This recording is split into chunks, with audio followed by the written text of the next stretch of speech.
Good evening. As we prepare to open our final session for the 2024 Republican National Committee, I feel compelled to note this has been a pretty awesome convention.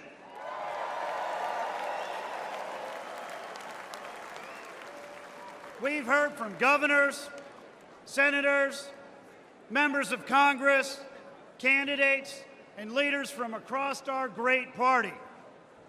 We've heard from real Americans who've shared their stories of loss and heartbreak, of their bravery and their vision for a better America. We've heard from the Trump family, Donald Trump Jr., Laura and Tiffany. You have all been incredible. Almost as good as the president's granddaughter, Kai.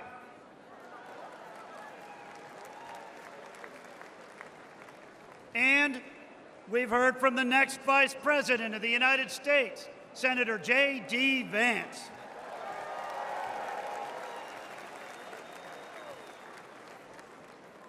I also feel compelled to note once again that it is a miracle that we are here tonight. The fact that Donald Trump survived an assassination attempt in Butler, Pennsylvania just days ago and is here tonight to accept his nomination is proof that we are all protected by the hand of a mighty God.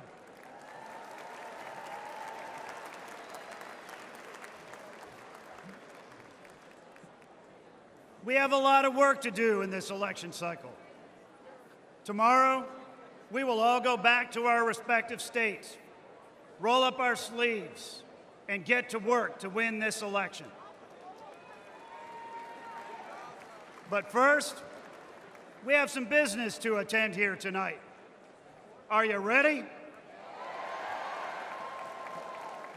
Are you ready to hear from the man who has the vision and strength to make America wealthy again?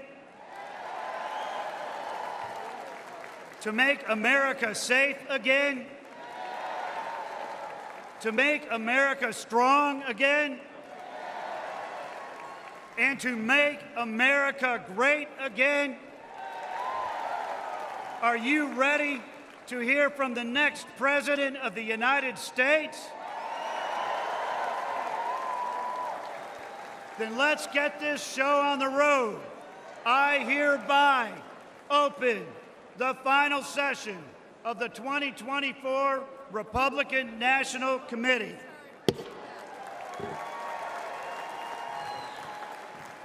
Offering today's invocation, please welcome B.J. James McLaughlin from Des Moines, Iowa, Delegate at Large for Iowa.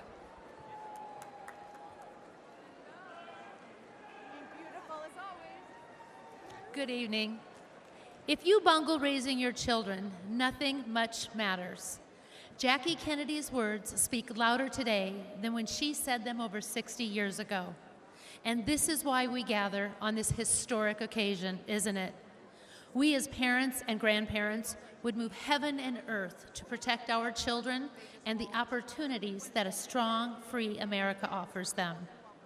Raising our children is the single most important job we have, which is why we dedicate endless hours organizing, volunteering, and advocating on behalf of President Trump. We owe it to our children to give them the kind of America we all remember growing up in, the proud, patriotic, and safe America that President Trump wants for all of us. Thank you.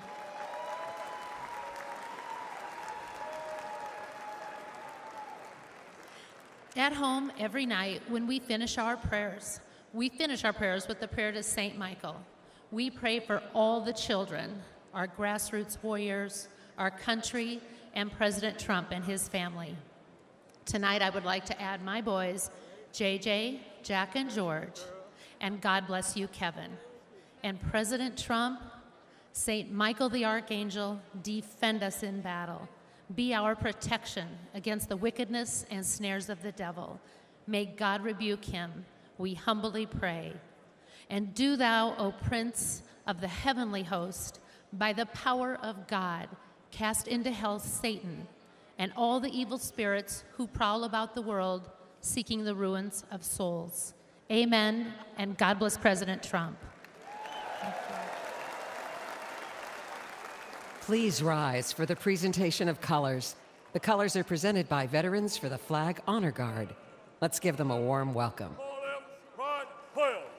Pride, pride, help, pride, all left, hold left, pride,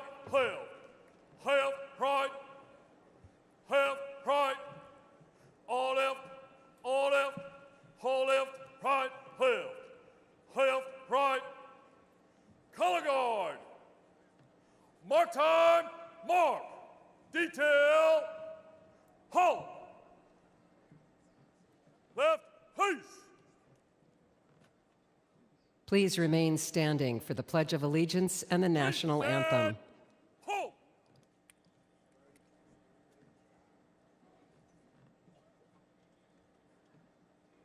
Please welcome Gabe Guidarini to lead us in the Pledge of Allegiance.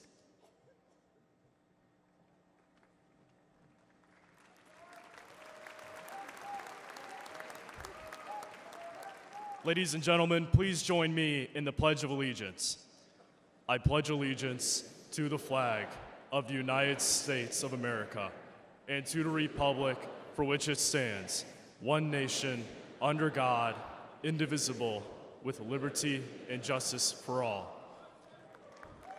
Thank you. Thank you. And may God bless our great nation. Now to perform the national anthem, please welcome award-winning international singer, Mary Milben.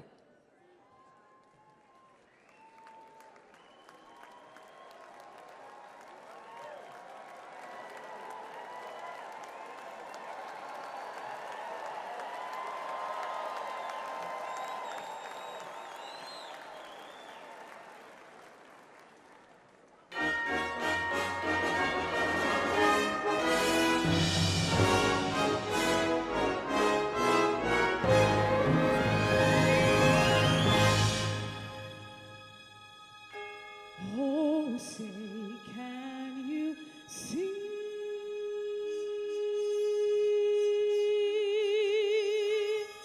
by the dawn's early light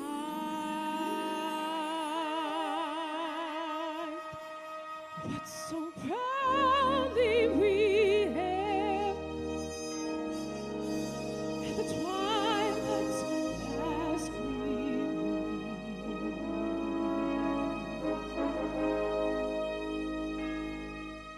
Whose broad stripes and bright stars through the perilous fight, o'er the ramparts we watched, were so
Please remain standing while the colors are retired.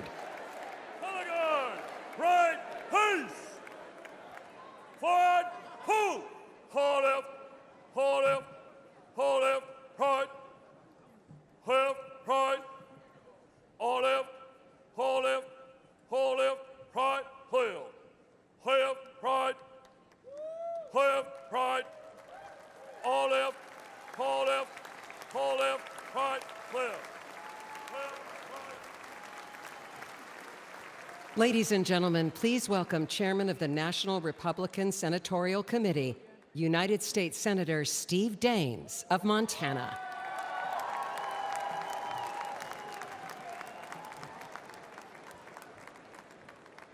Wow, how about that national anthem sung by Mary Milburn?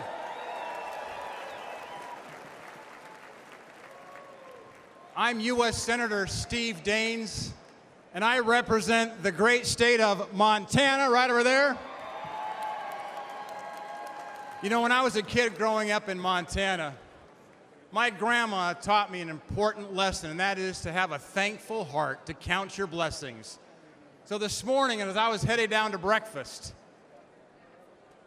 I thanked God for my sweet wife, Cindy, of 37 years. I thanked God for our 4 children and their spouses. I thanked God for our 6 grandchildren.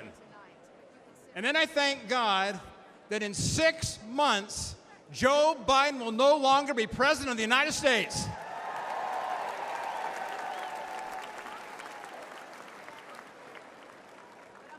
Now think about this moment we're in here this evening. It was just 5 days ago. We were a quarter-inch away from having a memorial service instead of a nominating convention. And we thank God here tonight for protecting President Trump. But we have important work to do, because going forward, we must fight, fight, fight. And I will tell you, as chairman of the National Republican Senatorial Committee, I'm working with President Trump to win the Senate majority and to fire Chuck Schumer.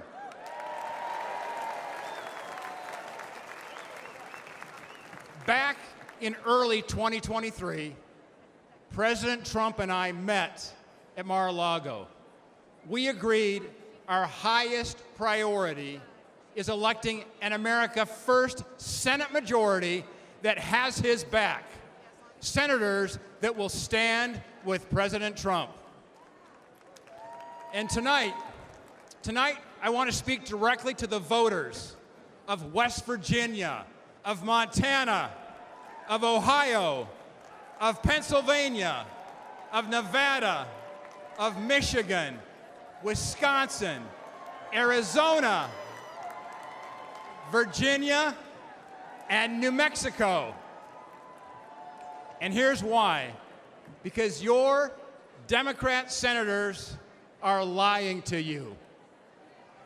Look, they talk like moderates, but they vote like radicals. You know, they say they're with you, but they vote with Joe Biden. Never forget, these liberal senators voted to impeach President Trump twice. And I will tell you, an America First majority will stand with President Trump. These liberal senators allowed millions of illegal immigrants into our country. An America First majority will secure the border, and we're going to build the wall.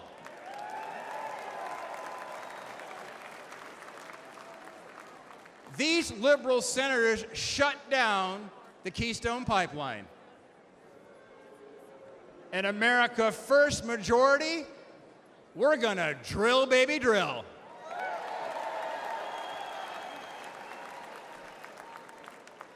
These liberal senators want to take away your Second Amendment rights.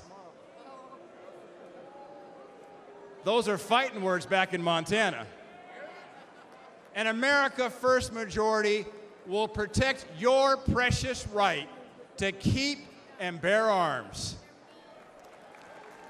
These liberal senators covered for Biden after 13 American service members were killed during his botched Afghanistan withdrawal.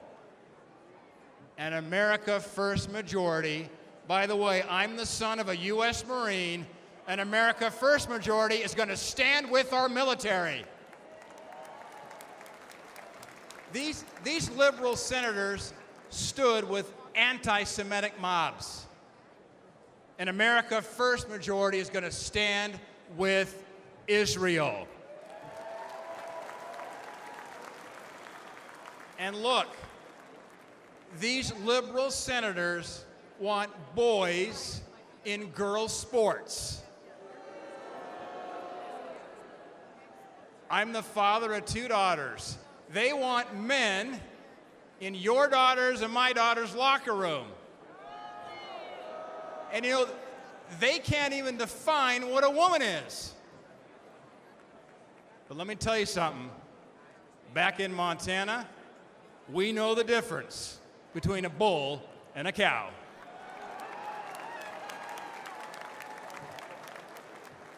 We must replace these liberal senators with great Republican leaders like Jim Justice and Baby Dog in West Virginia, like Tim Sheehy in Montana, like Bernie Moreno in Ohio, like Dave McCormick in Pennsylvania,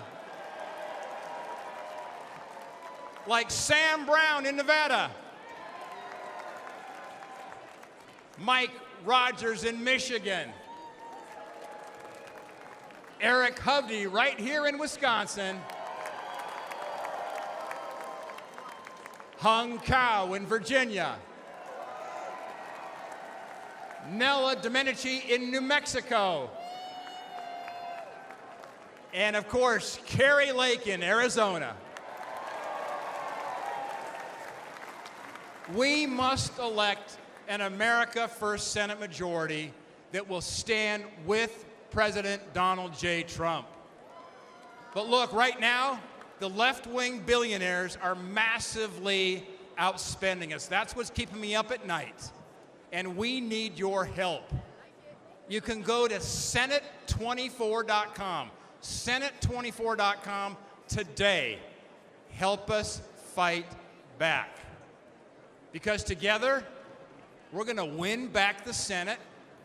We're going to grab that gavel out of Schumer's hands. We're going to deliver a historic victory for President Trump. And we're going to make America great again. God bless you.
upside down. Yeah, there was Frankie Lyman, Bobby Fuller, Mitch Spider, David Rock, Jackie Wilson, single as a young rascal, David Rock, Spotlight on Martha Reed, with don't forget James Brown, rocking in the USA.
Ladies and gentlemen, please welcome the chairman of the National Republican Congressional Committee, Congressman Richard Hudson of North Carolina.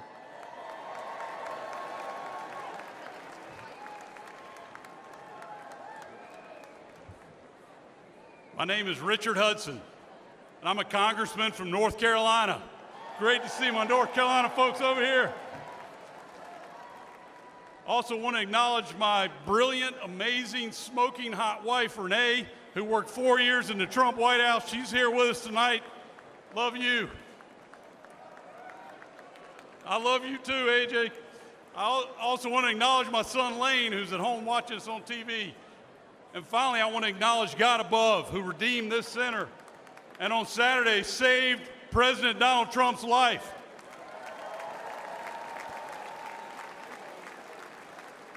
Now, my job as NRCC chairman is to grow the House majority. But in my district of North Carolina, we have the largest military base in the world, Fort Bragg, home of the Airborne and Special Forces. The men and women there, the men and women at Fort Bragg are willing to give their lives for the flag. And if they make that ultimate sacrifice, that same flag accompanies them home on that final journey. They deserve a commander-in-chief who respects them and who honors their service. Ladies and gentlemen, Donald Trump is that commander-in-chief.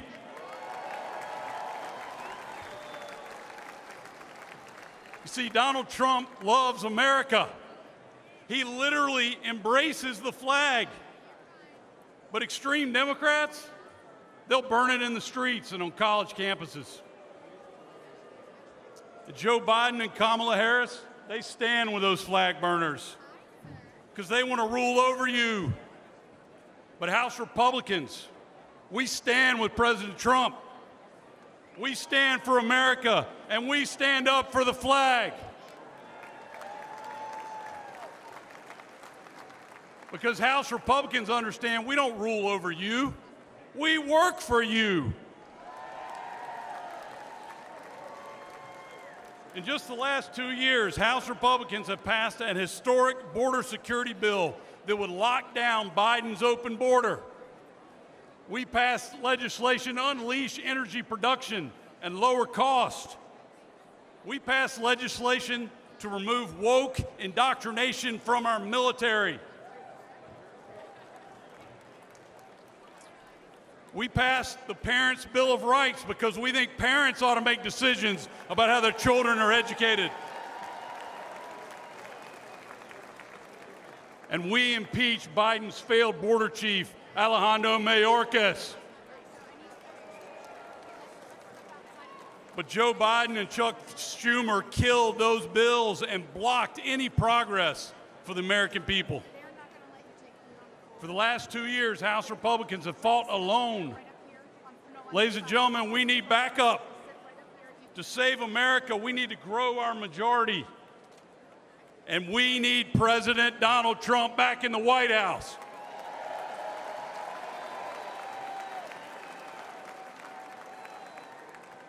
A Republican House is also essential to ensuring Donald Trump's success as our president. Can you imagine? Can you imagine what Nancy Pelosi's protege, Hakeem Jeffries, would do if he was Speaker of the House to undermine Donald Trump? If Democrats control the House, they'll block every tax cut, budget, border bill, and crime bill that he proposes. They'll hold sham investigations and hearings to bog down his agenda. They'll impeach him for doing his job. But we're not going to let that happen. Together, a Republican House and President Donald Trump will preserve the historic Trump tax cuts and eliminate taxes on tips. Together, a Republican House and President Donald Trump will fund the police. We will rebuild our military. We will stand up to communist China.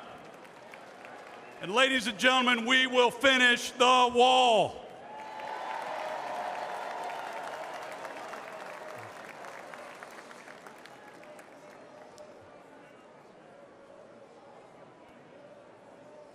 A House majority will make Donald Trump's second term even more successful than his first.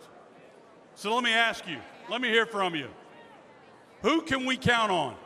Who can we count on to return us to unprecedented American prosperity? Who can we count on to stand up to our enemies? Who can we count on for a secure border and safer neighborhoods? Absolutely right. We can count on President Donald Trump. So let's work together. Let's elect President Donald Trump. Let's grow our House Republican majority. Together we can make it happen. Thank you. God bless you. God bless Donald Trump. And God bless America. Thank you. Ladies and gentlemen, please welcome American businesswoman Diane Hendris.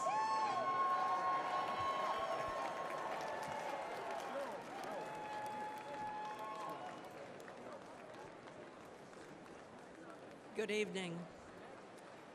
My name is Diane Hendris. And I'm living proof that the American dream is possible with hard work and determination. I grew up on a dairy farm in Wisconsin. I was one of 9 girls, no boys. I dreamed of moving to the city and wearing a blue suit. But at the age of 17, I became pregnant. That was not part of my plan. But I truly believe that every life is a sacred gift from God.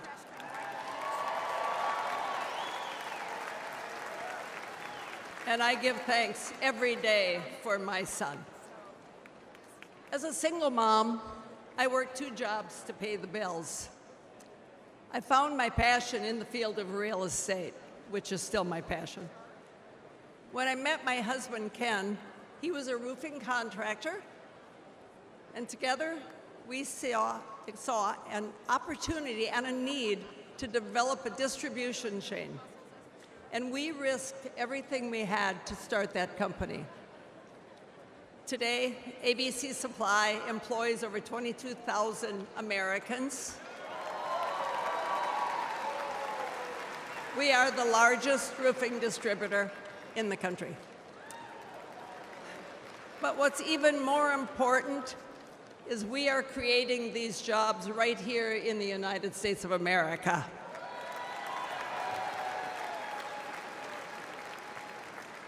I lost my husband 16 years ago, It was the toughest time in my life. Thank God I had our 7 children to be my support. But I had to decide whether to fight or fold, and I chose to fight.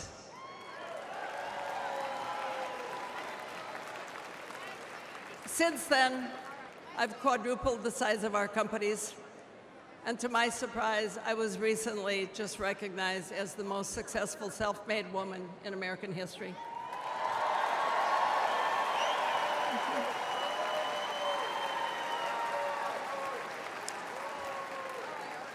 So to all of you aspiring entrepreneurs out there, if I can make it, you can make it too. My success story as a teenage mom without a college degree was only possible because I was so blessed to be born in the United States of America. But today, the American dream is under threat. Since Joe Biden and Kamala Harris took over the offices, prices have risen over 20%. Aspiring entrepreneurs can't afford to take out a loan at 7, 10, 15% interest. Regulations have surged, and the administration has proposed $7 trillion in tax increases. I know how hard it is to build a company from nothing. And we need a president who understands that too. We need a builder back in the White House.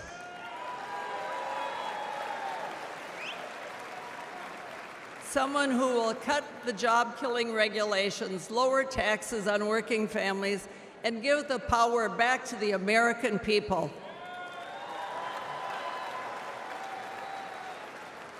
In life, it's easy to quit, and it's very hard to win. President Trump is not a quitter.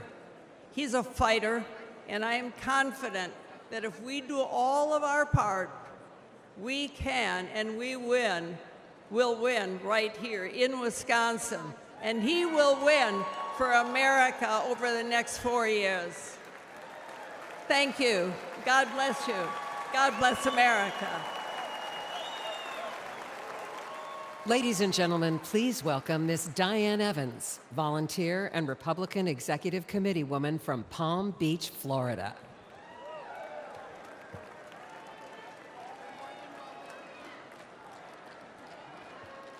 Hello, Milwaukee. My name is Diane Evans. I'm a volunteer with more than 1,000 hours working for the Trump campaign since last year. If you told me I'd be here 5 years ago, I'd have said you're crazy. But here I am, and I'm very excited to re-elect Donald Trump as President of the United States this November.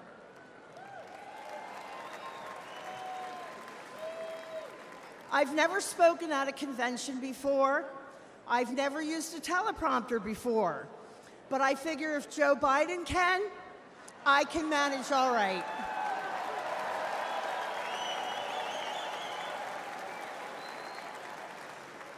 I'm pretty new to politics. I voted my whole life, but I've never got involved as a volunteer. I was busy raising my family, spending time with my husband, starting a small business, and walking the dog. Moms are busy people. When it came to politics, I always figured let everybody else take care of it. But then the 2020 election happened. After that, you better believe I got involved. I joined my local Republican Executive Committee, and when Trump headquarters asked for a volunteer to help with office staff, I started showing up whenever they needed me, or if they didn't need me, I showed up anyway. I showed up once a week and did little things like refilling coffee creamers, anything that they needed, even taking out the garbage. And now I'm helping to take out the garbage at 1,600 Pennsylvania Avenue.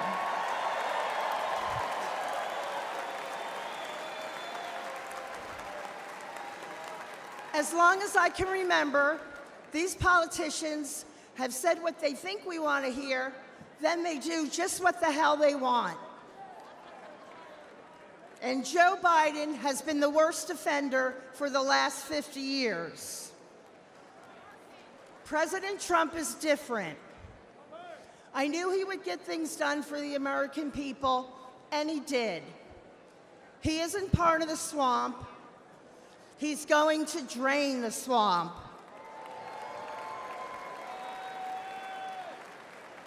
The Democrats are going to do everything in their power to stop him.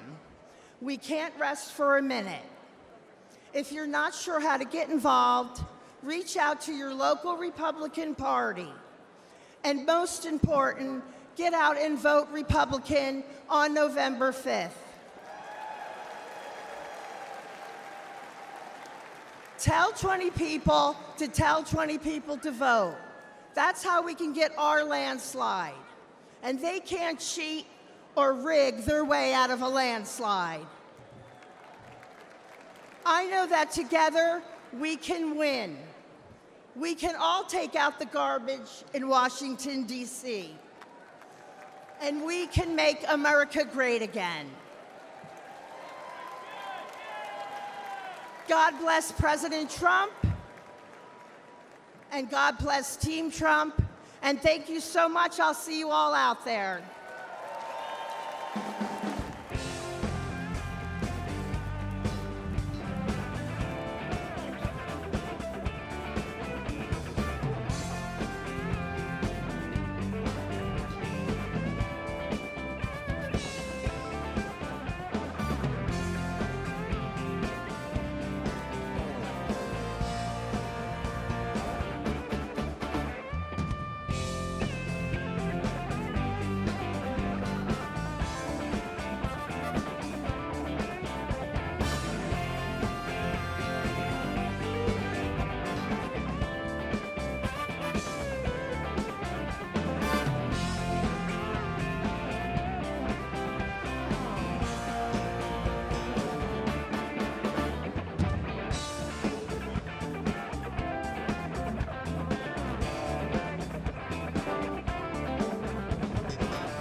Ladies and gentlemen, please welcome the 25th Administrator of the United States Small Business Administration, Linda McMahon.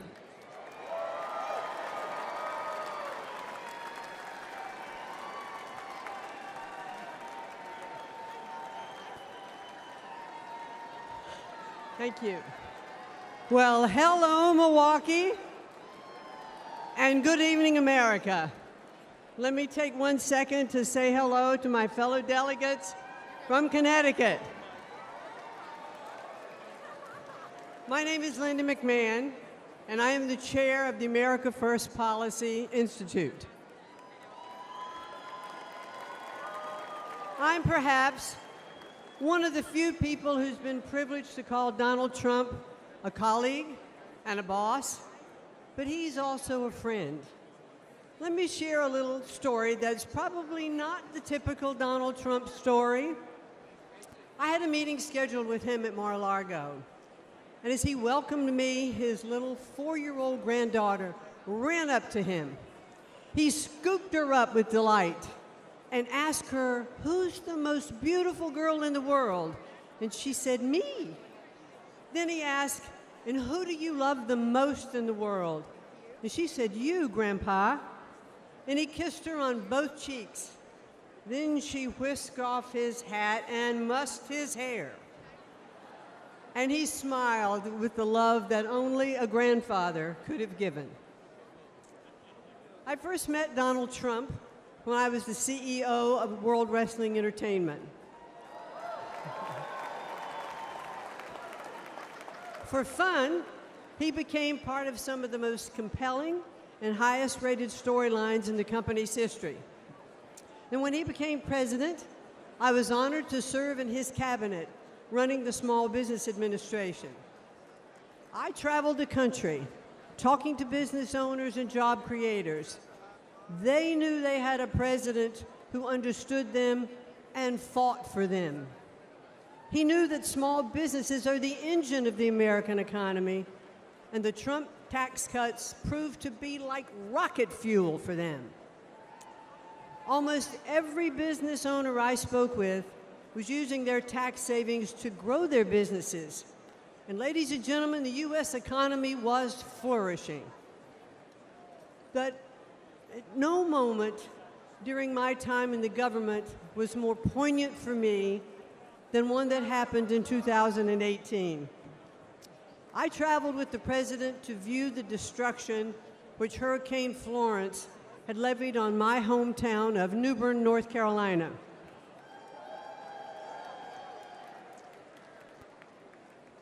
I stepped off of Air Force One and walked side by side with the President of the United States through the hangar where my father had been a shop foreman and my mom had been a budget analyst.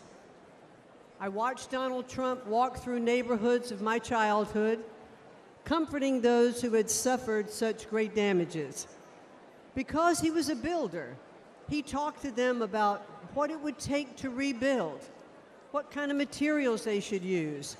And he didn't just show a personal interest, he was one of them.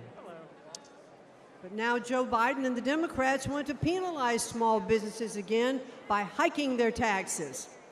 But when he's reelected, Donald Trump will make those tax cuts permanent. And he will also offer new tax cuts like no taxes on tips. Instead of taxing American companies, Donald Trump put tariffs on China that raised billions of dollars and protected American industries. And if reelected, he'll do it again. President Trump is a job creator and the best friend American workers have ever had in the White House. He is a champion of the forgotten men and women, as I have experienced firsthand. But the media doesn't like to acknowledge that very often. Donald Trump is not only a fighter, ladies and gentlemen, he is a good man.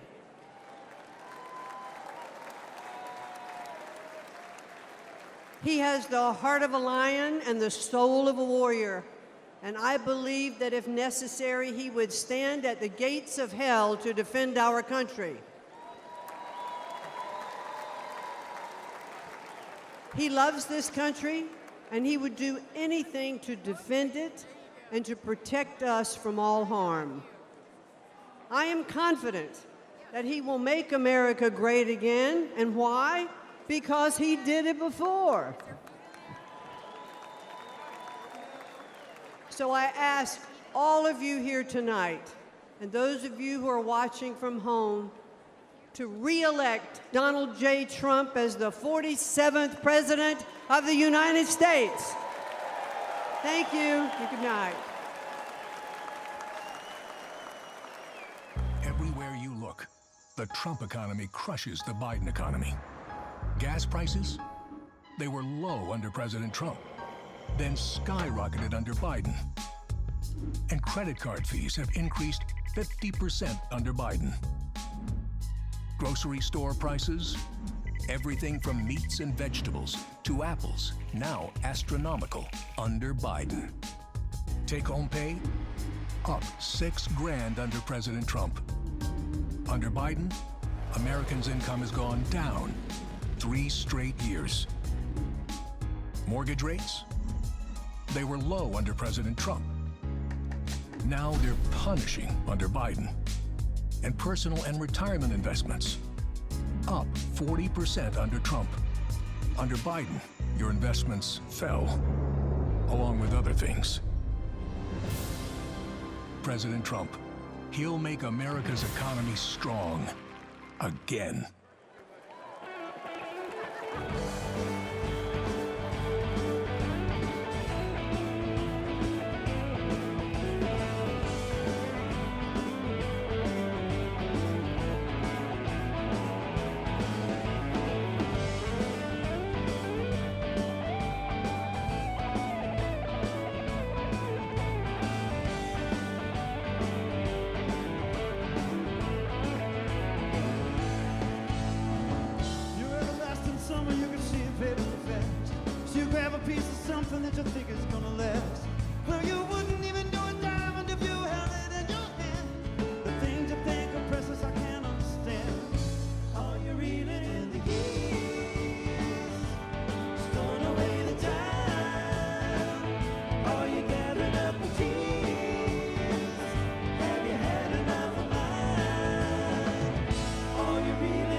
Since you were 17. All the time I've known you, I still don't know what you mean. The weekend at the college didn't turn out like you planned. The things that pass for knowledge I can't understand. Are you reeling in the years? Storing away the time. Are you gathering up the tears? Have you had enough of mine? Are you reeling in the years?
Spent a lot of time. The trip we made to Hollywood is just upon my mind. After all the things we've done and seen, you found another man. The things you think are useless, I can't understand. Are you reeling in the years? Storing away the time. Are you gathering up the tears? Have you had enough of mine? Are you reeling in the years? Storing away the time. Are you gathering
Ladies and gentlemen, please welcome the 70th United States Secretary of State, Mike Pompeo.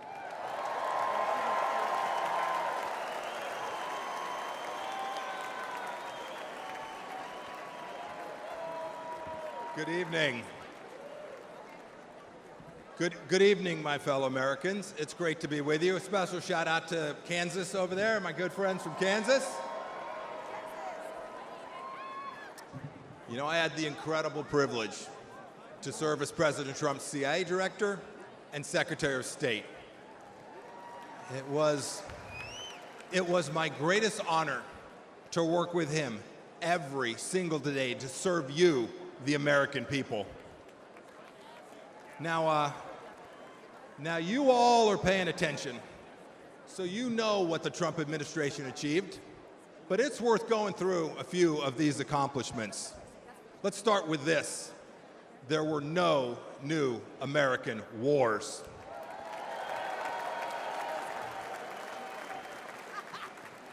Our border, our southern border, closed.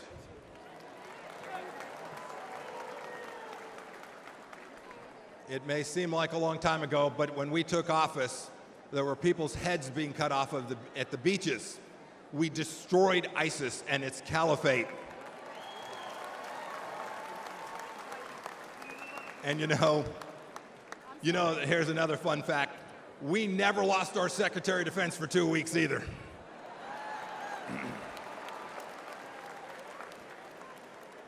You'll remember, for those 4 years, the evil of Vladimir Putin was held at bay. When we walked out, January of 2021, the Iranian regime was afraid, and the people of Israel were strong and secure, and we treated them like the friend and ally that they need to be. Everywhere we went, religious freedom was protected. We held 3 summits in North Korea, and North Korea was quieted. We'd begun an honorable exit from Afghanistan, and not a single Chinese spy balloon flew across the United States of America. 4 years. Had I been the Secretary of State and a Chinese spy balloon flew across our country, I would have been the former Secretary of State, and rightfully so. You know, under President Trump, the Chinese Communist Party, which to this day presents the greatest threat to our nation from outside of our country, we confronted it like never before. Look, ladies and gentlemen, in short, we put America first every single day.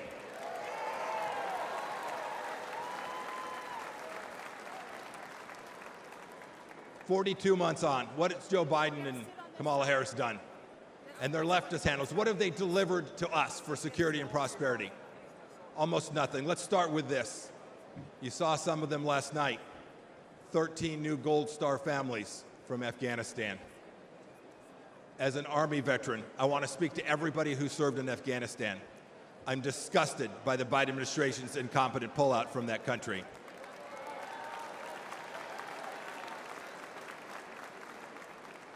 To those of you who served there, know this.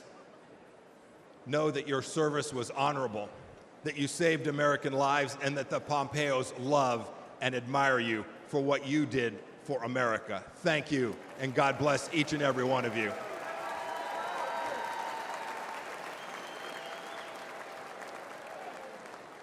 Every one of you has served in uniform, and the families of those, you deserve a president who will not check his watch while he is honoring our fallen brothers and sisters.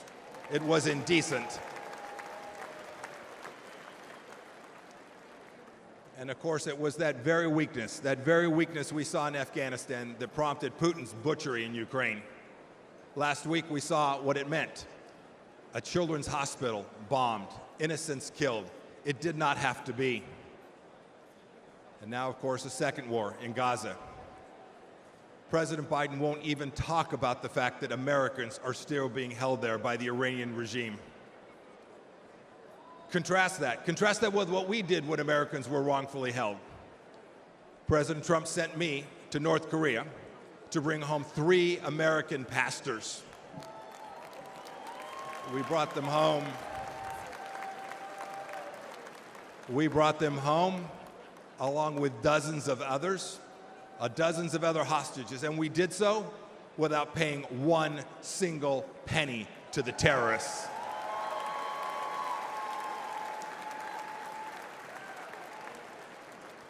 And what about Iran today? When Joe Biden eased up on President Trump's maximum pressure campaign, we gave money to the Ayatollah so he could cut more checks to the genocidal maniacs who conducted attacks, barbaric attacks in Israel. And now, of course, closer to home, a massive national security challenge. Our southern border is a welcome mat. It's a welcome mat for Islamist terrorists, drug dealers, Chinese spies, and violent criminals.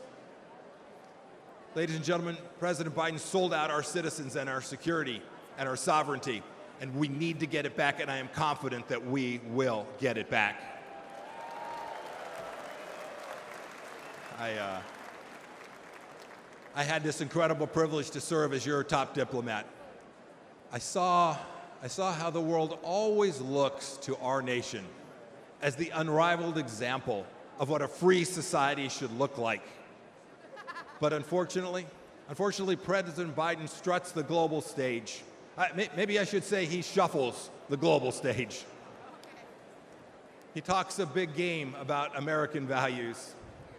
But what's he done at home? What's he shown the world? What have he and his leftist base actually shown other nations? He's censored free speech here at home. He's put woke into the military that I and you so desperately love. We must reclaim it. He put it in our schools as well. He's weaponized the justice system against our political opponents. And even to this day, as we sit here today, he and Vice President Harris are providing appeasement to the pro-Hamas radicals on our streets here inside the United States. And even worse, today this administration treats illegals better than our own citizens. That is indecent. And the entire administration has failed to tell us the truth that we all know and is so dangerous to our nation. The truth that Joe Biden can't handle that 3 a.m. phone call. Indeed, he won't take a phone call after about 4 p.m. My call to you tonight is really straightforward. It's really simple. We can't trust the Biden administration, and that means we have work to do to uphold American values. It is up to those of us in the room tonight and those of you watching tonight. Donald Trump will every day, I saw it firsthand, he will put America first. So let's do what's right and what's important. Let's elect a president who isn't ashamed of our nation and will never apologize for our country. And when we do,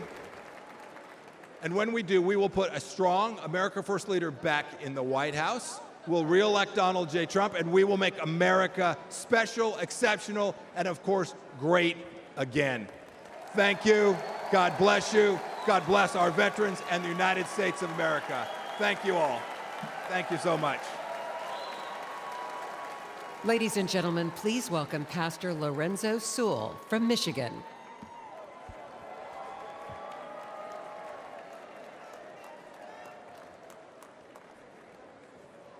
My name is Pastor Lorenzo Sewell. I have the honor and the privilege of being the senior pastor at 180 Church, and we were blessed last month to have President Donald Trump come to Detroit, Michigan. Let's go! Can you imagine it? Can you imagine President Donald Trump coming to a city and calling a pastor like me, a pastor who was born and raised on the east side of Detroit, I was mentored by murderers. I was a student of the street. But I had a radical experience with Jesus Christ that changed my life forever. Come on, if you believe that Jesus still changed lives, come on, put your hands together and give our great God great glory.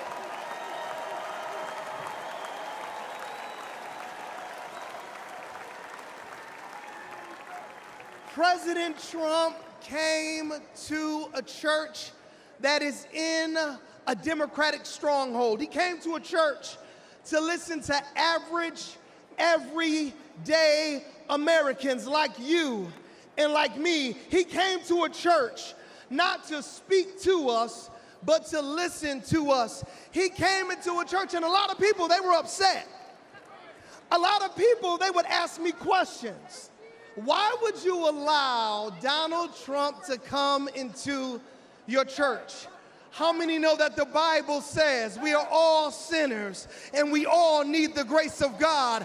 How many know that the Bible says, he who has not sinned, let him cast the first stone?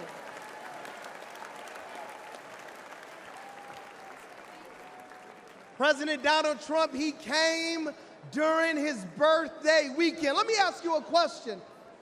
Grand old party, what would you do for your birthday if you were worth $6.7 billion? What would you do for your birthday? Would you come to Detroit? Would you come into the hood? He came to the hood because he cares about average, everyday Americans.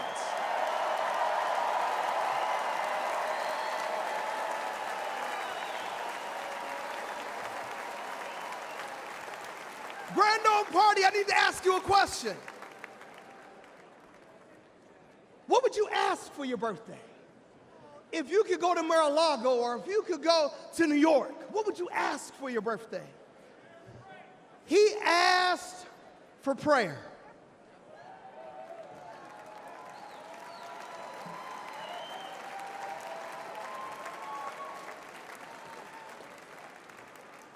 I believe that prayer is preventative and prayer is proactive. I believe that praying in the name of Jesus changes everything.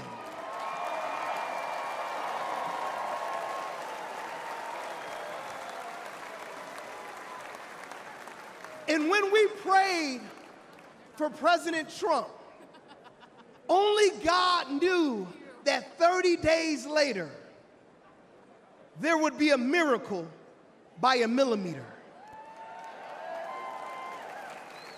Only God knew that if we prayed for him during his birthday, there would be a miracle by a millimeter.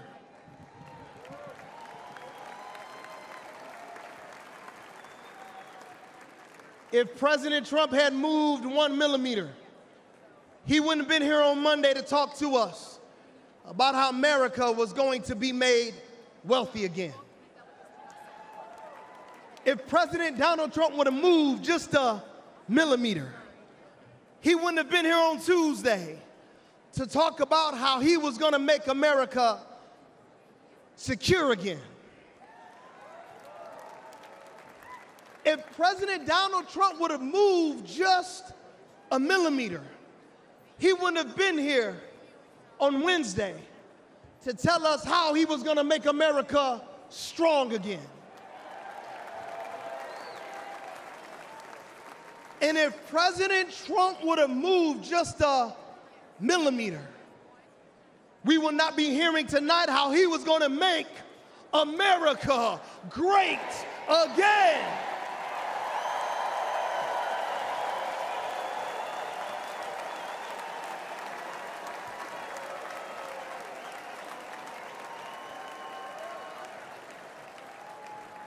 Before I take my seat, I just got to talk to you about something called providence and something called sovereignty.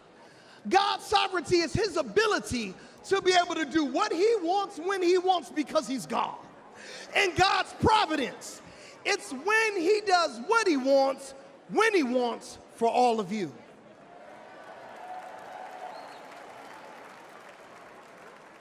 Did you know that President Trump was shot on 6/11?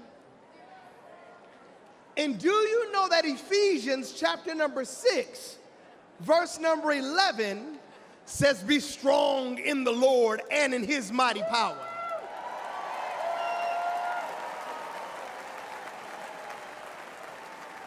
To all my Democrat friends, I want to ask you one question.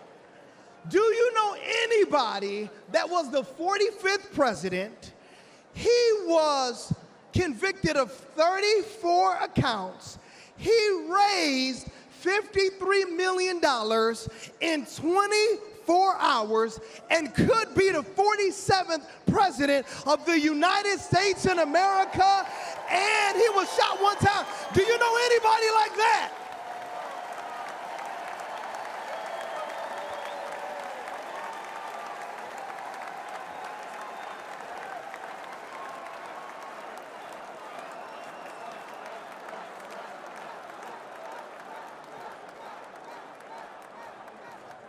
To all my friends back in Detroit who are Democrats, I want to ask you just one simple question.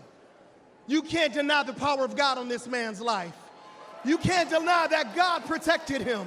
You cannot deny that it was a millimeter miracle that was able to save this man's life. Could it be that Jesus Christ preserved him for such a time as this? Could it be?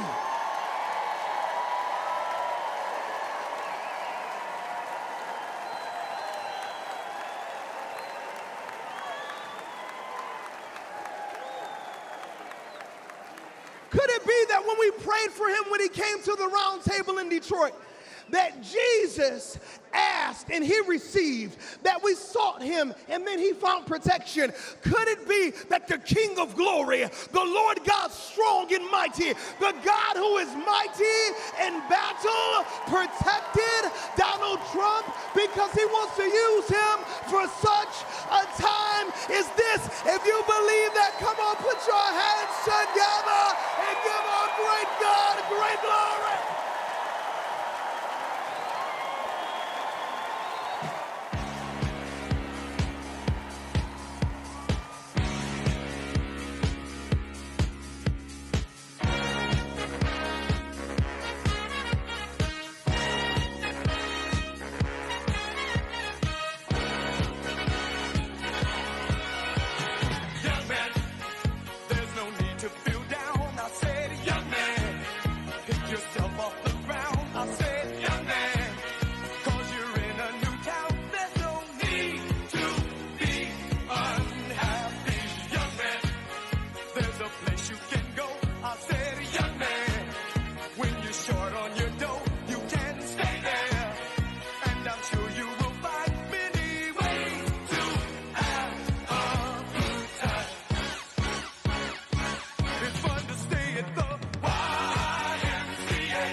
And now, ladies and gentlemen, please welcome the next President of the United States, President Donald J. Trump.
Ladies and gentlemen, please welcome John Neaporti from Florida.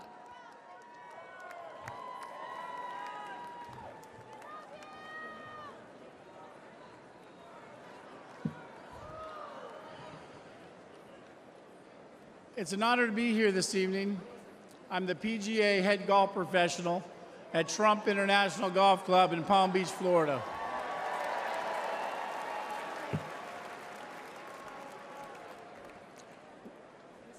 We all know that President Trump loves his family because we see that. And we all know that President Trump is willing to die for our country because we just witnessed that. But what I'm here to tell you tonight is that Donald Trump is a great boss and one hell of a golfer.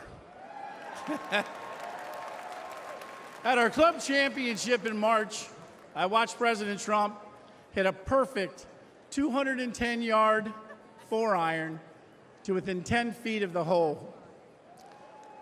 Yep. He needed to sink that putt to win. Do you think he sank it?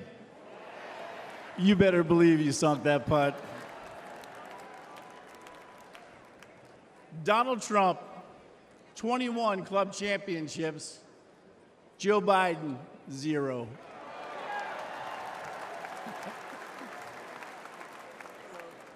For non-golfers out there, that's a pretty good record. That's real good. That's not good, that's great. 25 years ago, I was working multiple jobs. And one of those jobs was caddying at Trump International. And that's where I met Mr. Trump. My caddy job eventually would turn into a full-time job.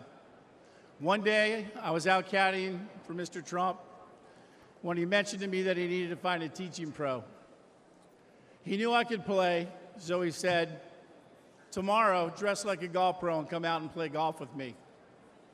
So in true Mr. Trump fashion, on the first tee the next day, he tees up his ball, whacks it right down the middle of the fairway. And I turned to him and I said, hey, I'm pretty nervous. And he said, John, you just relax and play your game. And it was great advice, because after 9 holes, he turned to me and he said, I've seen enough. You've got the job. Thank you. Later, I went on to become the head golf professional, and I'll never forget that moment with Mr. Trump. He truly changed my life. That's who Donald Trump is.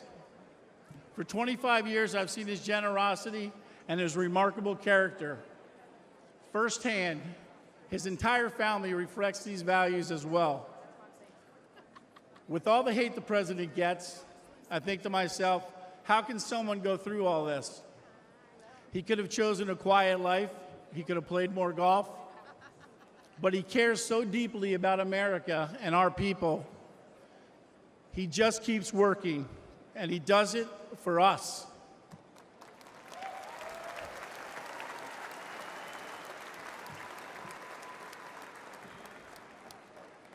Now it's our turn to support him. So let's help him. Let's hear it. Make America great again. That's it. Thank you, President Trump, for believing in me and in our country. As much as I'll miss him in the White House or in the clubhouse, we need to vote him back in the White House. Thank you very much.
Ladies and gentlemen, please welcome Zach Wickoff from New York.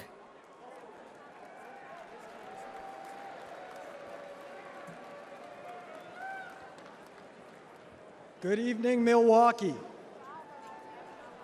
I'm Zach Wickoff. I am deeply honored to stand before you tonight and introduce my father. This moment holds special significance as I'm about to become a father myself. Thank you. The nation my son is born into in December will be shaped by the choice we make this November. I saw my father's remarkable journey from relying on a small loan to becoming one of the country's most successful developers. He showed me that success comes from hard work, not handouts. When I joined his business, I started at the bottom, literally, handling plumbing jobs and repairing sewage lines late at night in New York City. That's how he started too. I vividly recall him spending New Year's Eve fixing a broken sewage tank with a bear of a man named Shecky. You see, they couldn't afford to call in a crew. They were the crew. Years later, Shecky was still by my dad's side, and he became my first boss. He once told me he would run through a wall for my dad because my dad never asked him to do anything that he wouldn't do himself.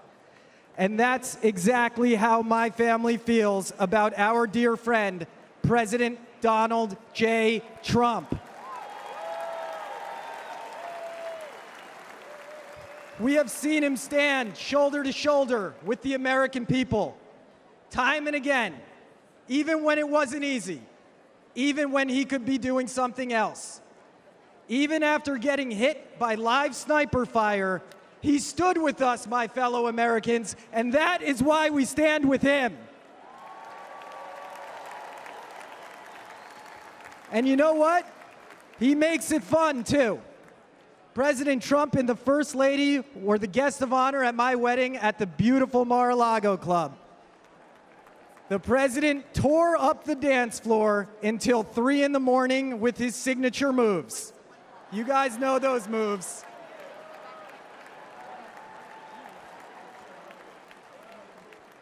The essence of what my dad taught me: hard work, unwavering loyalty, and perseverance. That is the essence of Donald Trump.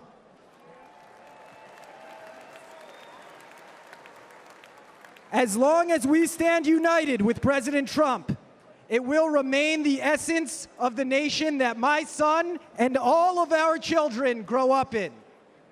God bless America. God bless Donald Trump, and God bless the greatest nation on earth, the United States of America. Ladies and gentlemen, I am proud to present my father, Stephen Wickoff.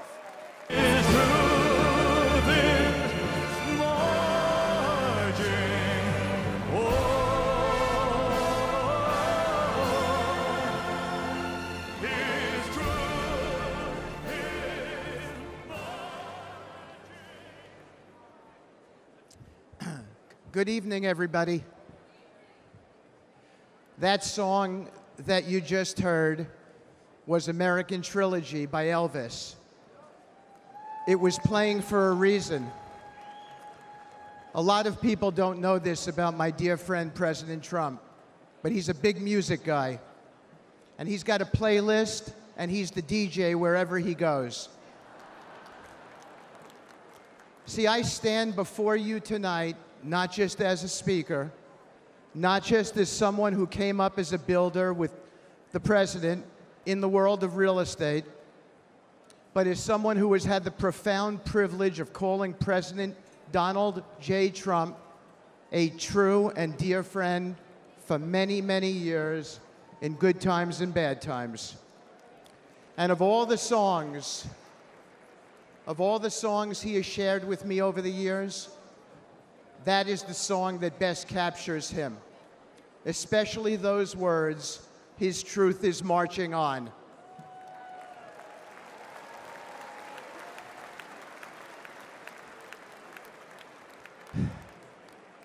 I thought of that song after my dear friend was shot a few days ago.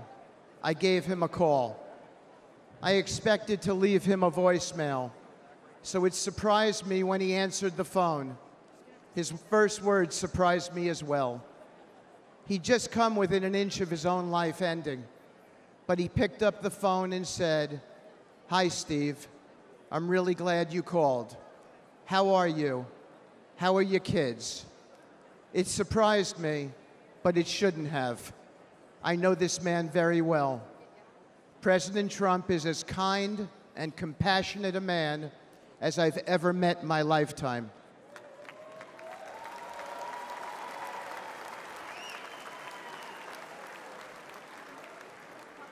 I've seen the truth of President Trump, and it marches on with me tonight.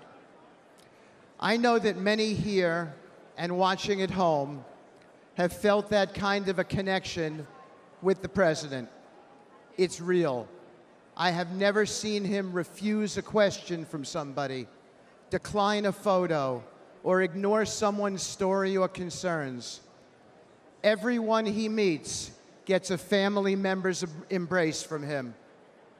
I have felt that warmth so many times over the years. Just last week, I told the president about a moment I had with his 3 sons and how impressed I was with them. He looked at me with a wistful smile, blowing a kiss, and it was a special moment between us as fathers. When my dad fell gravely ill, President Trump didn't just send a note. He didn't just offer words of comfort. He showed up as he always does. He was there, treating my parents with kindness and respect.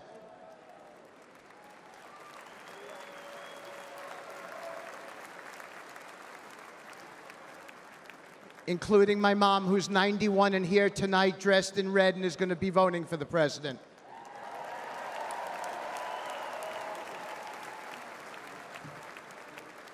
Many Americans have only witnessed his leadership on TV, but I have seen his humanity in the quiet moments, away from the spotlight, in hospital rooms he didn't have to be in, where his presence brought real solace in a dark hour for my family and many other families. That's who he is. When times are really tough, when he's got everything to lose and nothing to gain, Donald Trump shows up and he's there for you.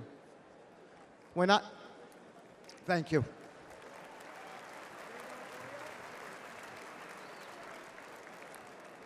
When I lost my boy Andrew to an opioid overdose, the pain was unbearable. But as usual, Donald Trump showed up. After he became the President Trump, even amid all the responsibilities of his office, he reached out and invited me to speak about Andrew at a conference on opioids hosted by the First Lady, providing a platform to honor my son's memory.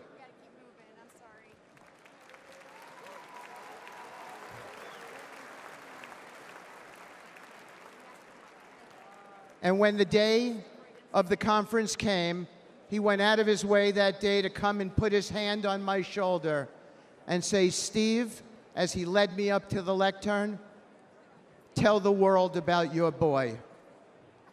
My boy was the best of us. Where we lived in New York City, a Trump building, 502 Park Avenue, there were 12 homeless people who stayed outside by the church next to the property. My son got to know them all. He fed them every evening. He became their friend. When he passed away, all 12 came to his funeral. He and President Trump shared something in common. My boy stood up for people, no matter which side of the train tracks they came from, exactly as the president does for everybody.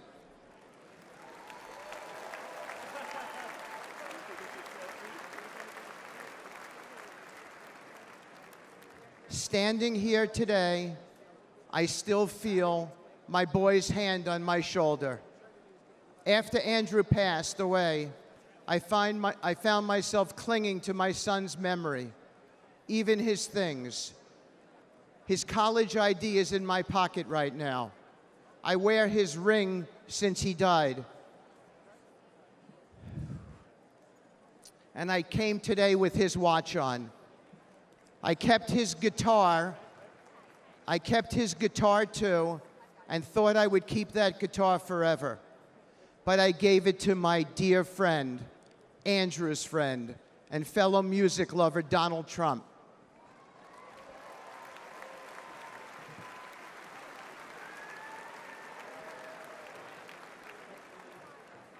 I wanted President Trump to have something with which to remember my son. President Trump didn't say something nice to me and put it in a closet somewhere.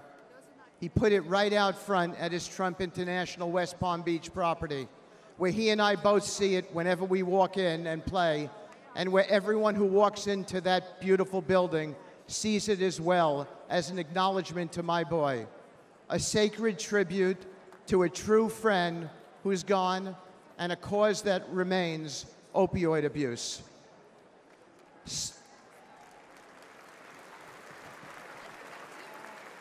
Thank you. Standing here today with my boy's hand on my shoulder, I know I'll never hear his music again. His mom and I can only hear the chords of memory now, and we will always hear them. But I know my dear friend, President Trump, hears them too. You don't see this man's reverence, his steady loyalty, his true empathy in the TV coverage. But this is the truth about President Trump, the man I have come to know and admire and love, a man whose truth is marching on. It is a dark hour for America, but there's nobody I trust more in this moment than this man. A man who in the darkest hours shows up, listens, cares, and always acts. The kind of man we need now to be the 47th President of the United States.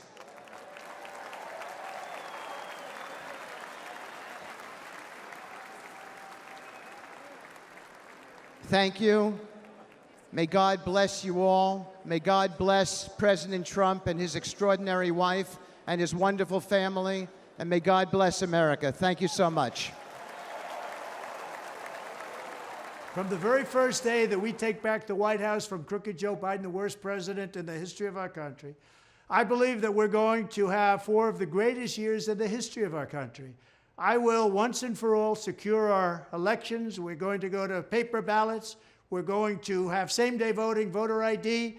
We're going to do it properly. We're going to have good, secure, beautiful elections. We never want what happened in 2020 to happen again. But until then, Republicans must win, and we must use every appropriate tool available to beat the Democrats. They are destroying our country.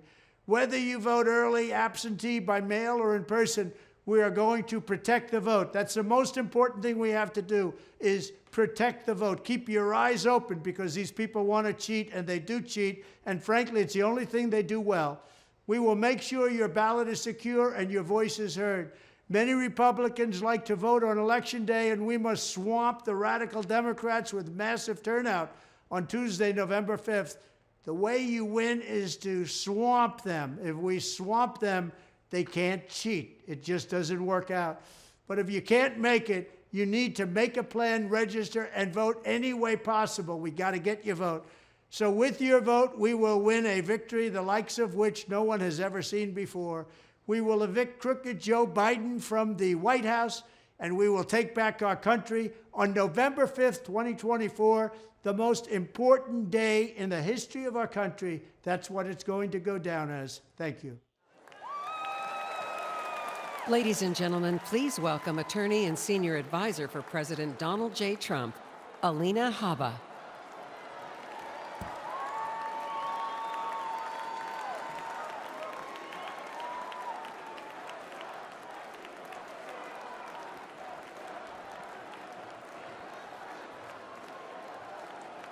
Good evening, America. My name is Alina Haba, and I have had the great privilege of representing President Donald J. Trump.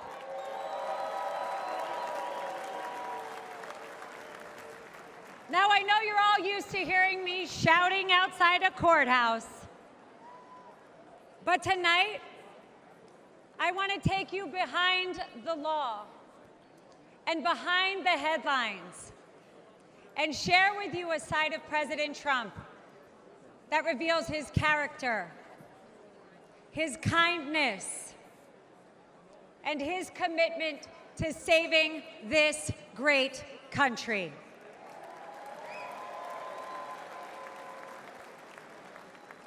As a devout Catholic,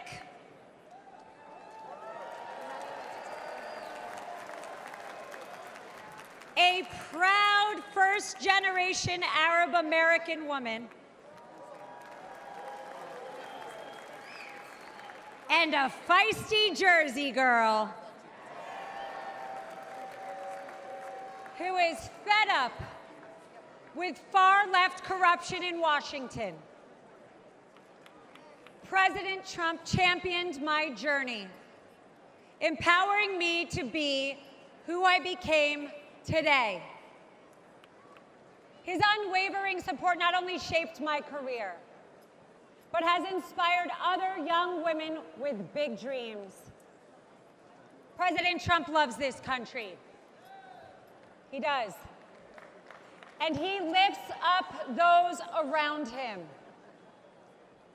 To my children, Luke, Chloe, and Parker, he's the man with one heck of a golf swing that lets them ride in a golf cart with some of the world's most famous golfers so they feel included in mom's job. And by the way, he can kick some of those guys' butts.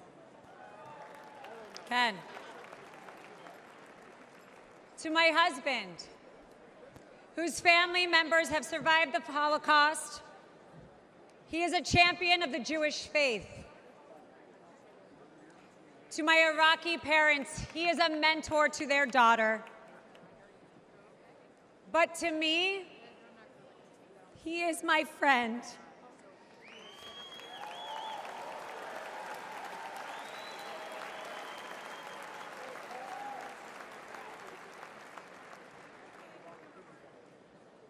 Not too long ago, a supporter shouted, "God bless you and President Trump," in the middle of Manhattan after one of our trials. Little did that man know that I was on the phone with the president himself. And he immediately asked me to pause, give the man my phone, and spent time speaking to him and thanking him for his support.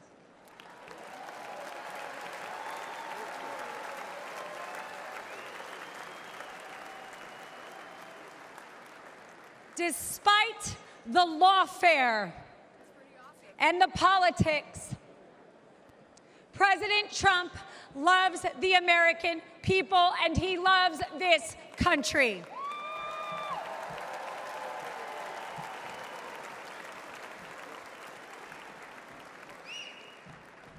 For decades, the Trump Organization transformed skylines and created thousands of jobs. His buildings and businesses are a testament to his commitment to excellence and his drive to turn dreams into reality. But his greatest construction project was yet to come. The left has tried to demolish President Trump, but there is no bulldozer big enough or strong enough to remove the legacy that he has built or the future he is creating.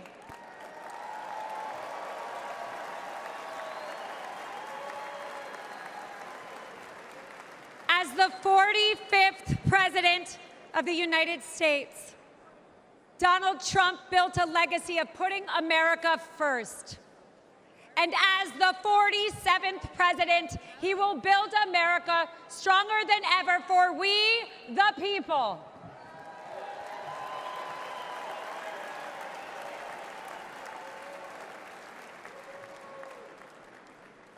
As we stand on the brink of a new chapter in America's story, I am reminded of the country my family fled 4 decades ago. A place marked by religious persecution, oppression, and a lack of freedom. They came here because America is a beacon of liberty and opportunity.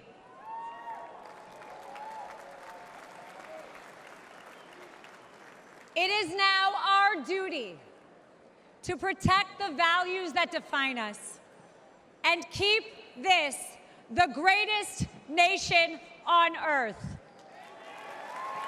Amen.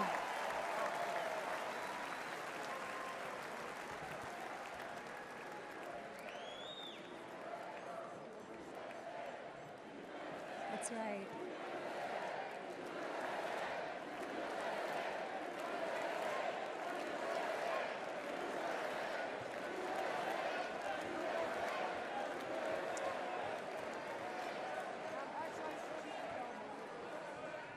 Every attack on President Trump only strengthens our movement. The left's madness is only a sign of desperation.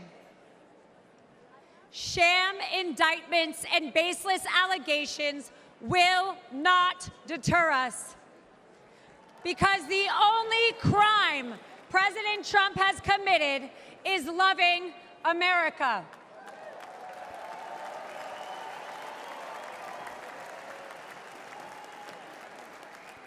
And America, we are winning.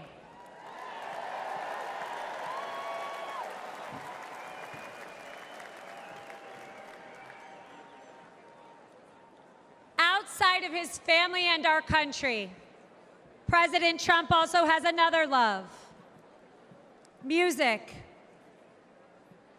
A few years ago, he wanted me to hear a new song he had selected for an upcoming rally. I could hear it blaring in the background at Mar-a-Lago. He landed on a song called "Hold On, I'm Coming."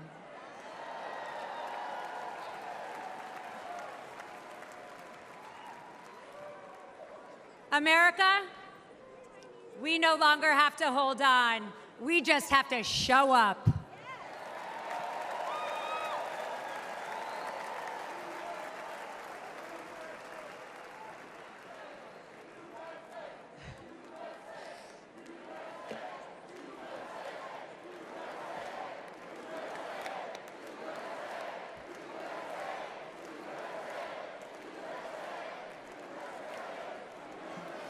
So if you're ready to end the Democrat destruction, and if you're eager to unleash the best America has to offer, then let's send Donald Trump and J.D. Vance to the White House in November.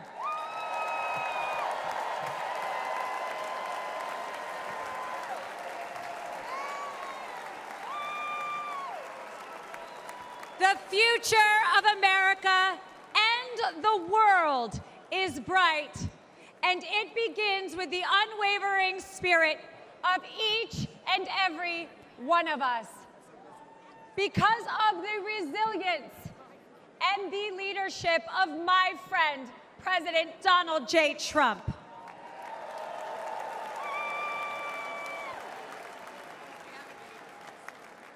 So let us not forget that President Trump did not just take a bullet in Butler, Pennsylvania.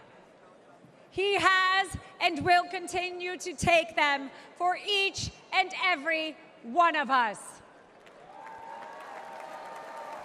God bless President Trump. God bless you all. And God bless the United States of America.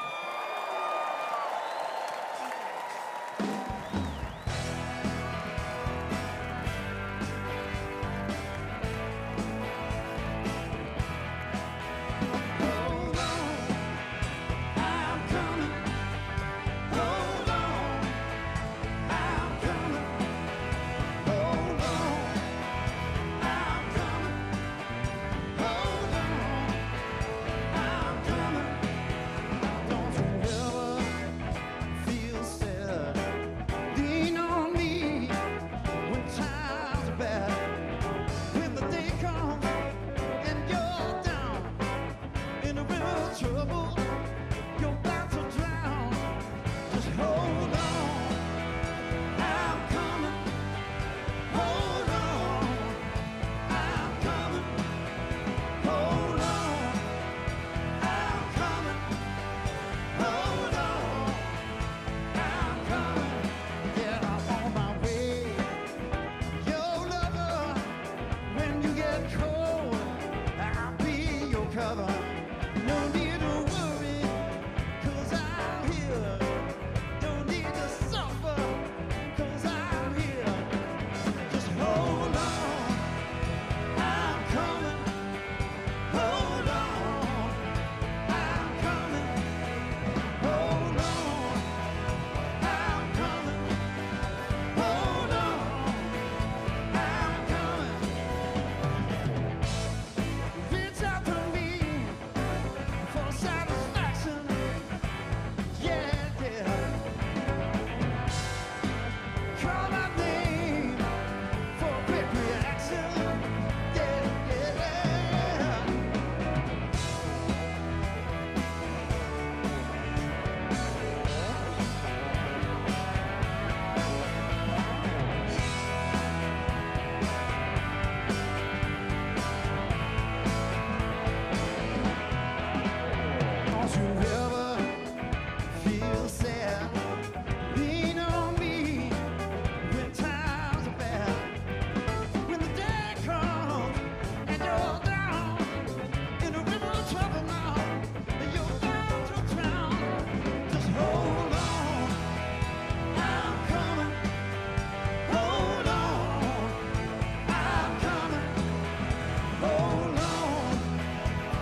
Please welcome President Ronald Reagan, who has a few questions for you. All of you will go to the polls, who stand there in the polling place and make a decision. I think when you make that decision, it might be well if you would ask yourself, are you better off than you were 4 years ago? Is it easier for you to go and buy things in the stores than it was 4 years ago? Is there more or less unemployment in the country than there was 4 years ago? Is America as respected throughout the world as it was? Do you feel that our security is as safe, that we're as strong as we were 4 years ago? If you don't think that this course that we've been on for the last 4 years is what you would like to see us follow for the next 4, then I could suggest another choice that you have. President Trump. He'll make America great again.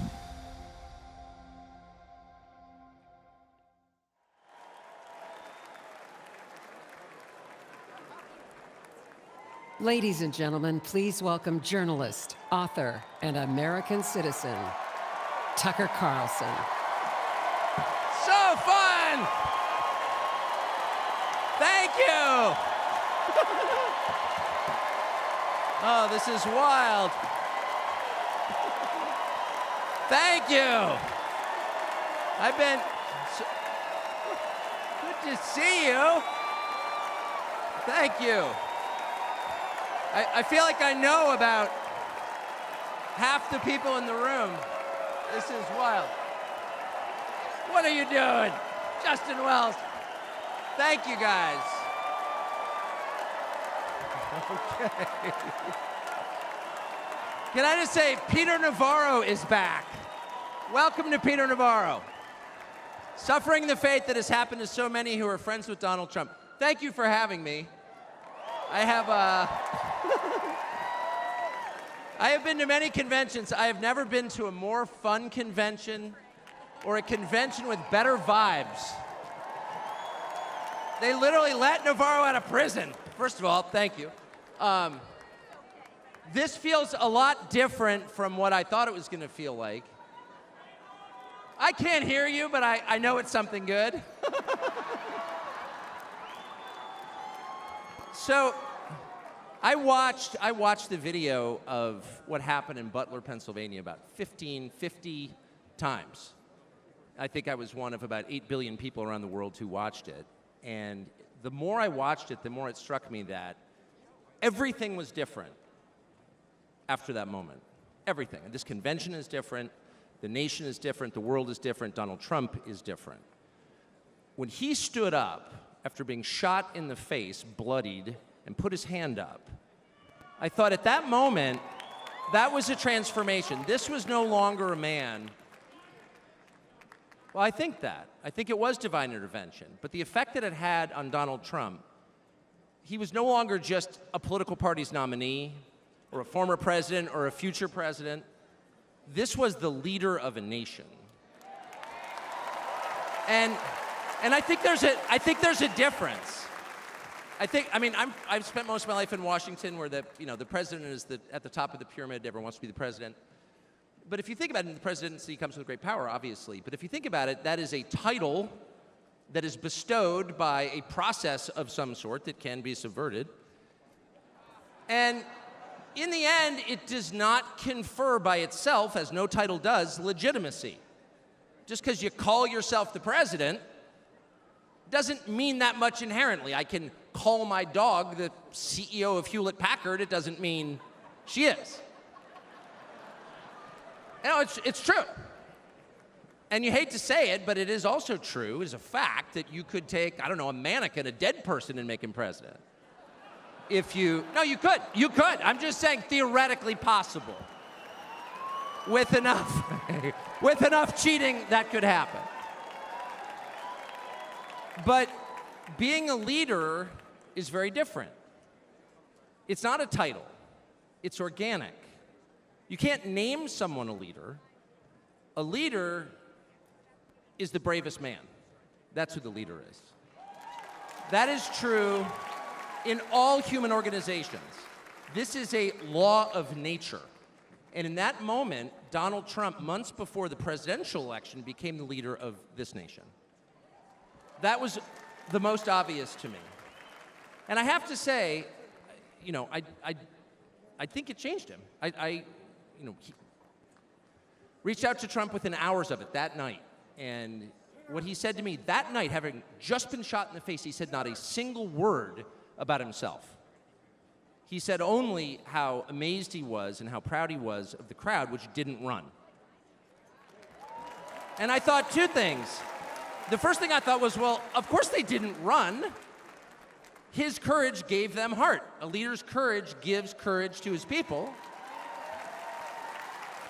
And the second thing I thought was, this is the selfish guy I've been hearing about for 9 years, really? Not a word about himself? About his people, period.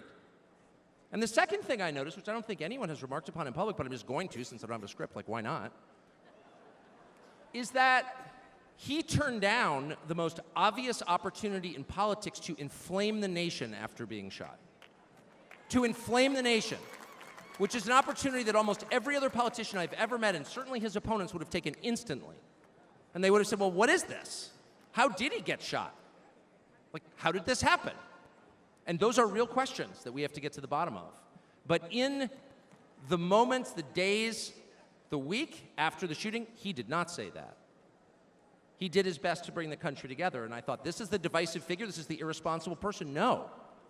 This is the most responsible, unifying behavior of a leader I think I've ever seen. So the question is, where is he leading us? And I could go on for hours, but let me just sum it up. I do think the entire point from the famous escalator ride 9 years ago until today of Donald Trump's public life has been to remind us of one fact, which is a leader's duty is to his people, to his country, and to no other. That's the point. That's the only point. And another word for this is democracy. Democracy, in case you're a little sick of being beaten in the face with democracy on television, actual democracy is the proposition that the citizens of a country own that country. They're not renters, they're not serfs, they're not slaves, they are the owners of the country. And for that to be true, their leaders have to represent them, which is another way of saying they have to do what the people want them to do, or a close approximation thereof. But if they completely ignore what people want, not just 1 year, but generationally, say for 50 years, then it may be, I don't know what, it's not a democracy. And so I think the entire Trump project, paradoxically, is attacked as an enemy of democracy, is to return democracy to the United States. Hey, let's pay attention to what people actually want. And the lack of interest in that question in Washington is something that ultimately drove me out of the city after 35 years. Lawmakers stepping over the prostrate bodies of their fellow citizens ODing on drugs to go cast votes to send money to some foreign country. Yeah, actually, we've lost more Americans from drugs in the past 4 years than we lost in World War II. Yeah. Our bloodiest war, more than we lost in World War II. Does anybody care? It is pathetic. It is pathetic. And do you hear a single word from Washington about doing anything about it? We know where the drugs are coming from. We know the supply routes. The U.S. military spent billions bombing the Ho Chi Minh Trail. You don't see our commander-in-chief suggesting that we use our military to protect our country or the lives of its citizens. No. That's for Ukraine. And it's too much, actually. It's too insulting. It's too insulting. It's a middle finger in the face of every American. It's a very clear statement, which is unmistakable. And that is, we don't care about you. And Donald Trump, whatever you say about him, and I think he's a wonderful person. I know him well. By the way, the funniest person I've ever met in my life, actually. You can't be funny without perspective. Or without empathy, which is true. But everything else about Trump aside, he actually cares. Because he's interested in the people who live here because that's his job. A father's job, his duty is to his family. An officer's duty is to his men. A president's duty is to his citizens. And he seems to be the only one who thinks that. And in his choice for vice president, J.D. Vance, he's made that really clear. J.D. Vance, I'll say this about him, is a thoroughly decent man, and I'll just admit it, a friend of mine, one of the very few politicians in Washington who actually is very close to his own wife, which is wonderful to see. And she's wonderful, actually. But J.D. Vance has views that are closer to Trump's voters than anyone else in Washington in office. Therefore, he's the vice president. That's called democracy. So I will stop on just one point, and that is what's happened over the past month since the debate, and particularly on Saturday in Butler. I think a lot of people are wondering, what is this? This doesn't look like politics. Something bigger is going on here. I think even people who don't believe in God are beginning to think, well, maybe there's something to this, actually. And I'm starting to think it's going to be okay, actually. I do think that. In the day after the midterm elections in 2018, Antifa came to my house. The Democratic Party's militia, okay? I was at work. It was obvious when I was at work because it was public. My wife was home alone. They tried to come in through the front door. They terrorized her. She hid in our pantry. It was on television. It was horrible, actually. It was, I mean, I'm not whining about it. I wasn't getting shot in the face, but it wrecked our day. And the next morning, we're lying in bed, and the phone rings for my wife, and it's Donald Trump, who's not like a regular text buddy of Donald Trump's. She picks it up, hello? Susie, it's Donald Trump. And it's coming through, I could hear it. You know, I'm lying in bed, whoa. And the first thing he says is, I'm gonna stand guard outside your house. And she goes, oh, it's so nice. And he says, I'll never forget this as long as I live. He says, you know, there's a lot of hate out there. And she said, you know, there is, Mr. President. And then he says, but there's a lot of love. There's a lot of love. And we are seeing that love. I don't think it's human love. And I'll just stop with this. I'm not always convinced that I'm on the right side. I've been on the wrong side many times. You'll never hear me say, I'm on God's side, or God's with me, or even I'm with God. I want to be, not sure I am. But I will say this unequivocally and conclusively. God is among us right now. And I think that's enough. God bless you. Ladies and gentlemen, please welcome Golf General Manager, Trump National Doral, Carrie Ruiz.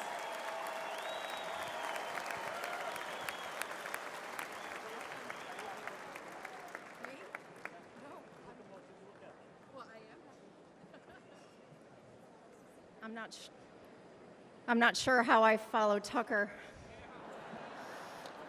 but I'm going to give it a go. Good evening, everyone. My name is Carrie Ruiz, and like some people on this stage this evening, I am not a politician. I am not a public figure. I'm a mom of 3 and a woman of faith who's been fortunate to work side by side with Donald Trump and his amazing family.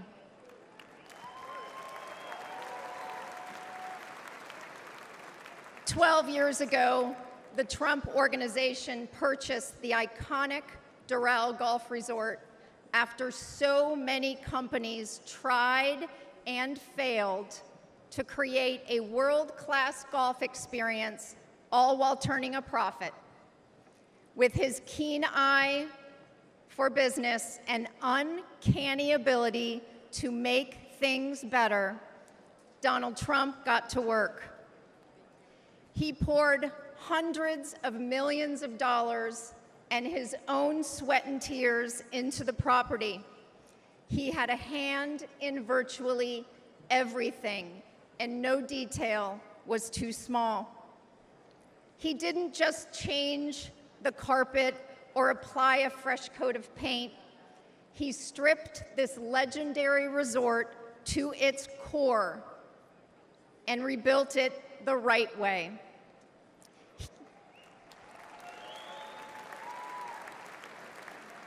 He did the hardest things to make it great again. He also built up the resort's people. Thank you, boss.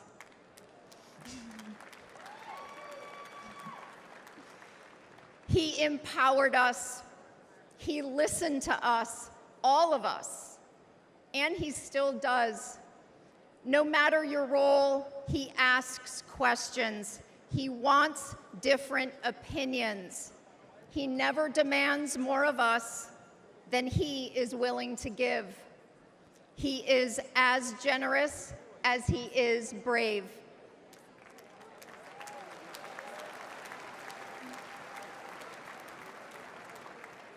And to those who work for him, he provides unwavering support. When he promoted me to the resort's golf general manager position, it was an out-of-the-box choice in a historically male-dominated industry. I am not a golf professional. I cannot break 90 yet. But none of that mattered to President Trump. He looks at things differently. He welcomes the unconventional. And I am proud to be among the countless women he's promoted to leadership positions.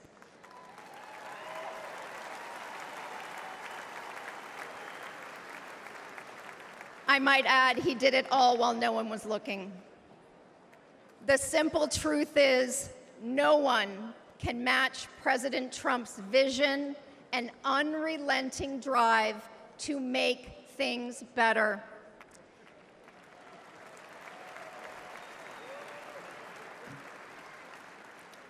He did it at Doral. He did it as president.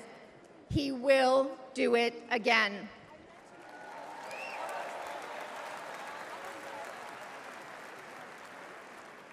May God continue to bless President Trump, and may God bless the United States of America. Thank you.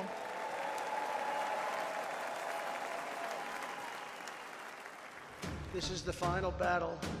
With you at my side, we will demolish the deep state. We will expel the warmongers from our government. We will drive out the globalists. We will cast out the communists, Marxists, and fascists. We will throw off the sick political class that hates our country. We will rout the fake news media, and we will liberate America from these villains once and for all.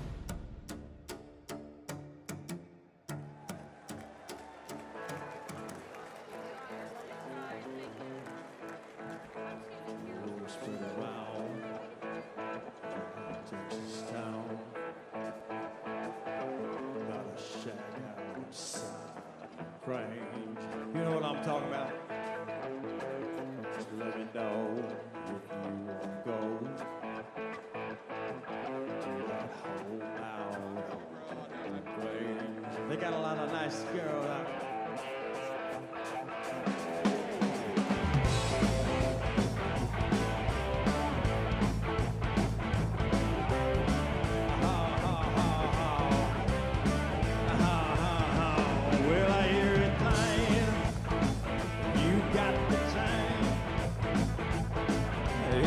Tend to get yourself in. Well, I hear it's fine. You got the time. Well, I might be mistaken.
Ladies and gentlemen, please welcome Advocate for Safe Schools, Annette Albright from North Carolina.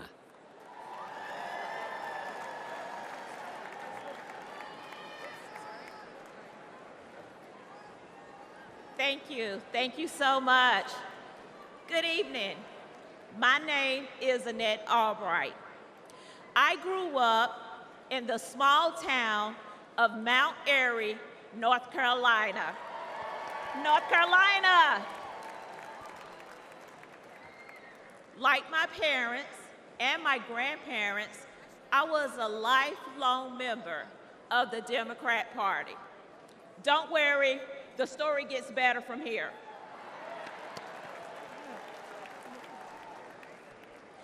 After completing a degree in criminal justice, I started a career working with the North Carolina Department of Corrections. I left my job in the criminal justice system to work for Charlotte-Mecklenburg School District to engage our youth before they got stuck in the system. It didn't take long for me to realize that public schools are a part of the problem.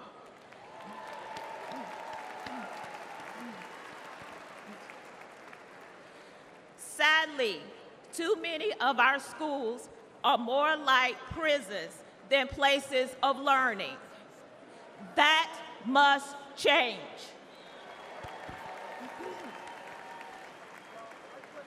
In one public high school, I witnessed a full-blown riot. I saw many violent altercations between students and physical attacks on staff. During my 14 years working with the Department of Public Safety, offenders never laid a hand on me. Yet, I was violently assaulted by a group of students in a public high school.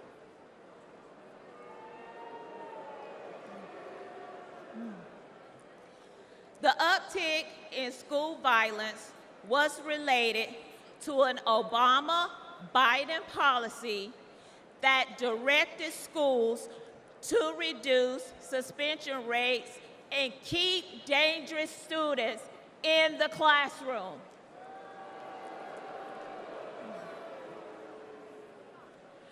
President Trump reversed the Obama policy and put the safety of our kids first.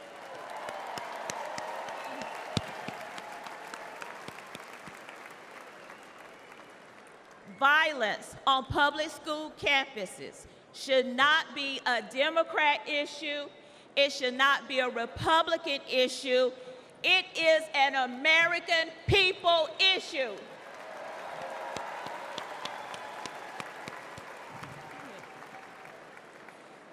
Sadly, I've repeatedly seen that the Democrat Party cares more about appeasing the teachers' union than they do about prioritizing the needs of our kids.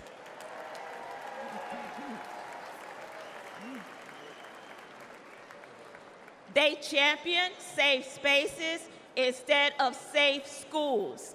This is completely wrong.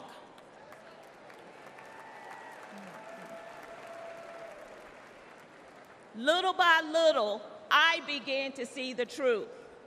While Democrats spend more money on a broken system, Republicans are empowering parents and fighting for school choice.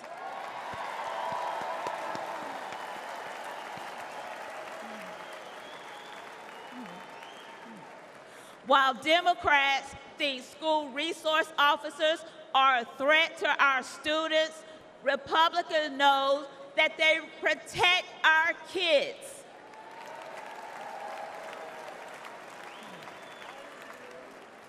While Democrats won't admit that our schools are failing, Republicans will fix the system and make our schools safe.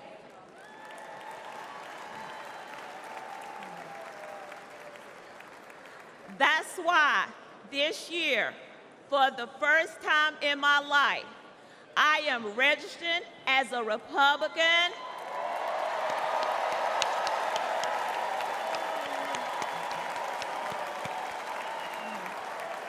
Thank you. Thank you. And in November, I will proudly cast my vote for Donald J. Trump.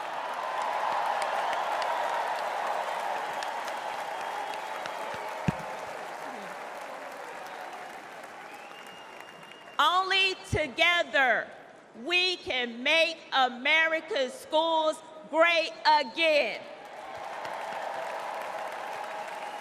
Thank you, and God bless America.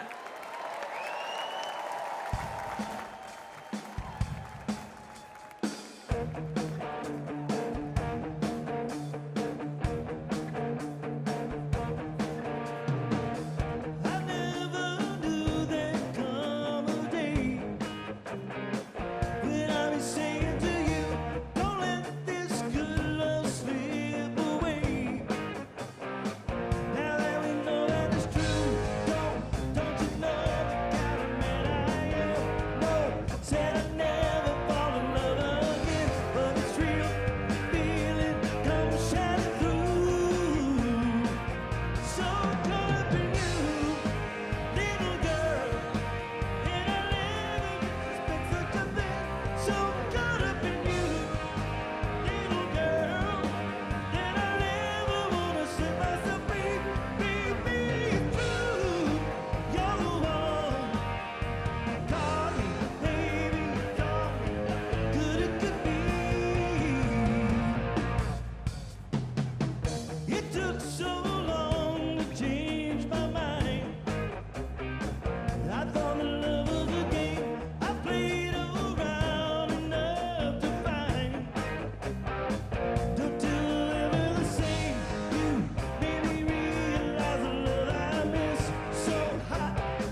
Well, let me tell you something, brother. You know something? When I came here tonight, there was so much energy in this room. I felt maybe I was in Madison Square Garden getting ready to win another world title. Or maybe I thought the vibe was so intense, the energy was so crazy, it felt like maybe I was gonna press that no-good, stinky giant over my head and slam him through the mat, brother. But what I found out was I was in a room full of real Americans, brother. And at the end of the day, with our leader up there, my hero, that gladiator, we're gonna bring America back together, one real American at a time, brother.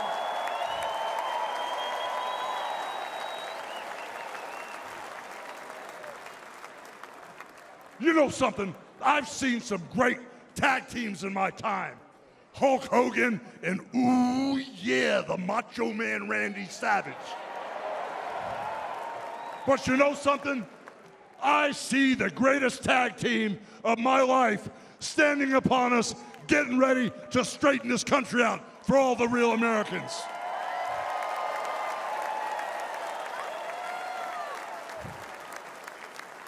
You know, even though you guys are real Americans, you better get ready. Because when Donald J. Trump becomes the President of the United States, all the real Americans are gonna be nicknamed Trumpites. Because all the Trumpites are gonna be running wild for 4 years. So with the power of Donald J. Trump and all the Trumpites running wild, America is gonna get back on track, and like Donald J. Trump said, America is gonna be great again.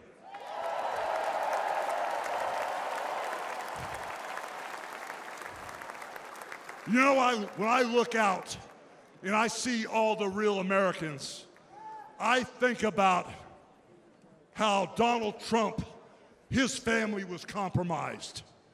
When I look out there and I see Donald Trump, I think about how his business was compromised. But what happened last week when they took a shot at my hero and they tried to kill the next President of the United States? Enough was enough. And I said, let Trumpomania run wild, brother. Let Trumpomania rule again. Let Trumpomania make America great again.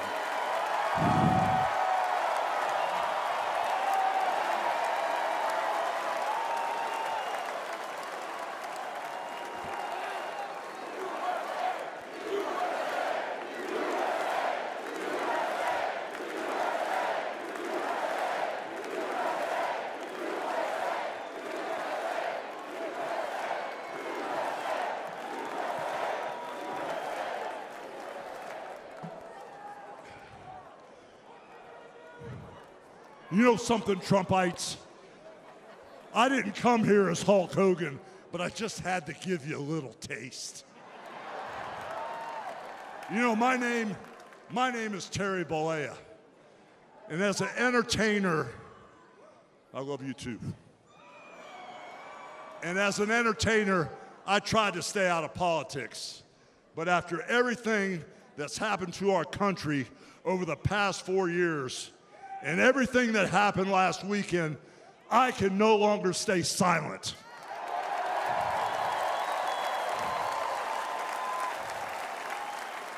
I'm here tonight because I want the world to know that Donald Trump is a real American hero.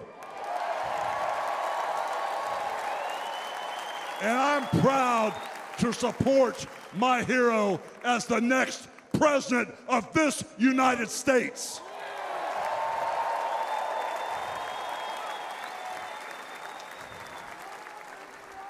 You know, guys, I've known Donald Trump for over 35 years. You know, hold on a second, hold on. I just had a flashback. I just had a flashback, man. This is really tripping. You know, the last time I was up on stage, Donald Trump was sitting at ringside at the Trump Plaza. I was bleeding like a pig, and I won the world title right in front of Donald J. Trump. And you know something? He's gonna win in November, and we're all gonna be champions again when he wins.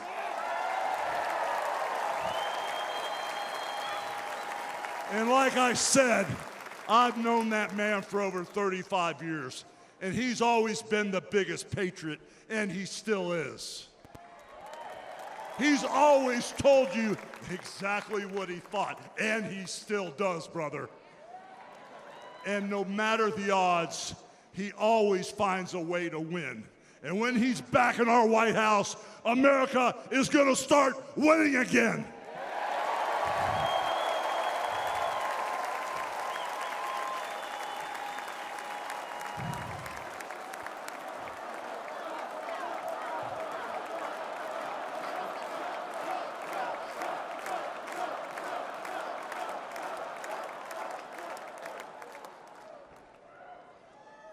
You know, guys, over my career, I've been in the ring with some of the biggest, some of the baddest dudes on the planet. And I've squared off against warriors, ooh yeah, savages. And I've even, like I said, body slammed giants in the middle of the ring. And I know tough guys. But let me tell you something, brother. Donald Trump is the toughest of them all.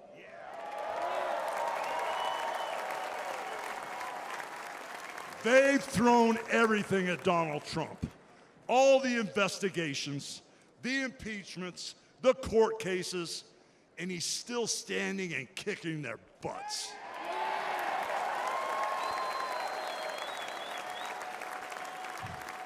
You know, we never had it better than the Trump years. Back then, we had a thriving economy. We had strong borders. We had safe streets. We had peace and respect around the world. But then we lost it all in a blink of an eye. Crime is out of control. The border is out of control. The price of food and gas and housing is out of control. And the only person who can clean this up is Donald Trump.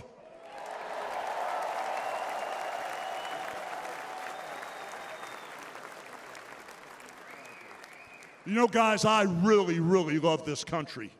And I've lived the American dream. And I want my kids, your kids, and all those little teeny Hulkamaniacs out there to live the American dream too.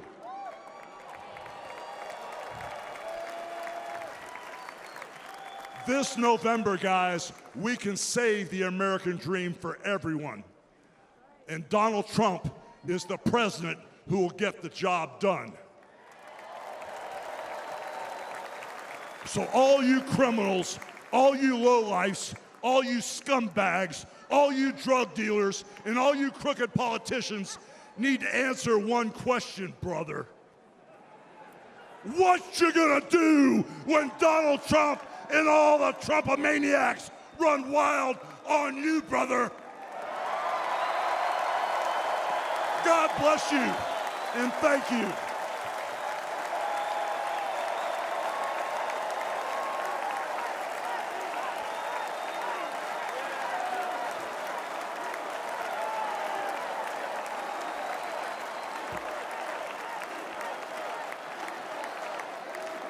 Ladies and gentlemen, please welcome the President and CEO of the Billy Graham Evangelistic Association and President of Samaritan's Purse, the Reverend Franklin Graham.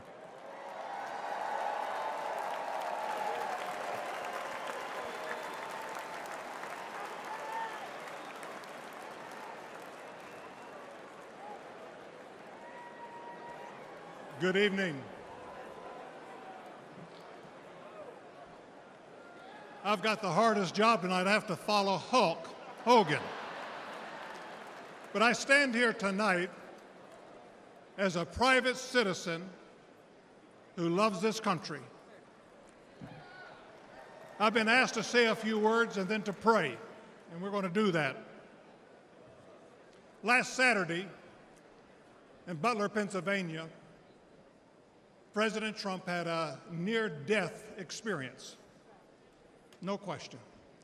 But God spared his life. And when we go through those experiences, it changes us. It can cause us to examine our lives and to reevaluate our priorities, as you should. When President Trump rose from that platform, he rose with his fist raised in strength, showing America his unshakable resolve to fight for them in this nation.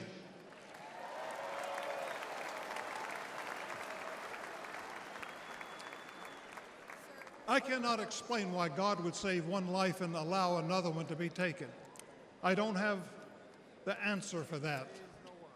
But one thing I do know is that God loves us, and he wants us to be with him in heaven one day. And that's through faith in his Son, Jesus Christ. You see, the Bible says that God so loved the world that he gave his only begotten Son, that whosoever believeth in him shouldn't perish but should have everlasting life. For as long as I've known President Trump, I've found him to be a man of his word. Things that he said he'll do, he did. When he told me and our country in 2016 that he was going to appoint conservative justices, guess what? He did. In 2016, he said he would defend religious liberty, and guess what? He did.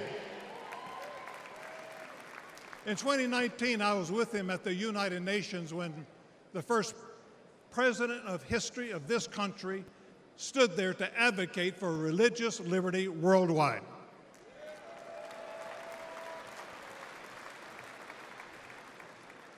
When American citizen and Pastor Andrew Brunson was being held in a Turkish jail on false accusations, President Trump demanded that he be released.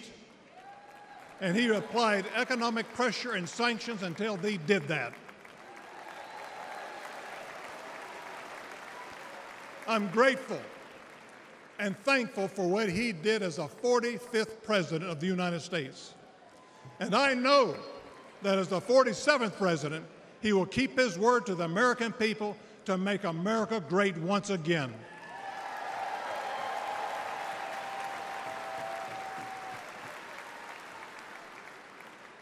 It's an honor for me to be asked to pray for Donald Trump this evening.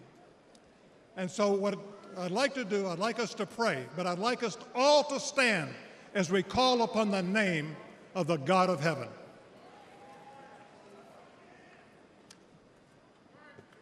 Our Heavenly Father, we come before you this evening with grateful hearts. Thank you for saving the life of President Donald J. Trump. In his own words, it was you and you alone who saved him. We pray for the others that were injured on Saturday, for the family who lost their loved one. Put your loving arms around them. Comfort them, and may they sense your presence. We stand before you tonight. We say thank you for the provisions you have given to the United States of America. You have blessed this country more than any country in the world.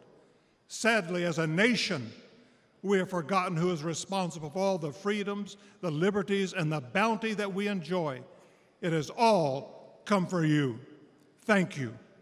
This evening, our nation is in trouble. We're divided politically, racially, economically, with millions of people seeking refuge and hope in our dry and thirsty land. You're the only one who can fix the complexity of the problems that we face today. We pray for President Trump that you would give him wisdom, strength, and a clear vision for the future of this nation and the task that is at hand. Continue to protect him from his enemies. I pray that you would surround him with men and women who will give him sound counsel and guidance. We pray for Melania, for Barron, and for all the President Trump's children and grandchildren. We pray for Senator J.D. Vance, his wife Ulsa, along with their young family. We're thankful for his strong stand for defending life. As your word instructs, we also pray for the leaders of our nation, whether they're Republican, Democrat, or Independent. We know that all authority comes from you. You are a great God, and we ask that if it be thy will that you will make America great once again. And we ask that you'll unite our hearts, bring us together, one nation under God, indivisible, with liberty and justice for all. And we pray this in the mighty name of my Lord and Savior, Jesus Christ, the King of Kings and the Lord of Lords. Amen.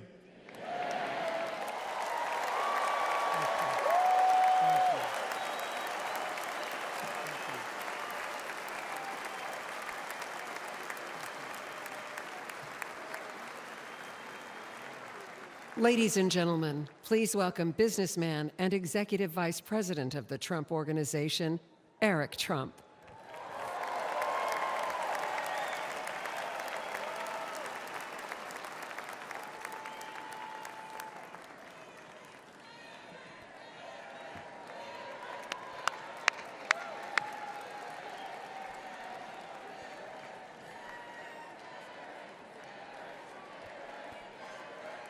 Good evening, America.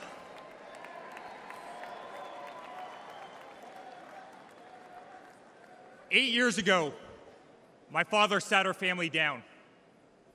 He spoke of a nation in decline, of dreams slipping away, of a future endangered by failed leadership and broken promises. It was in that moment I knew my father had made a decision that would forever change our lives. We realized he had chosen to step into the arena, to fight for the soul of America. He had decided to leave behind the comforts of an unbelievable business empire, to leave behind everything he had ever built, to answer the call to serve our nation. Unlike his predecessor, it was not a decision born out of necessity. Unlike the current president, it was not a decision that would enrich his family. Rather, it was a decision made out of love for this country and a deep concern for America's future.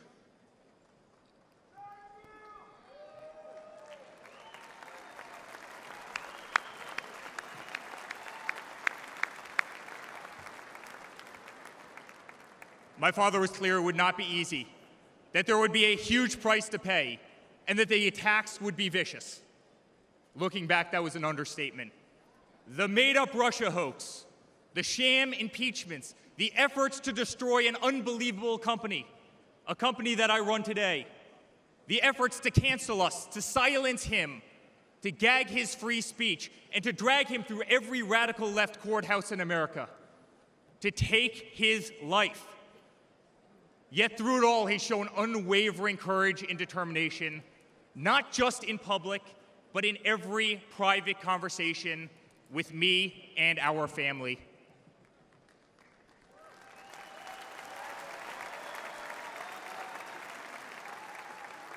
He stood tall, fueled not by personal ambition, but by a profound love for this country and a love for all of you, the American people. That man is my father. That man is the 45th president and soon to be 47th president of the United States. That man is Donald J. Trump.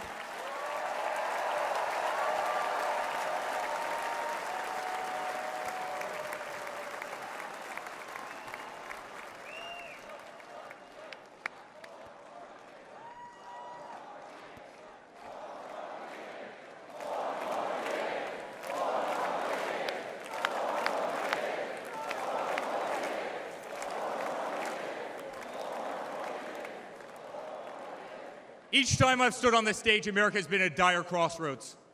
In 2016, many people began to doubt the promise of America.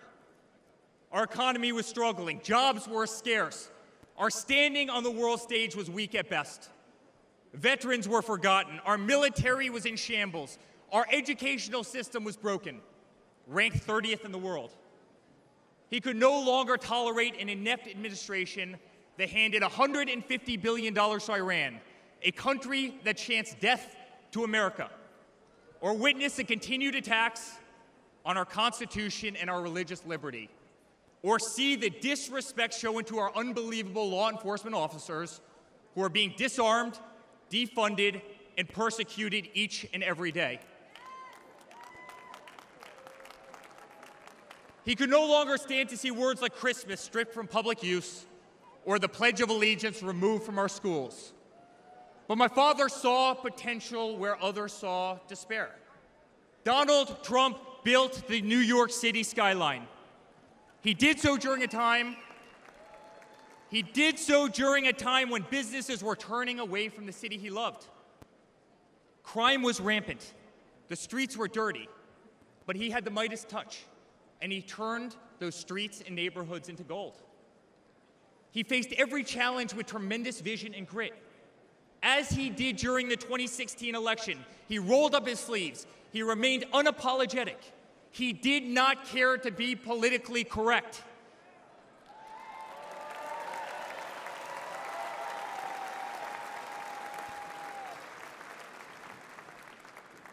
He restored hope. He restored a voice to millions of Americans who had been ignored. He restored the American dream. Under my father's leadership, the economy climbed to record heights.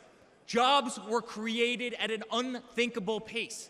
Unemployment reached historic lows across all demographics. Wage growth soared. He cut taxes for hardworking families and businesses. He slashed regulations. We saw the greatest 401k increase in American history.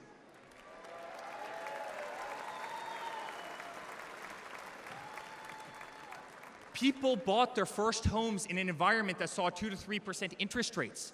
They started their families. My father made the United States energy independent with the lowest gas prices in decades.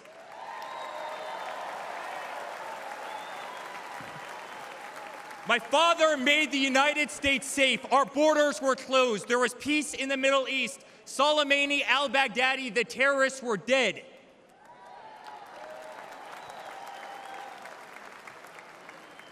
My father made the United States respected again, with the courage to walk into countries like North Korea, with the courage to impose tariffs on China, and with the courage to tear up trade deals that cost Americans their jobs.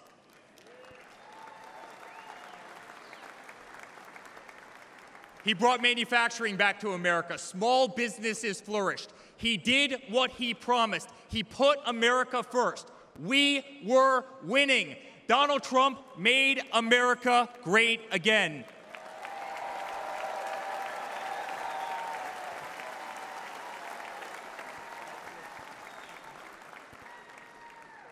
But he also created a movement that threatened the special interests in the political elites.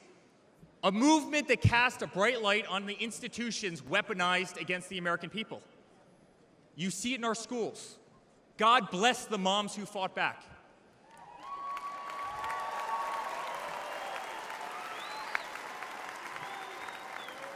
You see it in your workplace. You see it on every news station, in every newspaper. You see it in the military. The most iconic military installations on planet Earth are stripped of their identity and renamed.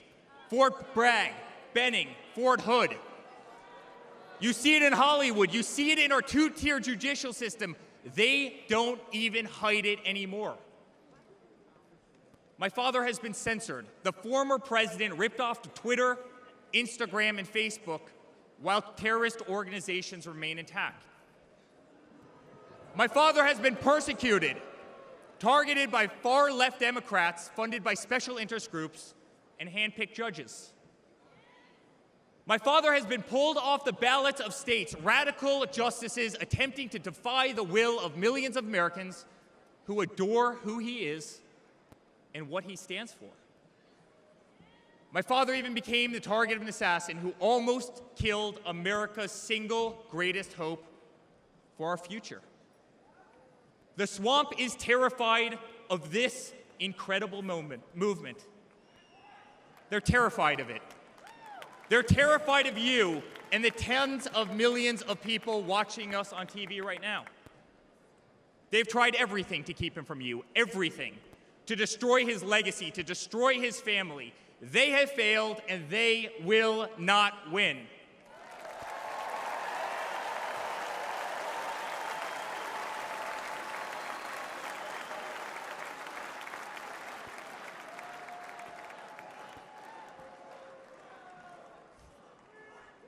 I love my Florida delegation right here.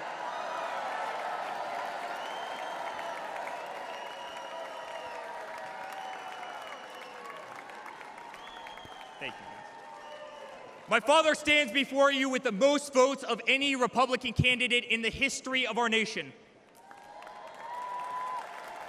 He has defied the predictions of every political pundit. He fills stadiums across our country. He energizes Americans to the issues facing this nation and does so with unvarnished honesty.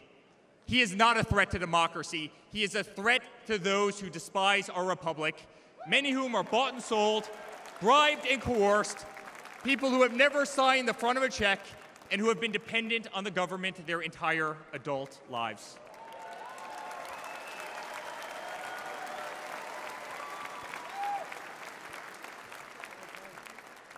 Today, as it was in 2016, America's at that crossroads again. Energy prices are soaring. Interest rates are crippling. Everything is unaffordable. The US dollar has been diminished. Inflation has made it impossible for Americans to live, to save for their future. Our infrastructure is crumbling. Our border is out of control. Millions are dead and displaced in Russia and Ukraine, a war that has no end and a war that we are funding. The Middle East has become a hornet's nest. Our greatest ally, Israel, totally under siege. Fentanyl is killing our youth and destroying families, while the current administration stands idly by, hoping their inaction will import illegal votes. Crime terrorizes our cities and our suburbs as far-left policies handcuff police. Male athletes, guys my height, 6'5", are swimming in women's sports.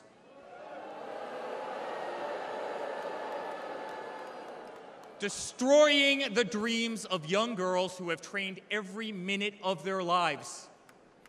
We no longer trust our elections. We no longer trust our judicial system, and we no longer believe that our government is working in our best interest.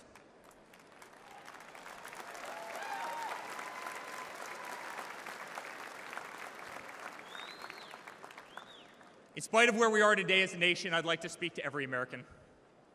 To the homeless veteran sleeping under a bridge as illegal immigrants are housed in the most expensive hotels in New York. I'm sorry. We know it's wrong, and we will fix it.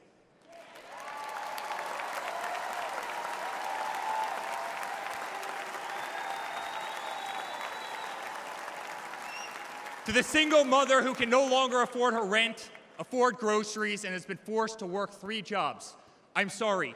It does not have to be this way. To the parents who lost a son or daughter to fentanyl, including the incredible woman that spoke the other night, while an administration does absolutely nothing, I'm sorry.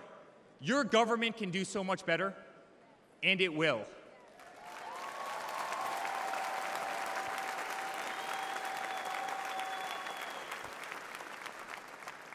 To the children who are being brainwashed instead of learning the fundamentals in school, I'm sorry.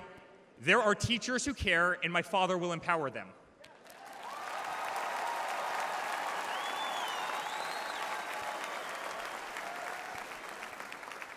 To the law enforcement officers, our brave Border Patrol, Secret Service agents who work every single day to protect our communities, knowing damn well that the system will throw you under the bus, I'm sorry. We will stand behind you.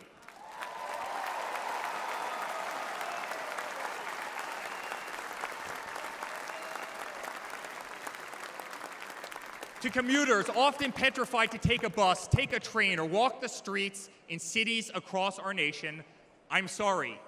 That man right there will fix this.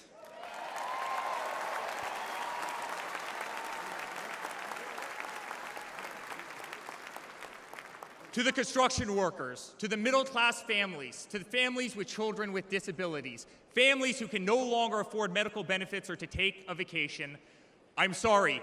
We will make America great again.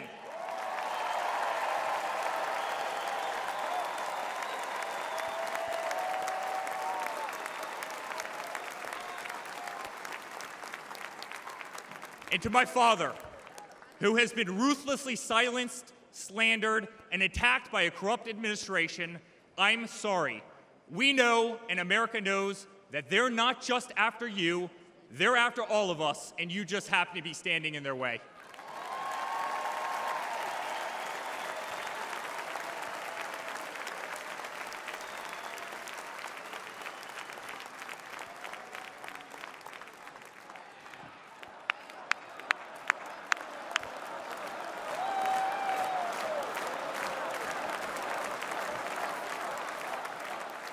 To all Americans watching tonight, the greatest retribution will be our success. Success not just for ourselves, but for our grandchildren and our children. Under President Donald J. Trump, the swamp will be drained.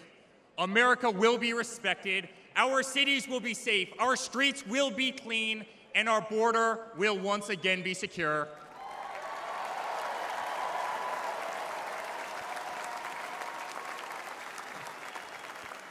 We will have peace. We will have prosperity. Your hard-earned tax dollars will enrich a better America, not be squandered in corrupt foreign nations. Education will be handed back to the states. We will no longer be 30th in the world. We will be first.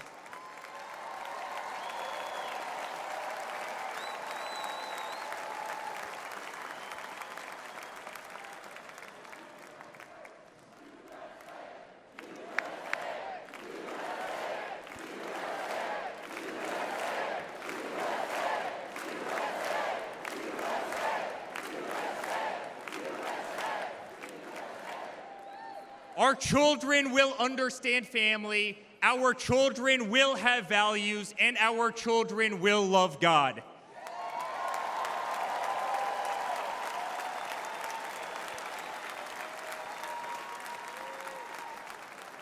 Our country will prioritize free speech, respect freedom of religion, and honor our Constitution.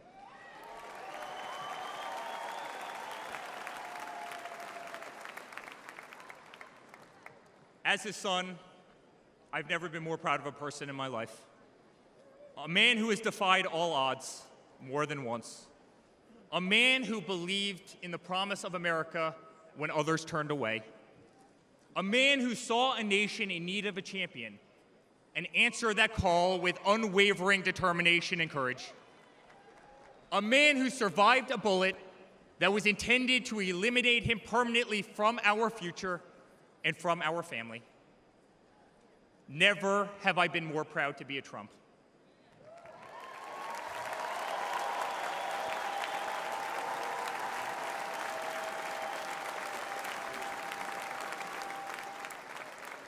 Never have I been more proud to stand by my father's side. I remain incredibly honored to be part of this journey, a journey with all of you, a journey to save the greatest country on earth, a journey with the most incredible people I have ever met. Dad, 5 days ago, Laura, Luke, Carolina, and I held our breath as we saw blood pour across your face. By the grace of God, divine intervention, and your guardian angels above, you survived.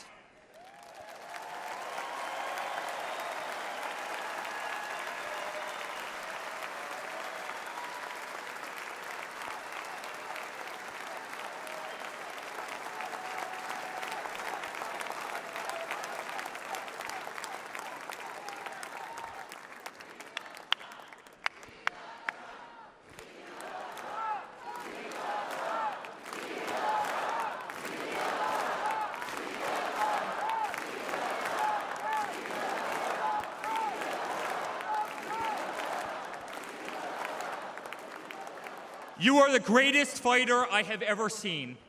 You are strong, you are full of life, and you are unapologetic. Your optimism is contagious. Your backbone is unbreakable. Your conviction to fight for what is right and against all that is wrong is truly next level.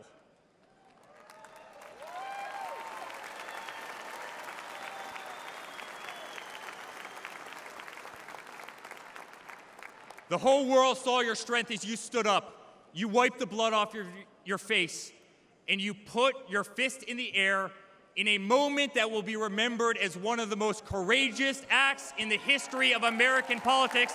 You shouted, "Fight! Fight! Fight!"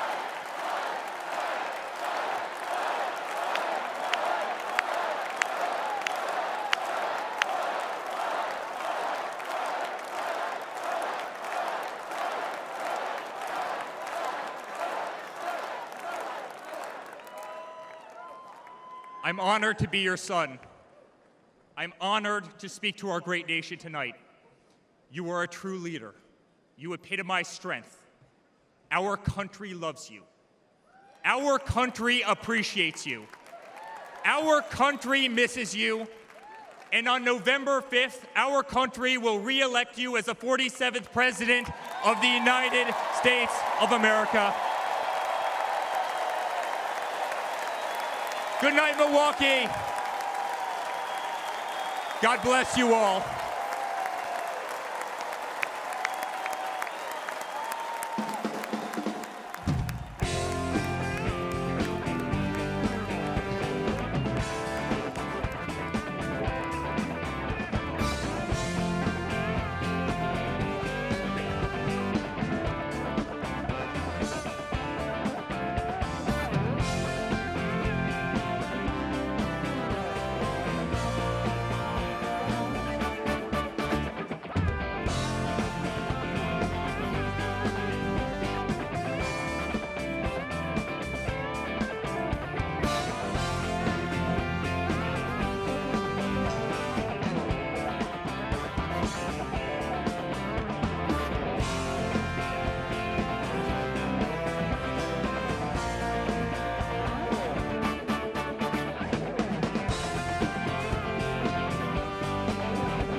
Ladies and gentlemen, the next First Lady of the United States, Mrs. Melania Trump.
This is a story as uniquely American as the ideals and freedoms we all cherish.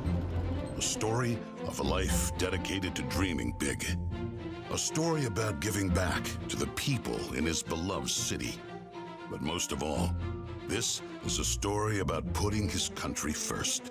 And it's a story best told in pictures. Young and confident, Donald Trump wasn't afraid to think big and build even bigger.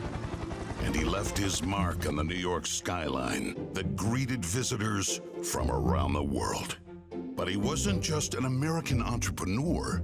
He became a folk hero. Celebrities and sports stars wanted to be seen with him. Politicians sought his approval. And New Yorkers just loved him. And he loved them back. And he gave back. Just one example, saving the Woolman skating rink. The Woolman skating rink in Central Park is open again. The city spent nearly 6 years and $12 million trying to fix it. And then to the rescue, developer Donald Trump. As Tracy Egan tells us now, he accomplished in 3.5 months what the city couldn't do in 6 years. Donald, you performed a great public service. There was no denying that Donald Trump was the toast of the town. But he was also something even more important, a patriotic American. And like many others, he was becoming increasingly troubled by the direction of our country. Because I really am tired of seeing what's happening with this country, how we're really making other people live like kings, and we're not. You've said, though, that if you did run for president, you believe you'd win. Well, I don't know. I think I'd win. I tell you what, I wouldn't go in to lose. I've never gone in to lose in my life. And if I did decide to do it, I think I'd be inclined. I would say that I would have a hell of a chance of winning, because I think people, I don't know how your audience feels, but I think people are tired of seeing the United States ripped off. But who would ever run for president and leave such a glamorous life? Appearances in movies, best-selling books, a widely popular TV show. But for Donald J. Trump, the calling to save his country was even stronger. The mission, more important. The number of Americans being left behind, too large. And so, in Donald Trump fashion, he announced he was running for president, in it to win. And he did.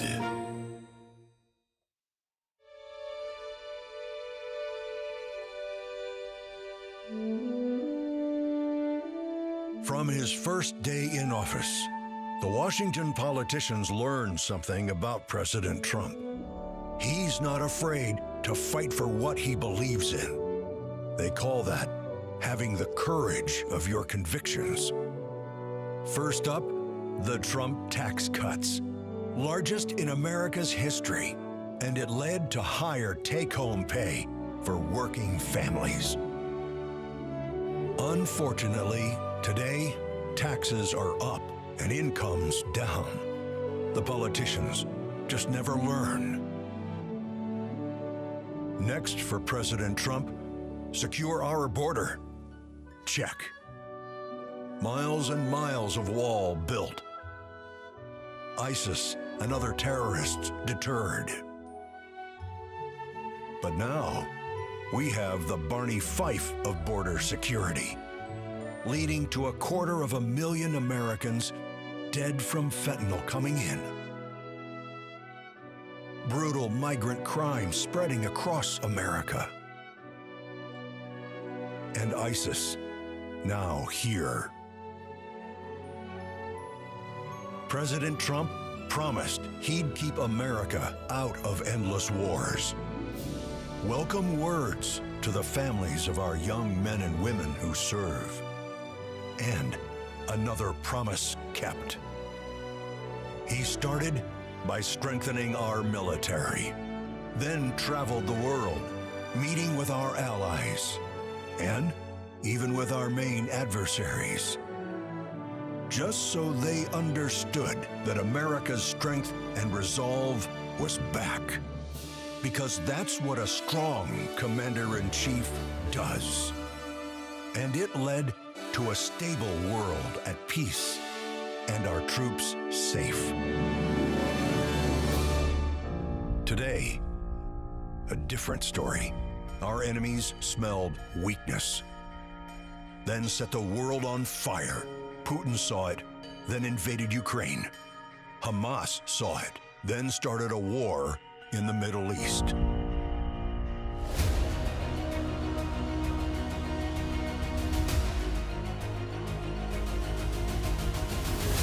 There's one more thing we've learned about President Trump. He believes so strongly in America, so optimistic for our possibilities, and so committed to fighting to once again make our country great, that there is nothing that is going to stop him.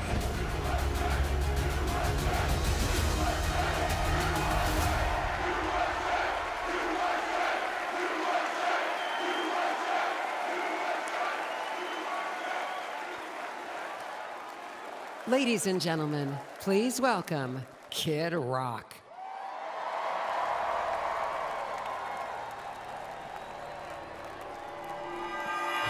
What up, America? If you're ready for President Trump to take the stage, I need everybody to stand up. I need everybody to put a fist up in the air. Everybody, get a fist up in the air. Now follow me. Say fight, fight. Say fight, fight. Say fight, fight. Say Trump, body scream.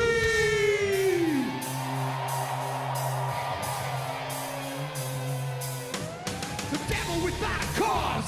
I'm back with the beaver hats and Ben Davis slacks. 30-pack of stroll, straight rock and roll. No Rogaine in the propane flow. The chosen one, I'm the living proof. With the gift of gab from the city of truth. You know I jab, stab, and knock critics back. And I did not stutter when I said that. I'm going platinum, selling rhymes. I went platinum 7 times. Still they ill and wanna see us fry. I guess because only God knows why. Why? Oh, they call me cowboy. I'm the singer of black. Throw a fist in the air. Let me see where you at. Say fight, fight. Say fight, fight. Say fight, fight. I say Trump, Trump.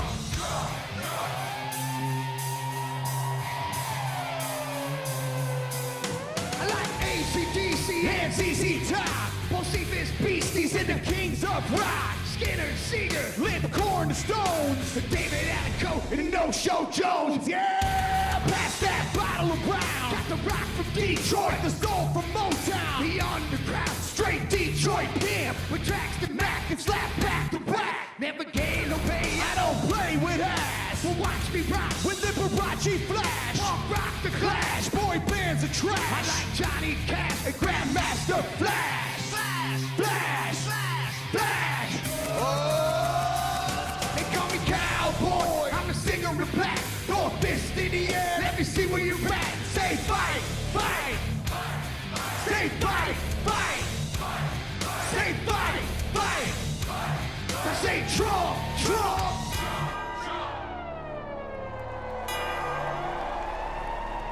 I'm an American badass. Watch me kick. You can roll with rock or you can. I'm the ultimate. I'm like Amazing Grace. I'm on rock and roll. Never rock this place. All super fly. Living double wide. Psychon McLeod. The big dog to ride. Bill Shack to share. Bringing flash to flare. Like a long hair swinging middle finger in the air. Snakeskin boots 65 Chevelle. See me ride and sit and hit a rebel yell. I won't live to tell. So if you do, rock for freedom and rock for truth. Who knew I'd blow like Oklahoma, Florida, Georgia, Arizona. Smell the aroma and check my hits. I know it stinks in here, cause Trump's the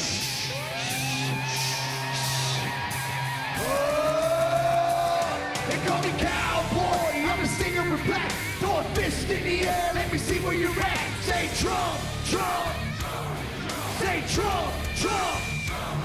Say Trump, Trump. Say Trump, Trump. I need to hear you louder than that. One more time. I'm a cowboy, badass and black. You singing Trump, Trump. From side to side, from front to back. Come on, Trump, Trump. I put Detroit City back on the map. We singing Trump, Trump. Kid Rock's in the house. This is where I'm at. Ladies and gentlemen, get ready for the most patriotic American badass on earth, President Donald J. Trump. But first, another American badass, my brother, Dana White. God bless America.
Good evening, ladies and gentlemen.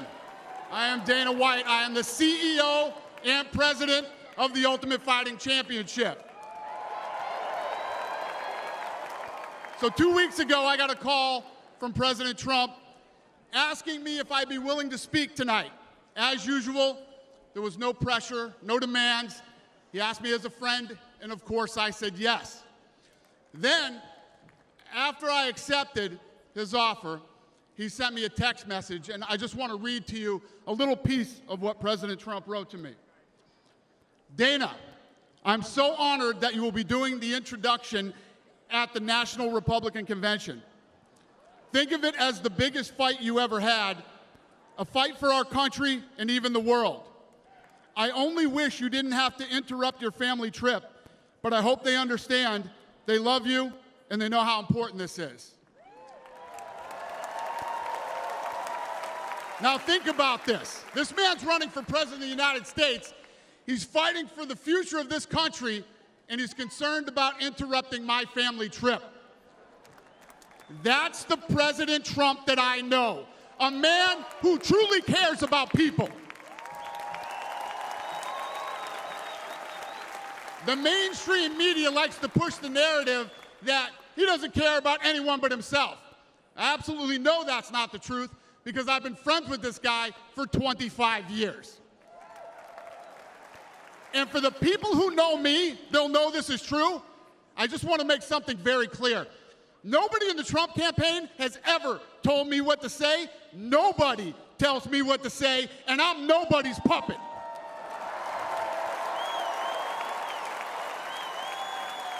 And I'm not telling you what to think. I'm telling you what I know. And I know President Trump. I know President Trump is a fighter. I've been saying this since 2015. Now look at what's happened over the last 10 years. We have all seen it with our own eyes. I'm in the tough guy business, and this man is the toughest, most resilient human being that I've ever met in my life. The higher the stakes, the harder he fights, and this guy never, ever gives up. So what's at stake here? The answer is in President Trump's text, and I quote, "A fight for our country." I know why he's running for president again. Why else would he put himself through everything he's dealt with just to get back here? We all know he doesn't need this. This guy's got a great life, he has a beautiful family, and he has achieved everything that you could possibly achieve in life. I know President Trump is literally putting his life on the line for something bigger than himself, and he's willing to risk it all because he loves this country.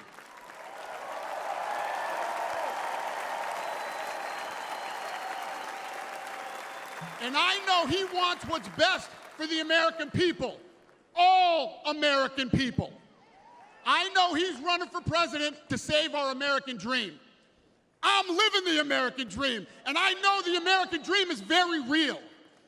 Whether you were born in this country or came here from someplace else, this is the last real land of opportunity. President Reagan once said, "Government's first duty is to protect the people, not run their lives." And if you're buried in government red tape, how will you ever start your own business? If you're struggling to pay your bills, how can you ever afford to start a family? And if you don't feel safe in your own town, why would you ever buy a house? I know that President Trump is fighting to save the American dream, and that's what's at stake in this election. We are choosing who we want to lead us in this fight. I know President Trump is a proven leader, a fearless leader, and this country was in a much better place when he was in the Oval Office. In my mind, the choice is clear. But this election, we all get to choose. I know I'm going to choose strength and security. I know I'm going to choose opportunity and prosperity. I know I'm going to choose real American leadership and a real American badass.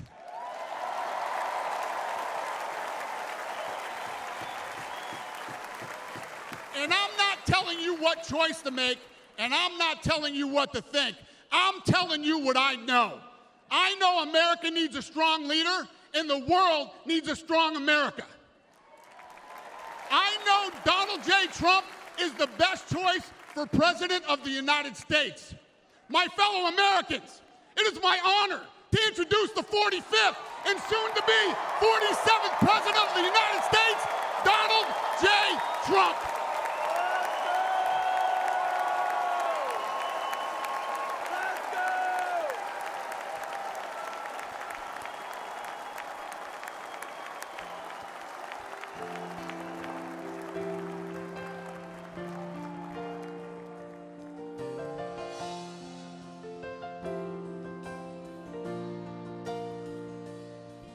If tomorrow all the things were gone, I'd work for all my life, and I had to start again, just my children and my wife.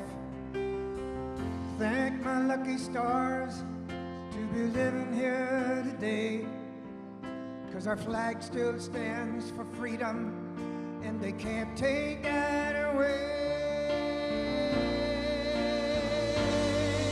And I'm proud to be an American, where at least I know I'm free, and I won't forget the men who died, who gave that right to me, and I gladly stand up next to you and defend her still today, 'cause there ain't no doubt I love this land. Sing it. God bless the USA.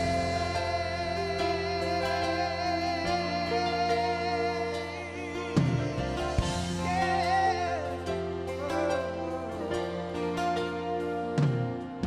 From the lakes of Minnesota to the hills of Tennessee, across the plains of Texas, from sea to shining sea, from Detroit to Houston and New York to LA, there's pride in every American heart, and it's time we stand and say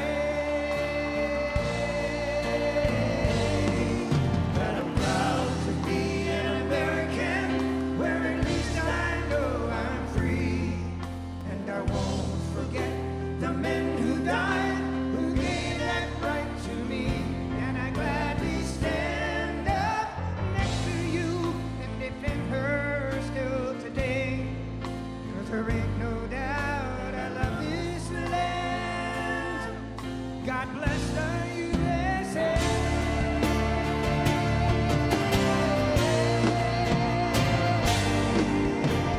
And I'm proud to be an American, where at least I know I'm free, and I won't forget the men who died, who gave that right to me, and I gladly stand up next to you and defend her still today, 'cause there ain't no doubt I love this land.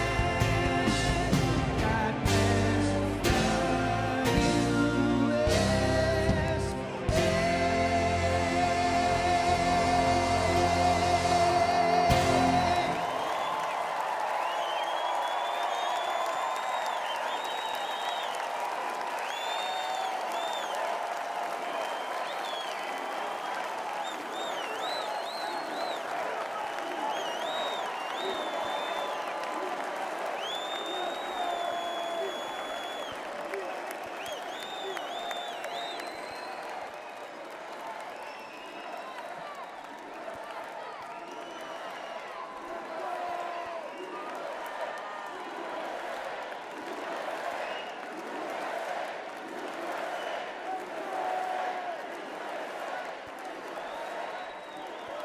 Thank you very much.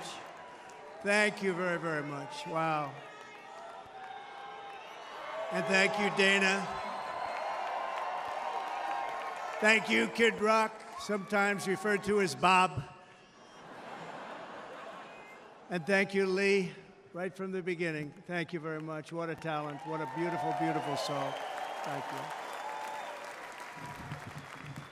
Friends, delegates, and fellow citizens, I stand before you this evening with a message of confidence, strength, and hope. 4 months from now, we will have an incredible victory, and we will begin the 4 greatest years in the history of our country. Together, we will launch a new era of safety, prosperity, and freedom for citizens of every race, religion, color, and creed. The discord and division in our society must be healed. We must heal it quickly. As Americans, we are bound together by a single fate and a shared destiny. We rise together or we fall apart. I am running to be president for all of America, not half of America, because there is no victory in winning for half of America. So tonight, with faith and devotion, I proudly accept your nomination for President of the United States. Thank you.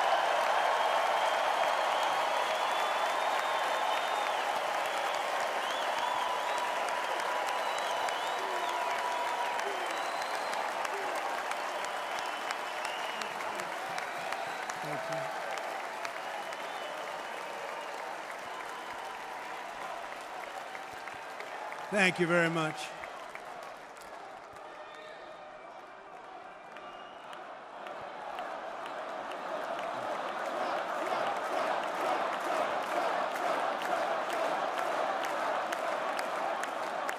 Thank you very much. And we will do it right. We're going to do it right. Let me begin this evening by expressing my gratitude to the American people for your outpouring of love and support following the assassination attempt at my rally on Saturday.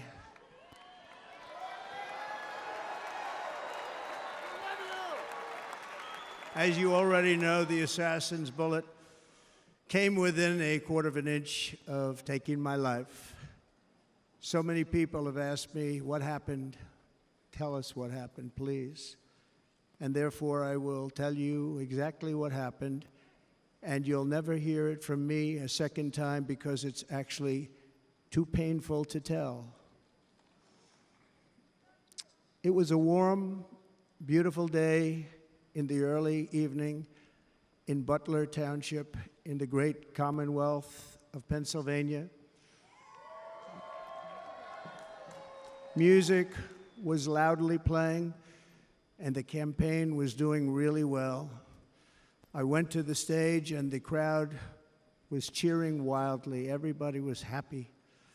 I began speaking very strongly, powerfully, and happily, because I was discussing the great job my administration did on immigration at the southern border. We were very proud of it.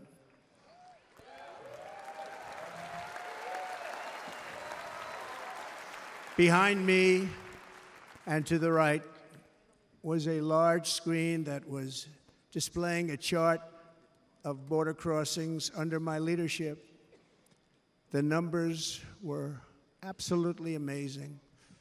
In order to see the chart, I started to, like this, turn to my right and was ready to begin a little bit further turn, which I'm very lucky I didn't do, when I heard a loud whizzing sound and felt something hit me really, really hard on my right ear. I said to myself, wow, what was that? It can only be a bullet. And moved my right hand to my ear, brought it down. My hand was covered with blood, just absolutely blood all over the place.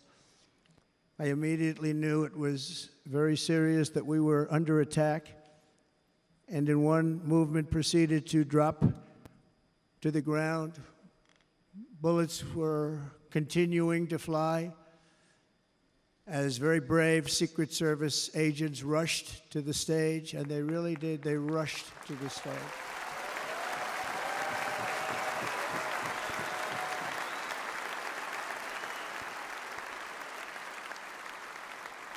These are great people at great risk, I will tell you, and pounced on top of me so that I would be protected. There was blood pouring everywhere, and yet, in a certain way, I felt very safe because I had God on my side. I felt that.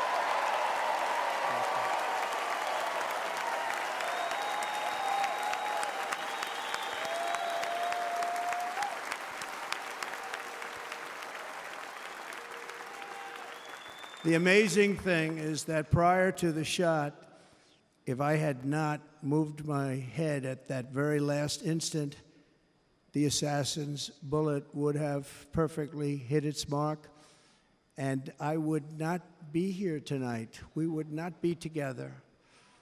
The most incredible aspect of what took place on that terrible evening in the fading sun was actually seen later.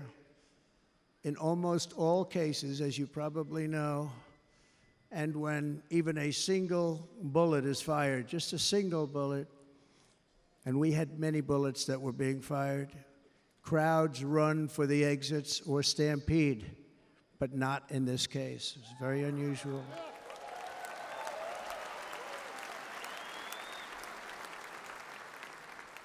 This massive crowd of tens of thousands of people stood by and didn't move an inch. In fact, many of them bravely but automatically stood up looking for where the sniper would be. They knew immediately it was a sniper.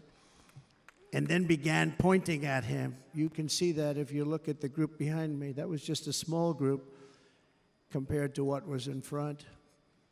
Nobody ran, and by not stampeding, many lives were saved. But that isn't the reason that they didn't move. The reason is that they knew I was in very serious trouble. They saw it. They saw me go down. They saw the blood and thought, actually most did, that I was dead. They knew it was a shot to the head. They saw the blood. And there's an interesting statistic. The ears are the bloodiest part. If something happens with the ears, they bleed more than any other part of the body. For whatever reason, the doctors told me that. I said, why is there so much blood? He said, it's the ears. They bleed more. So we learned something, but they just, this beautiful crowd, they didn't want to leave me. They knew I was in trouble. They didn't want to leave me. And you can see that love written all over their faces. Incredible people. They're incredible people. Bullets were flying over us, yet I felt serene. But now the Secret Service agents were putting themselves in peril. They were in very dangerous territory. Bullets were flying right over them, missing them by a very small amount of inches. And then it all stopped. Our Secret Service sniper, from a much greater distance and with only one bullet used, took the assassin's life, took him out.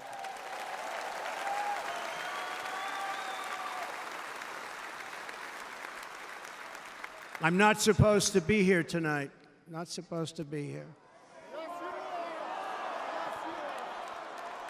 No.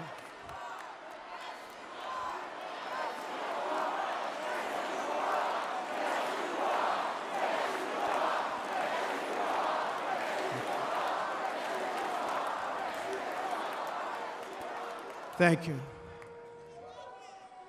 But I'm not. And I'll tell you, I stand before you in this arena only by the grace of Almighty God.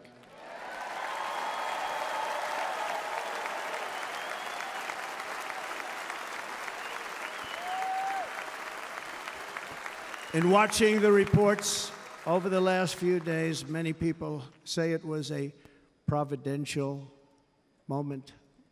Probably was. When I rose, surrounded by Secret Service, the crowd was confused because they thought I was dead, and there was great, great sorrow. I could see that on their faces as I looked out. They didn't know I was looking out. They thought it was over. But I could see it, and I wanted to do something to let them know I was okay. I raised my right arm, looked at the thousands and thousands of people that were breathlessly waiting, and started shouting, "Fight, fight, fight."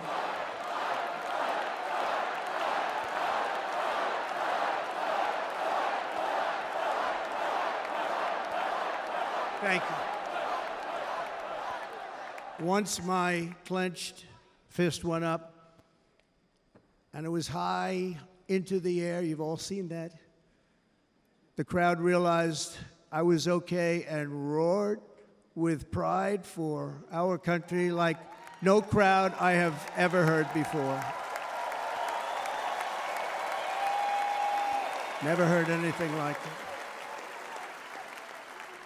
For the rest of my life, I will be grateful for the love shown by that giant audience of patriots that stood bravely on that fateful evening in Pennsylvania. Tragically, the shooter claimed the life of one of our fellow Americans, Corey Comparator. Unbelievable person, everybody tells me. Unbelievable. And seriously wounded, two other great warriors. Spoke to them today. David Dutch and James Copenhaver. Two great people. I also spoke to all three families of these tremendous people. Our love and prayers are with them and always will be. We're never going to forget them. They came for a great rally. They were serious Trumpsters, I want to tell you. They were serious Trumpsters and still are. But Corey, unfortunately, we have to use the past tense. He was incredible. He was a highly respected former fire chief, respected by everybody. Was accompanied by his wife, Helen, incredible woman. I spoke to her today, devastated, and two precious daughters. He lost his life selflessly acting as a human shield to protect them from flying bullets. He went right over the top of them and was hit. What a fine man he was.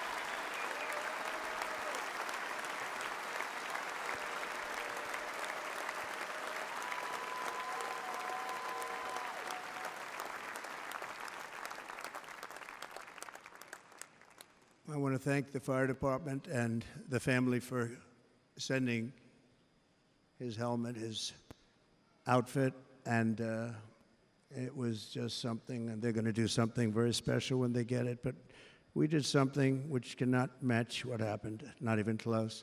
But I am very proud to say that over the past few days, we've raised $6.3 million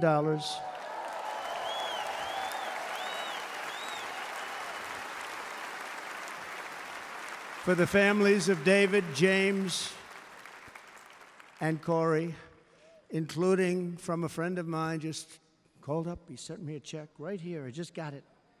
$1 million from Dan Newland. Thank you, Dan.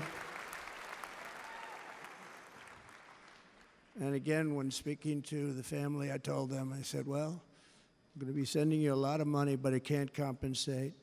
They all said the same thing. You're right, sir. We appreciate so much what you're doing, but nothing can take the place in the case of Corey. And the other two, by the way, they were very, very seriously injured, but now they're doing very well. They're going to be okay. They're going to be doing very well.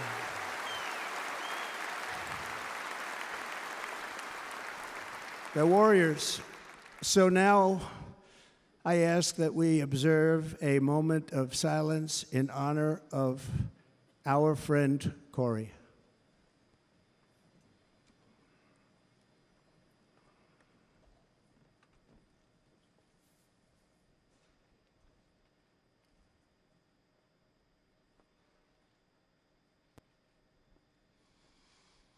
There is no greater love than to lay down one's life for others. This is the spirit that forged America in her darkest hours, and this is the love that will lead America back to the summit of human achievement and greatness. This is what we need. Despite such a heinous attack, we unite this evening more determined than ever I am more determined than ever, and so are you. So is everybody on your side.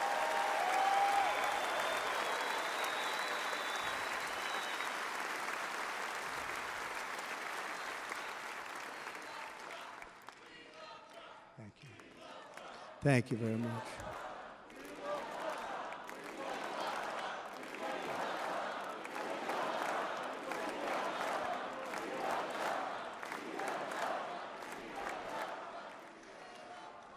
Our resolve is unbroken and our purpose is unchanged to deliver a government that serves the American people better than ever before.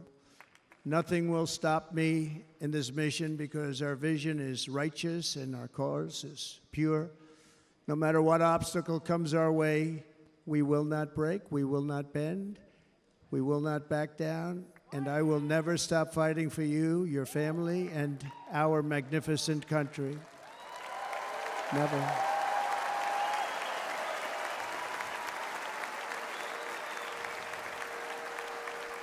And everything I have to give with all of the energy and fight in my heart and soul, I pledge to our nation tonight. Thank you very much. I pledge that to our nation.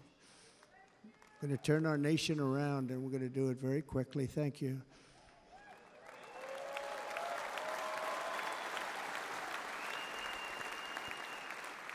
This election should be about the issues facing our country and how to make America successful, safe, free, and great again.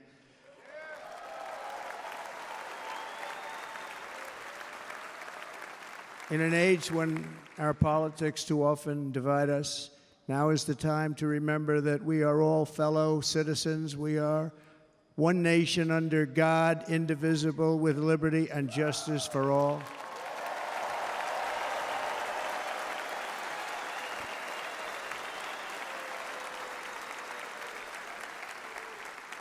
And we must not criminalize dissent or demonize political disagreement, which is what's been happening in our country lately at a level that nobody has ever seen before. In that spirit, the Democrat Party should immediately stop weaponizing the justice system and labeling their political opponent as an enemy of democracy.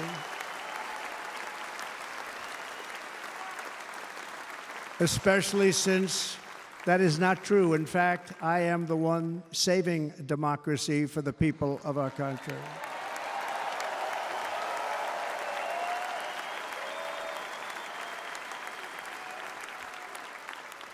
And very big news, as you probably just read, on Monday a major ruling was handed down from a highly respected federal judge in Florida, Eileen Cannon, finding that the prosecutor and the fake documents case against me were totally unconstitutional, and the entire case was thrown out of court.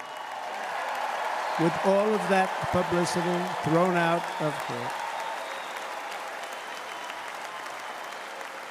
If Democrats want to unify our country, they should drop these partisan witch hunts, which I have been going through for approximately 8 years. And they should do that without delay and allow an election to proceed that is worthy of our people. We're going to win it anyway, but worthy of our people.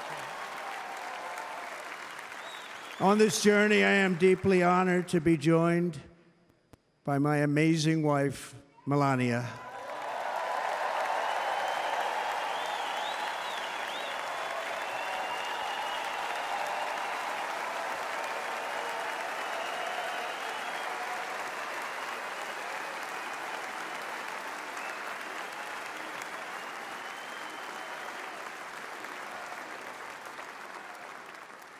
And Melania, thank you very much. You also did something really beautiful, a letter to America calling for national unity, and it really took the Republican Party by surprise. I will tell you, it was beautiful.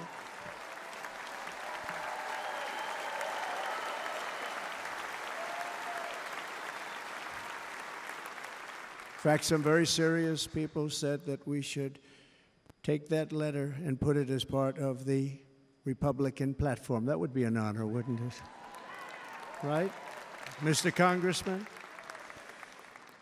but it captivated so many. So I also want to thank my entire family for being here, Don, Kimberly, Ivanka and Jared, Eric and Lara, Tiffany and Michael, Baron. We love our Baron.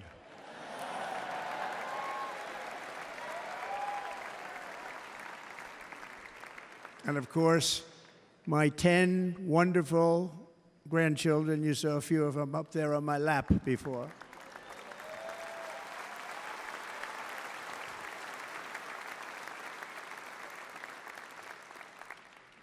And how good was Dana? Was Dana good? I mean, was he good? He was on probably the only vacation he's had in about, maybe ever, because he works, but about 10 years with his wife, very far away. I won't tell you where, but very, very far away, beautiful place. And my people called, and he said, I won't be able to do it. This is many, many years. I promised my wife I can't do it. And they came in, they said, Dana won't be able to do it, because he was my first, second, and third choice.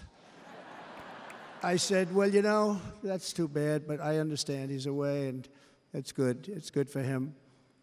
And that was it. About 30 minutes later, she came back in, sir, Dana just called. He's going to do it. And his wife, she said, you can't turn him down. You just can't do it. You have to go. That's a good wife.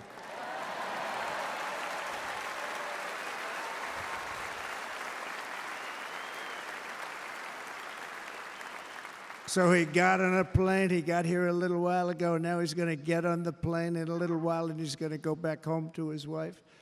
But they're great, and I just want to thank her and him and their whole family, because that's not easy. And Kid Rock, same thing. Called, he said, I want to be a part of it. I want to be a part, because, Kid does his great song, Big, Big Monster song. I had no idea. He became a friend of mine over the last 10 years. And he's amazing. Everyone loves him. I didn't even know how big he was. He has rallies, 35,000, 40,000 people he gets every time he goes out. I think he's making so much money, he doesn't know what the hell to do with it. You want to know? And then we have my other friend, and I've known him so long, and we took that song, and it was a big success, but we made that. I saw a chart of great songs to America. That was #1 on the chart recently, #1. So that's Lee Greenwood, a very special, beautiful person. He's a beautiful man. But they all wanted to be here, they called. And how about the Hulkster? How good was he? Is he up? Where is he? Boy, oh boy.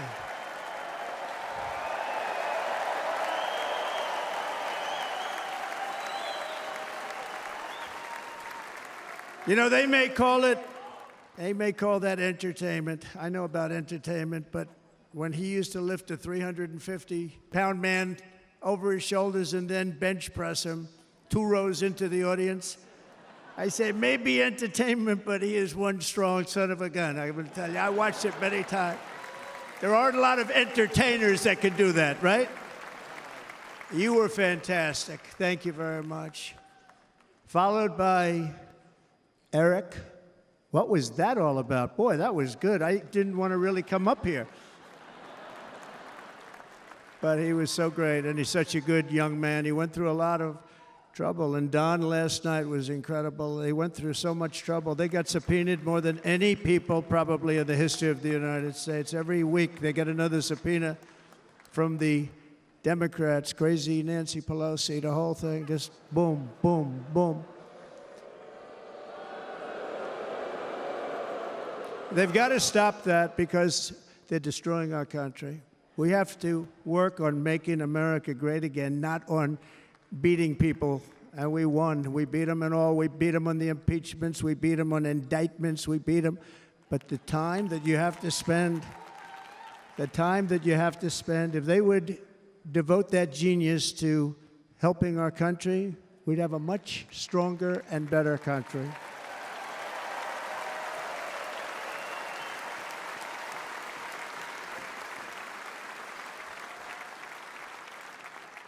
And Jason, the biggest star in country music. Jason, thank you for being here.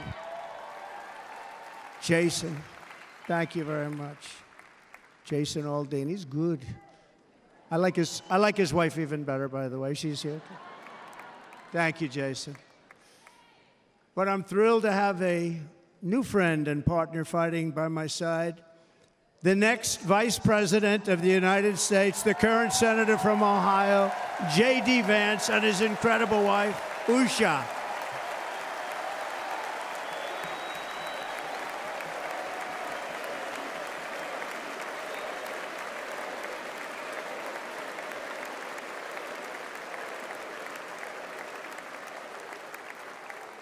He's going to be a great Vice President. He's going to be great. He'll be with this country and with this movement, greatest movement in the history of our country, Make America Great Again. When they criticize it, they say, we're going to try and stop MAGA. I said, MAGA is Make America Great Again. What are you going to stop? There's nothing to stop. Then they say, oh, that's right. It's very tough to fight it. And all of the people that did try and fight it have failed.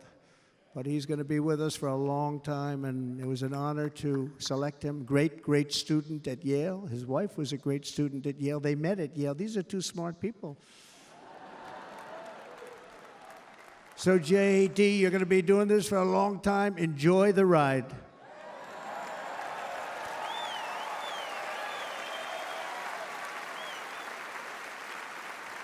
And a very special thank you to the extraordinary people of Milwaukee and the great state of... Oh, there they are. There they are. You are so easy to spot. And Green Bay's going to have a good team this year, right? They're going to have a good team. They're going to have a good team. Most of the audience doesn't like it, but it's true. You're going to have a very good team this year. And by the way, Wisconsin, we are spending over $250 million here creating jobs and other economic development all over the place. So I hope you will remember this in November and give us your vote. I am trying to buy your vote. I'll be honest about that.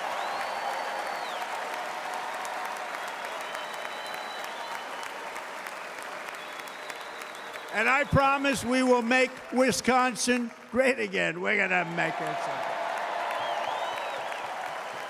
Thank you, Mr. Governor. Thank you very much. Thank you.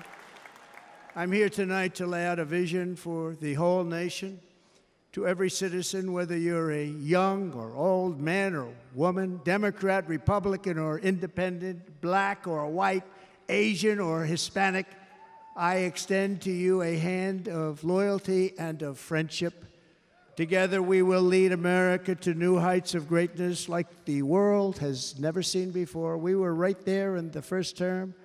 We got hit with COVID. We did a great job. Nobody knew what it was, but nobody's ever seen an economy pre-COVID. And then we handed over a stock market that was substantially higher than just prior to COVID. Coming in, did a great job. Never got credit for that. We got credit for the war and defeating ISIS and so many things, the great economy, the biggest tax cuts ever, the biggest regulation cuts ever, the creation of Space Force, the rebuilding of our military. We did so much.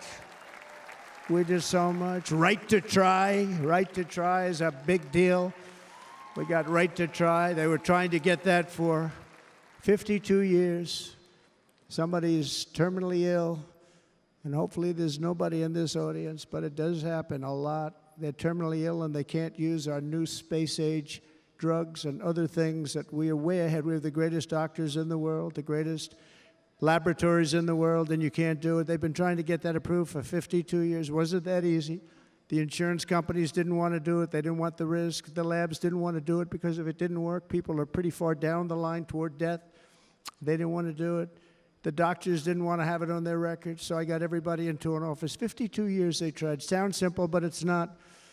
And I got them to agree that somebody that needs it will, instead of going to Asia, Europe, or someplace, or if you have no money going home and dying, just die. We got them to sign an agreement, agree to it, where they're not going to sue anybody. They're going to get all of this stuff. They're going to get it really fast. And What's happened is we're saving thousands and thousands of lives. It's incredible. Right to try. It's a great feeling. Under our leadership, the United States will be respected again. No nation will question our power. No enemy will doubt our might. Our borders will be totally secure. Our economy will soar. We will return law and order to our streets, patriotism to our schools, and importantly, we will restore peace, stability, and harmony all throughout the world. But to achieve this future, we must first rescue our nation from failed and even incompetent leadership. We have totally incompetent leadership. This will be the most important election in the history of our country. Under the current administration, we are indeed a nation in decline. We have an inflation crisis that is making life unaffordable, ravaging the incomes of working and low-income families, and crushing, just simply crushing our people like never before. They've never seen anything like it.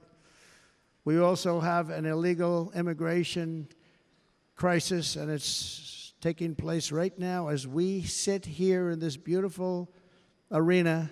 It's a massive invasion at our southern border that has spread misery, crime, poverty, disease, and destruction to communities all across our land. Nobody's ever seen anything like it.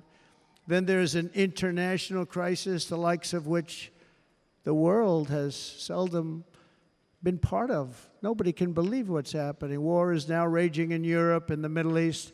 A growing specter of conflict hangs over Taiwan, Korea, the Philippines, and all of Asia. And our planet is teetering on the edge of World War III. And this will be a war like no other war because of weaponry. The weapons are no longer army tanks going back and forth shooting at each other. These weapons are obliteration. It's time for a change. This administration can't come close to solving the problems. We're dealing with very tough, very fierce people. They're fierce people. And we don't have fierce people. We have people that are a lot less than fierce, except when it comes to cheating on elections and a couple of other things. Then they're fierce. Then they're fierce. So tonight, I make this pledge to the great people of America. I will end the devastating inflation crisis immediately, bring down interest rates, and lower the cost of energy. We will drill, baby, drill.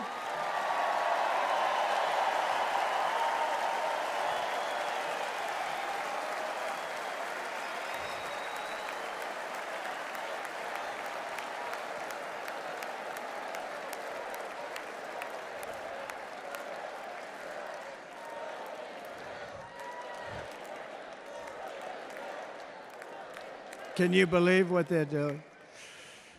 But by doing that, we will lead a large-scale decline in prices. Prices will start to come down. Energy raised it. They took our energy policies and destroyed them. Then they immediately went back to them, but by that time, so much was lost. But we will do it at levels that nobody's ever seen before, and we'll end lots of different things. We'll start paying off debt and start lowering taxes even further. We gave you the largest tax cut. We'll do it more. You know, people don't realize I brought taxes way down, way down, and yet we took in more revenues the following year than we did when the tax rate was much higher. Most people said, how did you do that? Because it was incentive. Everybody was coming to the country. They were bringing back billions and billions of dollars into our country. The companies made it impossible to bring it back. The tax rate was too high, and the legal complications were far too great. I changed both of them, and hundreds of billions of dollars by Apple and so many other companies were brought back into our nation, and we had an economy the likes of which no nation had ever seen. China, we were beating them at levels that were incredible. And they know it. They know it. We'll do it again, but we'll do it even better. I will end the illegal immigration crisis by closing our border and finishing the wall, most of which I've already built.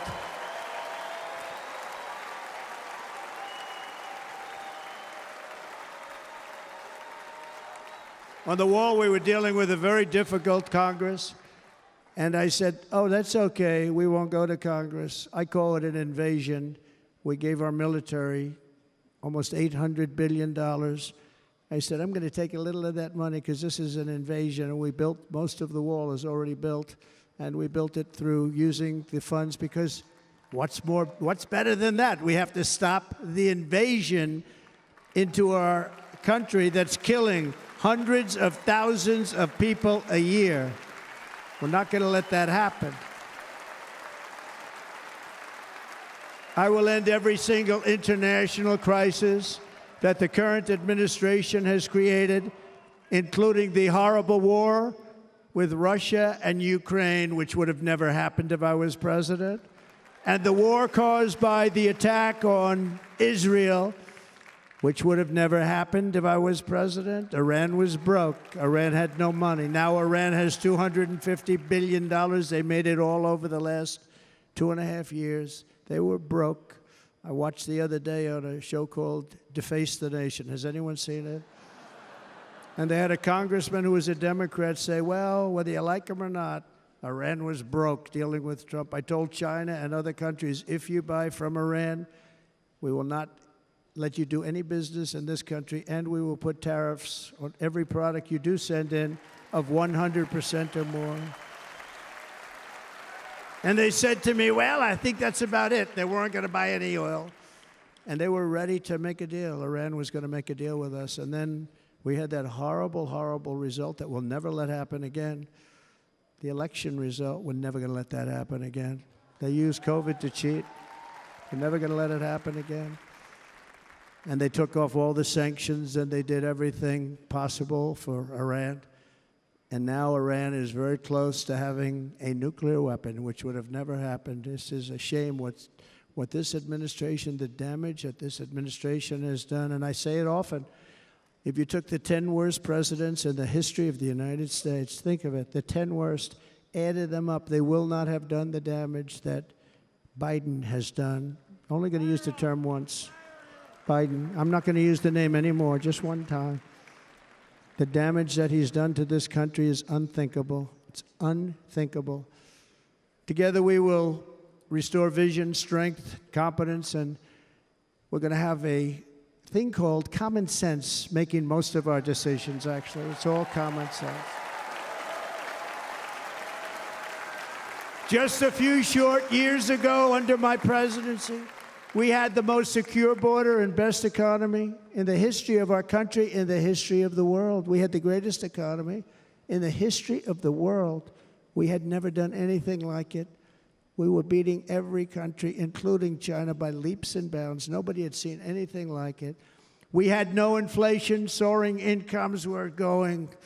Nobody can believe it. You can't believe what happened 4 years ago is happening now in reverse. And the world was at peace. Inflation has been a killer for our country. No matter what you make it, it doesn't matter because inflation is eating you alive. People that were putting away money, they were making great wages, the highest they've ever made, but they were putting away a lot of money. Now they are just being destroyed. They're not putting away anything. They're barely living. They're going into savings accounts.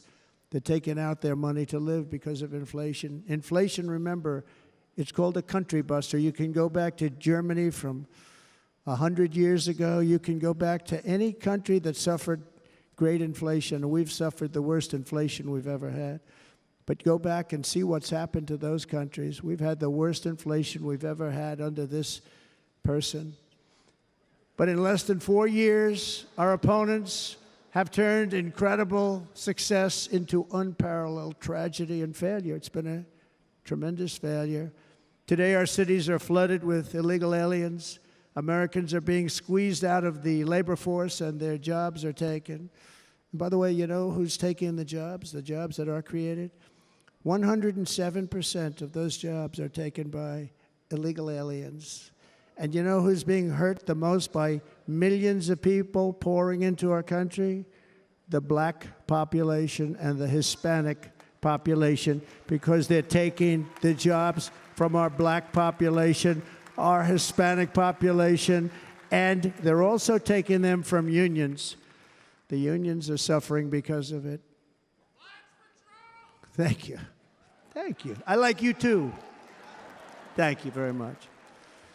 Inflation has wiped out the life savings of our citizens and forced the middle class into a state of depression and despair. That's what it is. It's despair and depression. We cannot and will not let this continue. Less than 4 years ago, we were a great nation, and we will soon be a great nation again. We're going to be a great nation again.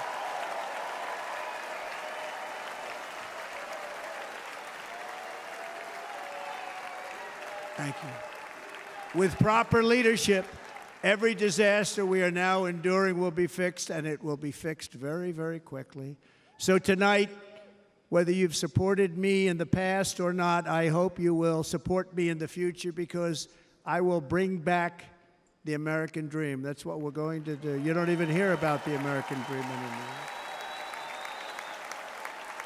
With great humility, I am asking you to be excited about the future of our country. Be excited. Be excited.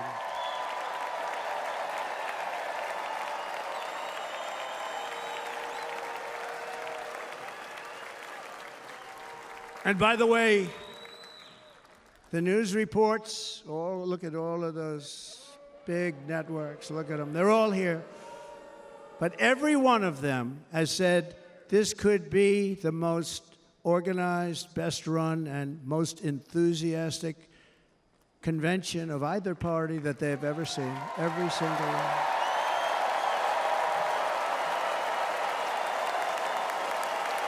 And it's true. It's true. And there's love in the room. There's great love in the room.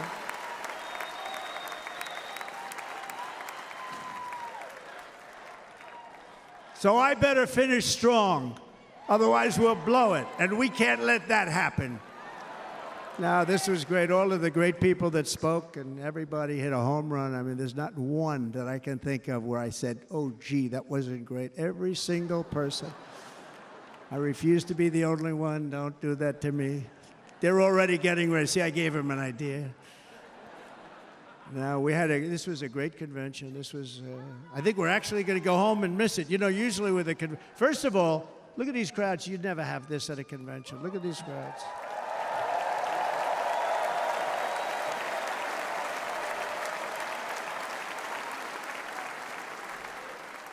Love. It's about love. This week, the entire Republican Party has formally adopted an agenda for America's renewal, and you saw that agenda. And it's very short compared to the long, boring, meaningless agendas of the past, including the Democrats. They write these things that are hundreds of pages long, and they never read them after they're done. In their case, fortunately, they don't read them because they're pretty bad. It's a series of bold promises that we will swiftly implement when you give us a Republican House. And Mr. Speaker, thank you very much. We have our great Speaker of the House with us tonight. Mr. Speaker, thank you very much. Thank you. A Republican Senate, we have many senators here. And send me back to our beautiful White House just a few short months from now. We're talking about just months. It can't come fast enough. We have to get it done. First, we must get economic relief to our citizens. Starting on day one, we will drive down prices and make America affordable again. We have to make it affordable. It's not affordable. People can't live like this. Under this administration, our current administration, groceries are up 57%, gasoline is up 60 and 70%, mortgage rates have quadrupled. And the fact is, it doesn't matter what they are because you can't get the money anyway. You can't buy houses. Young people can't get any financing to buy a house. The total household costs have increased an average of $28,000 per family under this administration. Republicans have a plan to bring down prices and bring them down very, very rapidly. By slashing energy costs, we will in turn reduce the cost of transportation, manufacturing, and all household goods. So much starts with energy. And remember, we have more liquid gold under our feet than any other country by far. We are a nation that has the opportunity to make an absolute fortune with its energy. We have it, and China doesn't. Under the Trump administration, just 3.5 years ago, we were energy independent. But soon, we will actually be better than that. We will be energy dominant and supply not only ourselves, but we will supply the rest of the world with numbers that nobody has ever seen, and we will reduce our debt, $36 trillion. We will start reducing that, and we will also reduce your taxes still further. Next, and by the way, they want to raise your taxes 4 times, think of it. And all my life, I grew up watching politicians. I always loved politics, I guess. I was on the other side. I'd watch, and they were always talking about, we will give you a tax cut. We will give you a tax cut. My whole life, I was watching, I will give you a tax cut, right, Mr. Congressman? That's all they talked about. This is the only administration that said, we're going to raise your taxes by 4 times what you're paying now, and people are supposed to vote for them? I've never heard it. You're paying too much. We're going to reduce your taxes still further. We gave you the biggest one, as I said. We're going to give you more, and it's going to lead to tremendous growth. We want growth in our country. That's what's going to pay off our debt.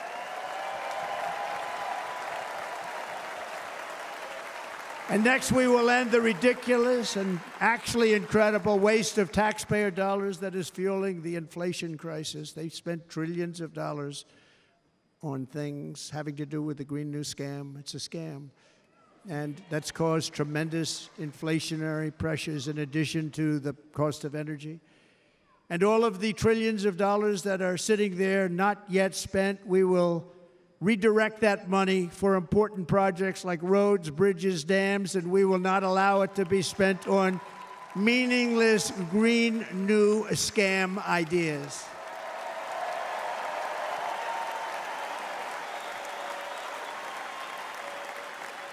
And I will end the electric vehicle mandate on day 1.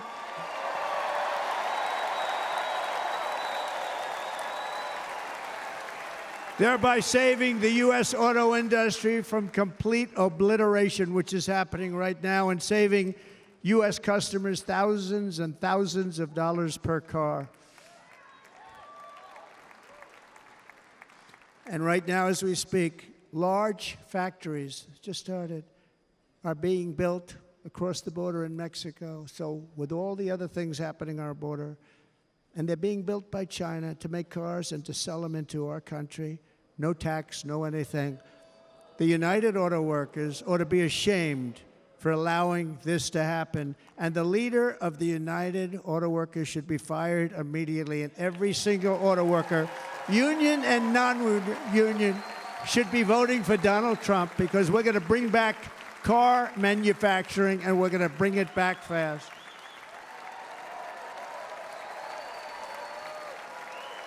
They're building some of the largest auto plants anywhere in the world. Think of it, in the world. We're going to bring it back. We're going to make them. We don't mind that happening, but those plants are going to be built in the United States, and our people are going to man those plants.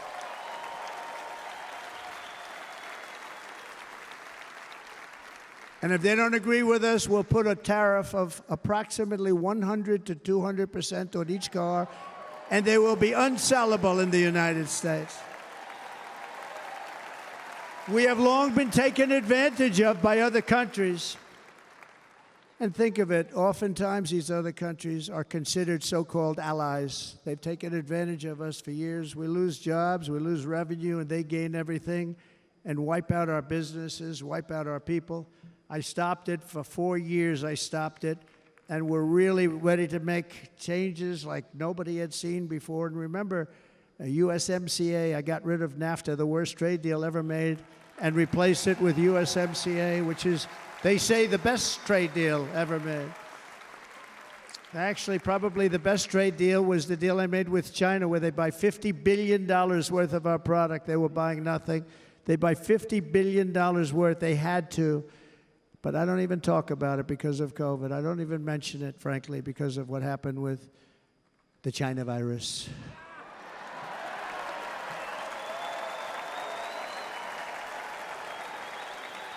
We will not let countries come in, take our jobs, and plunder our nation. They come and do that. They plunder our nation. The way they will sell their product in America is to build it in America. Very simple. Build it in America and only in America.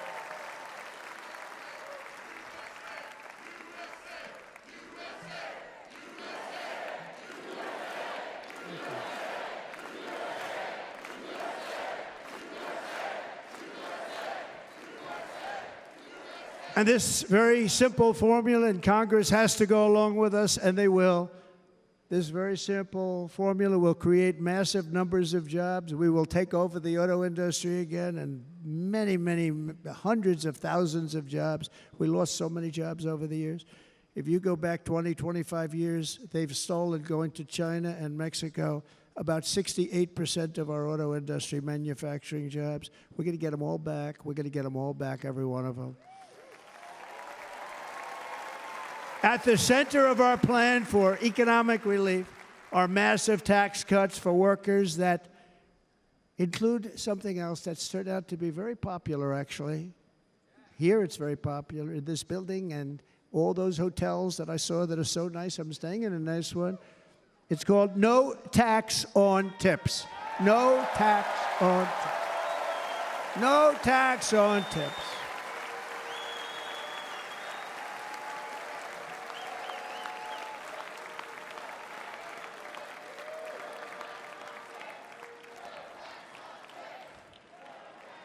I got that by having dinner recently in Nevada, where we're leading by about 14 points. Hello. I'll see you there very soon, everybody. And we're having dinner at a beautiful restaurant in the Trump building on the Strip, and it's a great building, and the waitress comes over. How's everything going? A really nice person. How's everything? Oh, sir, it's so tough. The government's after me all the time on tips, tips, tips. I said, well, they give you cash. Would they be able to find him? She said, actually, and I didn't know this, she said, very little cash is given. It's all put right on the check. And they come in and they take so much of our money, it's just ridiculous, and they don't believe anything we say. And they've just hired, as you know, 88,000 agents to go after him even more. And I said, this shows the level of my, most people go out, they hire consultants, they pay them millions of dollars. But I said to her, let me just ask you a question. Would you be happy if you had no tax on tips? She said, what a great idea. I got my information from a very smart waitress. That's better than spending millions of dollars. And everybody loves it. Waitresses and caddies and drivers and everybody. It's a large group of people that are being really hurt badly. They make money, let them keep their money. I'm going to protect Social Security and Medicare. Democrats are going to destroy Social Security and Medicare because all of these people, by the millions they're coming in, they're going to be on Social Security and Medicare and other things, and you're not able to afford it. They are destroying your Social Security and your Medicare. Under my plan, incomes will skyrocket, inflation will vanish completely, jobs will come roaring back, and the middle class will prosper like never, ever before, and we're going to do it very rapidly.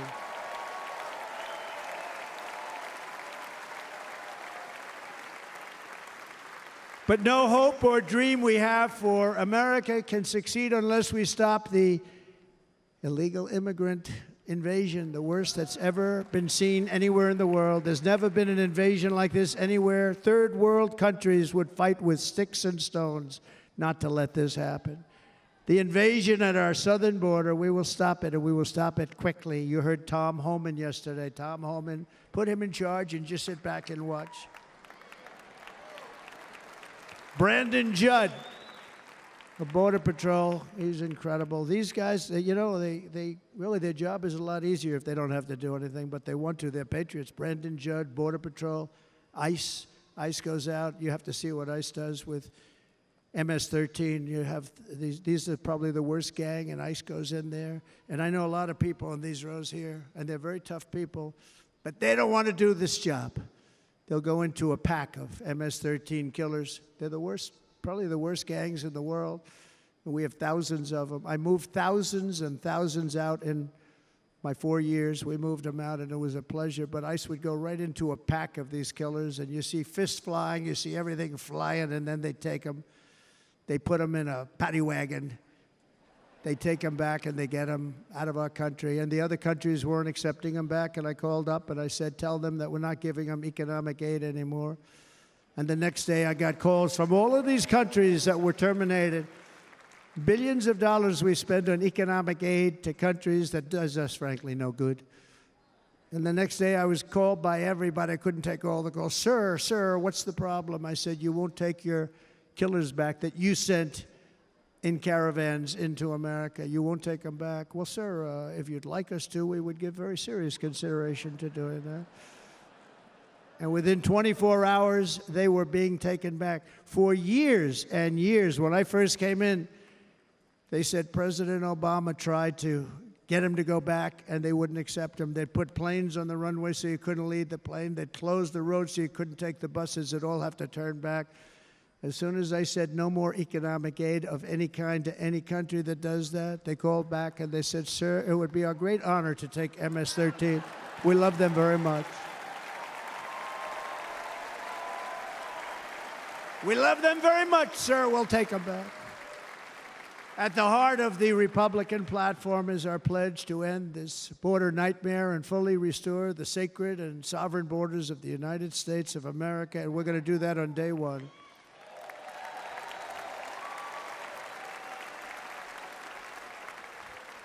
That means two things on day one, right?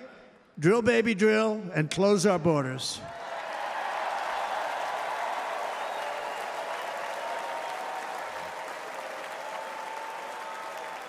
And by the way, and I think everybody as a Republican, as a patriot in this room, and most Democrats, we want people to come into our country, but they have to come into our country legally. Legally. Less than 4 years ago, I handed this administration the strongest border in American history. But you can see on the chart that saved my life, that was the chart that saved my life. I said, look it, I'm so proud of it. I think it's one of the greatest, it was done by the Border Patrol, one of the greatest charts I've ever seen. It showed everything just like that. You know the chart. Oh, there it is. That's pretty good. Wow. Last time I put up that chart, I never really got to look at it. But without that chart, I would not be here today.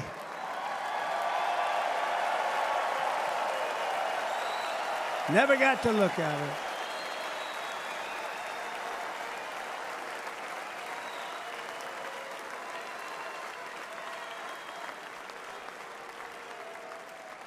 I said, you got to see this chart. I was so proud of it, and by the time I got to there, I never got to see it that day. But I'm seeing it now, and I was very proud. If you look at the arrow on the bottom, that's the lowest level, the one on the bottom, heavy red arrow. That's the lowest level of illegal immigrants ever to come into our country in recorded history, right there. Right there. And that was my last week in office. And then you see what happened after I left. Look at the rest. And if you go out a little bit further, it's getting to be a little bit old, but I love it anyway, right? But you can go much higher with those numbers. Look what happened right after that. The invasion began. We had the opposite. We stopped the invasion. But the invasion that we stopped was peanuts by comparison to what happened after I left. Look at what happened after I left. They took over our country. We ended all catch and release. We shut down asylum fraud. We stopped human trafficking and forged historic agreements to keep illegal aliens on foreign soil. We want them to stay on their soil. Under the Trump administration, if you came in illegally, you were apprehended immediately and you were deported. You went right back. The current administration terminated every single one of those great Trump policies that I put in place to seal the border. I wanted a sealed border. Again, come in, but come in legally. You know how unfair it is? So many people, Hundreds of thousands of people have been working for years to come into our country, and now they see these people pour into our country at levels that are unprecedented. It's so unfair, and we're not going to do it. We're not going to stand for it. They suspended wall construction, ended remain in Mexico. We had a policy, remain in Mexico. You think that was easy to get from the Mexican government? But I said, you must give it to us. If you don't give it to us, there will be repercussions, and they gave it to us. But not easy. Canceled our Safe Third agreements, demolished Title 42, implemented nationwide catch and release. That's catch and release, where we catch them and release them into our country. We catch them and release them into Mexico. There's a slight difference. And took 93, this is the previous administration, 93 executive actions to throw open our border to the world. The entire world is pouring into our country because of this very foolish administration. The greatest invasion in history is taking place right here in our country. They are coming in from every corner of the earth, not just from South America, but from Africa, Asia, the Middle East. They're coming from everywhere. They're coming at levels that we've never seen before. It is an invasion indeed, and this administration does absolutely nothing to stop them. They're coming from prisons. They're coming from jails. They're coming from mental institutions and insane asylums. The press is always on me because I say this. Has anyone seen Silence of the Lambs? The late, great Hannibal Lecter. He'd love to have you for dinner. That's insane asylums. They're emptying out their insane asylums. And terrorists are coming in at numbers that we've never seen before. Bad things are going to happen. Meanwhile, our crime rate is going up while crime statistics all over the world are going down because they're taking their criminals and they're putting them into our country. A certain country, and I happen to like the president of that country very much, but he's been getting great publicity because he's a wonderful shepherd of the country. He says how well the country's doing because their crime rate is down. And he said he's training all of these rough people. They're rough, rough, rough. He's training them. And I've been reading about this for 2 years. I think, oh, that's wonderful. Let's take a look at it. But then I realized he's not training them. He's sending all of his criminals, his drug dealers, his people that are in jails, he's sending them all to the United States. And he's different in that he doesn't say that. He's trying to convince everybody what a wonderful job he does in running the country. Well, he doesn't do a wonderful job. And by the way, if I ran one of the countries, many countries, many countries from all over, I would be worse than any of them. I would have had the place totally emptied out already.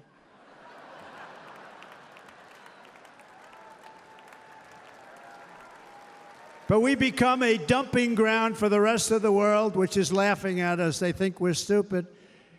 And they can't believe that they're getting away with what they're getting away with, but they're not going to be getting away with it for long. That's what I can tell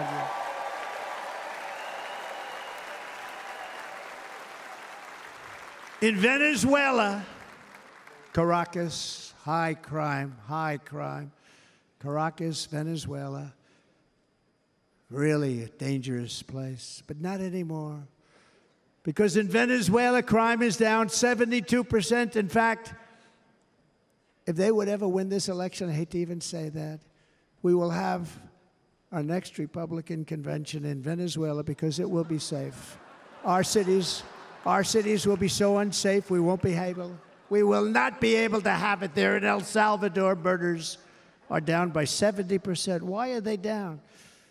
Now, he would have you convinced that because he's trained murderers to be wonderful people. No. They're down because they're sending their murderers to the United States of America. This is going to be very bad. And bad things are going to happen, and you're seeing it happen all the time. That's why, to keep our families safe, the Republican platform promises to launch the largest deportation operation in the history of our country.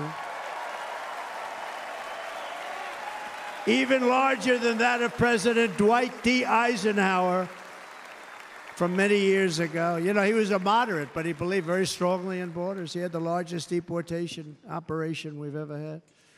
Just recently, I spoke to the grieving mother of Jocelyn Nungary, a wonderful woman, a precious 12-year-old girl from Houston who last month was tied up, assaulted, and strangled to death after walking to the convenience store just a block away from her house.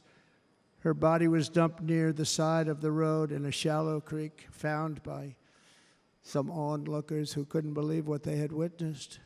Charged with Jocelyn's heinous murder are 2 illegal aliens from Venezuela who came across our border, were in custody, and were then released into the country by this horrible, horrible administration that we have right now. I also met recently with the heartbroken mother and sister of Rachel Morin.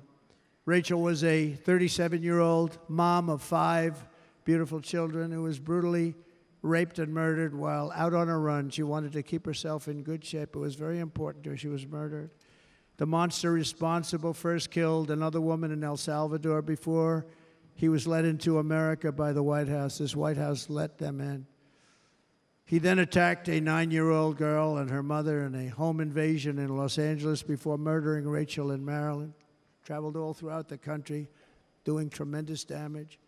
Rachel's mother will never be the same. I spent time with her. She will never be the same. I've also met with the wonderful family of Laken Riley, the brilliant 22-year-old nursing student. She was so proud of being first in her class, who was out for a jog on the campus of the University of Georgia when she was assaulted, beaten, and horrifically killed.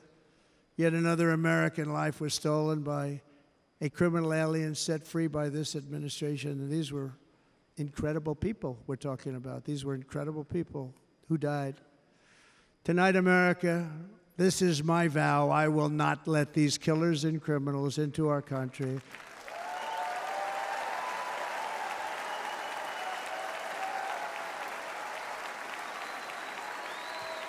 I will keep our sons and daughters safe. As we bring security to our streets, we will help bring stability to the world. I was the first president in modern times to start no new wars. You know, we were the toughest, we were the most respected. And you saw this. Hungry, strong country, run by a very powerful, tough leader. He's a tough guy. Press doesn't like him because he's tough. And he came out recently. They were asking him at an interview, the whole world is exploding. What's happening? What's going on? Viktor Orban, Prime Minister of Hungary, very tough man. He said, I don't want people coming into my country and blowing up our shopping centers and killing people. But they said to him, tell us what's going wrong, what's happening, what is it? He said, there's only one way you're going to solve it. You got to bring President Trump back to the United States because he kept everybody at bay. True. He used a word I wouldn't use because I can't use that word, because you'd say it was braggadocious. The press would say he was a braggart. I'm not a braggart. But Viktor Orban said it. He said Russia was afraid of him. China was afraid of him. Everybody was afraid of him. Nothing was going to happen. The whole world was at peace. And now the world is blowing up around us. All of these things that you read about were not going to happen. Under President Bush, Russia invaded Georgia. Under President Obama, Russia took Crimea. Under the current administration, Russia is after all of Ukraine. Under President Trump, Russia took nothing.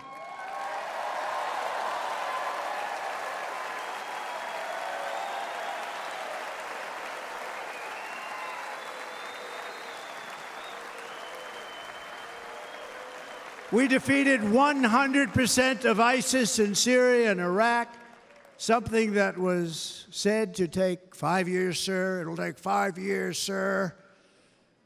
We did it in a matter of a couple of months. We have a great military. Our military is not woke. It's just some of the fools on top that are woke.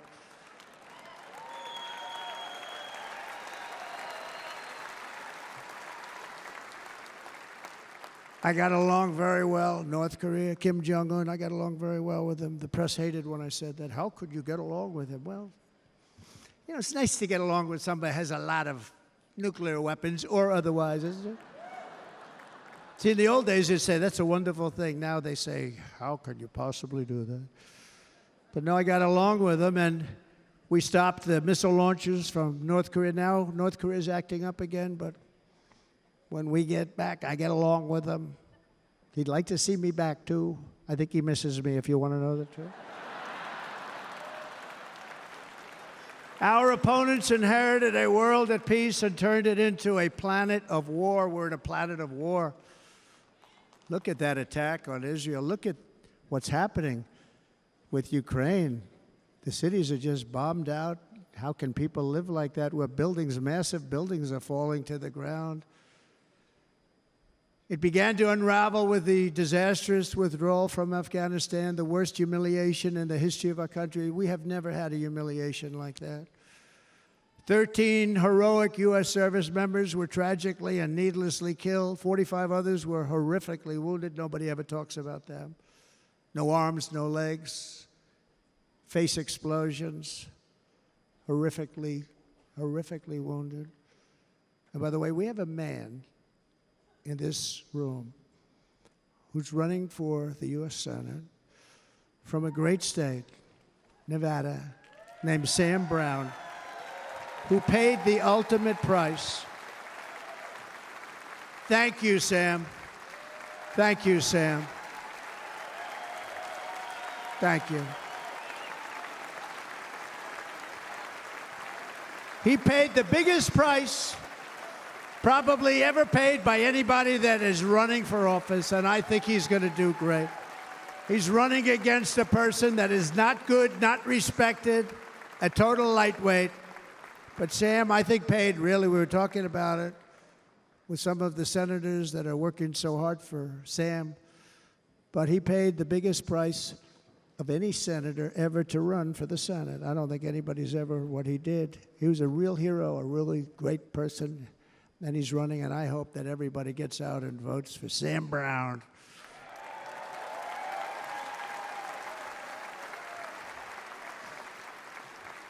And we also left behind $85 billion worth of military equipment, along with many American citizens were left behind. Many, many American citizens, emboldened by that disaster. Russia invaded Ukraine. They saw this group of people that were incompetent. We took the soldiers out first. No, we're going to take the soldiers out second. If they would have followed my plan, we had a great plan. But the plan only kicked in if they did everything perfectly, and they weren't doing things perfectly, so we said it doesn't kick in. You know, 18 months in Afghanistan, we didn't have one, so they were killing them left and right, snipers. And I spoke to the head of the Taliban. You've heard this story. Abdul, still there, still the head of the Taliban. The press got on me, why would you speak to him? I said, because that's where the killing is. I don't have to speak to somebody that has nothing to do with it. And I told him, don't ever do that. Don't ever do that again. Don't ever do that again. You've got to stop.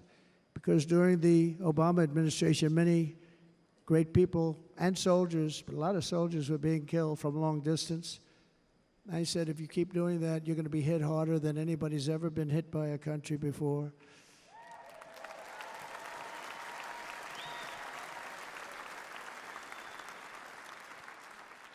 And he said, I understand, Your Excellency. He called me Your Excellency. I wonder if he calls the other guy Your Excellency. I doubt it. The other guy gave him everything. I mean, what kind of a deal was that? He walked out, gave him everything. Do you know that right now Afghanistan is one of the largest sellers of weapons in the world? They're selling the brand new, beautiful weapons that we gave them. But think of it. He actually said to me, but why do you show me a picture of my home? I said, you'll have to ask your people or one of your wives. But he could figure it out. And for 18 months, we had not one attack on an American soldier by the Taliban. 18 months.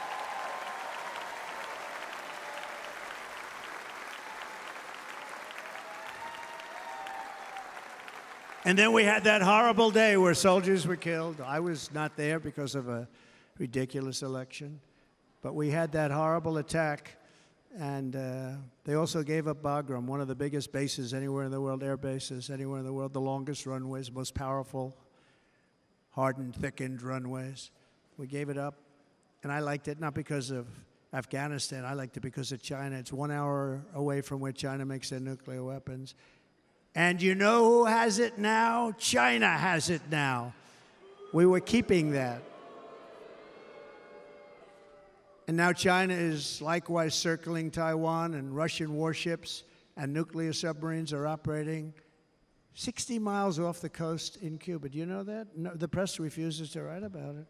If that were me running this country and we had nuclear submarines in Cuba, I will tell you that the headlines every day would be, what's wrong with our president? You don't even hear this. You're not hearing about this. Russia has nuclear submarines and warships 60 miles away, Mr. Congressman, from Miami, by the way, happens to be here. Correct? In Cuba. And that would not be stood for if it were somebody else. They don't want to mention it, but now maybe they will. And the entire world, I tell you this, we want our hostages back, and they better be back before I assume office, or you will be paying a very big price.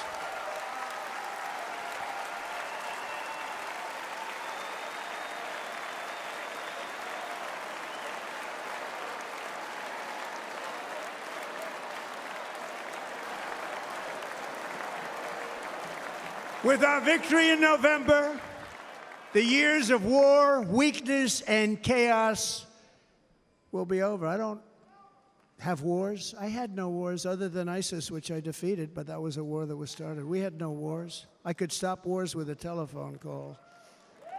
I could stop wars with just a telephone call. If properly stated, it would never start. We will replenish our military and build an Iron Dome missile defense system to ensure that no enemy can strike our homeland. And this great Iron Dome will be built entirely in the USA. We're going to build it in the USA. And Wisconsin, just like I gave you that massive ship contract, and you're doing a very nice job, Governor, right? Thank you, Governor. And they're doing a great job. In fact, I had a little design change, and we gave them a tremendous for essentially what we used to call destroyers. These are now the most beautiful. They look like yachts. I said, we have to take the bow, and we have to make it a little nicer and a little point at the top instead of a flat nose. And the people at the shipyard said, this guy sort of knows what he's doing. We have the most beautiful ships, right, Governor? And everybody's sitting over there. And it was a big contract that everybody wanted. I gave it to Wisconsin, but we're going to have a lot of that built right here in the state of Wisconsin and all other states. Israel has an Iron Dome. They have a missile defense system. 342 missiles were shot into Israel, and only one got through a little bit. It was badly wounded. It fell to the ground, but most of them are. And Ronald Reagan wanted this many years ago, but we really didn't have the technology many years ago. Remember, they called it Starship, spaceship, anything to mock him. But he was a very good president, very, very good. But now we have unbelievable technology. And why should other countries have this and we don't? No, we're going to build an Iron Dome over our country, and we're going to be sure that nothing can come and harm our people. And again, from an economic development standpoint, we're going to make it all right here. No more sending it out to other countries in order to help. It's America first. America first. We will unleash the power of American innovation. And as we do, we will soon be on the verge of finding the cures to cancer, Alzheimer's disease, and many other diseases. We're going to get to the bottom of it. You remember this gentleman that I don't want to mention other than one time I had to, because when you say the 10 worst, I had to do it. I didn't want anybody to be confused. But this man said, we're going to find a cure to cancer. Nothing happened.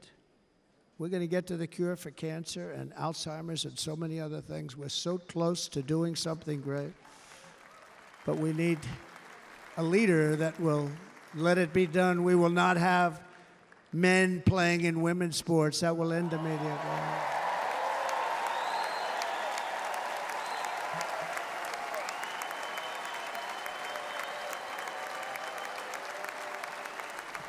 And we will restore and renovate our nation's once great cities, making them safe, clean, and beautiful again.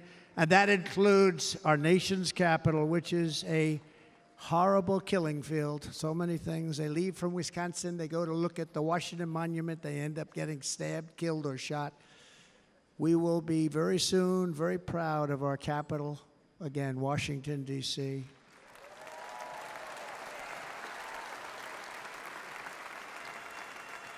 America is on the cusp of a new golden age, but we will have the courage to seize it. We're going to take it. We're going to make it a current. We're going to bring this into a golden age like never seen before. Remember this, China wants to do it. Japan wants to do it. All of these countries want to do it. We have to produce massive amounts of energy if we're going to produce the new. If you look at some of the things that have been done, and some of the things that we're going to do. But AI needs literally twice the electricity that's available now in our country. Can you imagine? But instead, we're spending places where they recharge electric cars. They built 8 chargers at a certain location toward the Midwest. 8 chargers for $9 billion. Think of them as a tank for filling up your gas. Think of it. They spent $9 billion on 8 chargers, 3 of which didn't work. And if you were going to do this all over our country, this crazy electric mandate, if you're going to do this and by the way, I'm all for electric. They have their application. But if somebody wants to buy a gas-powered car, gasoline-powered car, or a hybrid, they're going to be able to do it. And we're going to make that change on day 1.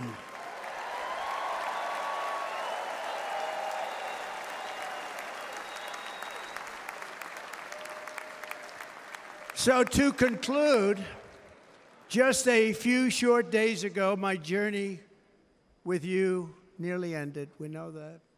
And yet, here we are tonight, all gathered together, talking about the future, promise, and a total renewal of a thing we love very much. It's called America. We live in a world of miracles. None of us knows God's plan or where life's adventure will take us. I want to thank Franklin Graham for being here tonight. He's an outstanding man. He wrote me a note recently. I have a lot of respect for him. Sir, I love your storytelling. I think it's great in front of these big rallies. But sir, please do me one favor. It won't make any difference. Please don't use any foul language. I was a little embarrassed. He said, it won't make any difference. Actually, it does. The story's not quite as good, but I've been very good. The story is not quite as good, to be honest. I've got to have a little talk with Franklin, but he was great. He's a great gentleman. His father was so incredible, Billy Graham. My father used to love taking me to see Billy Graham. My father would take me to see Billy Graham at Yankee Stadium. He had the biggest rallies you've ever seen. He was a good rally guy, too. But he'd get up, and he was a fantastic guy. My father loved Billy Graham. But I love Franklin Graham. I think Franklin's been fantastic, and I'm working so hard to adhere to his note to me. I'm working hard on it, Franklin. But if the events of last Saturday make anything clear, it is that every single moment we have on earth is a gift from God.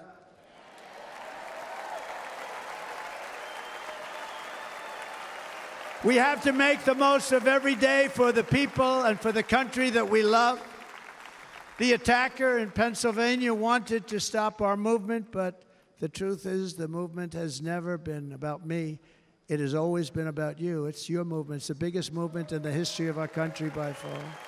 Can't be stopped. It can't be stopped. It has always been about the hardworking, patriotic citizens of America. For too long, our nation has settled for too little. We settled for too little. We've given everything to other nations, to other people. You have been told to lower your expectations and to accept less for your families. I am here tonight with the opposite message. Your expectations are not big enough. They're not big enough. It is time to start expecting and demanding the best leadership in the world, leadership that is bold, dynamic, relentless, and fearless. We can do that. We are Americans. Ambition is our heritage. Greatness is our birthright. But as long as our energies are spent fighting each other, our destiny will remain out of reach, and that's not acceptable. We must instead take that energy and use it to realize our country's true potential and write our own thrilling chapter of the American story. We can do it together. We will unite. We are going to come together, and success will bring us together.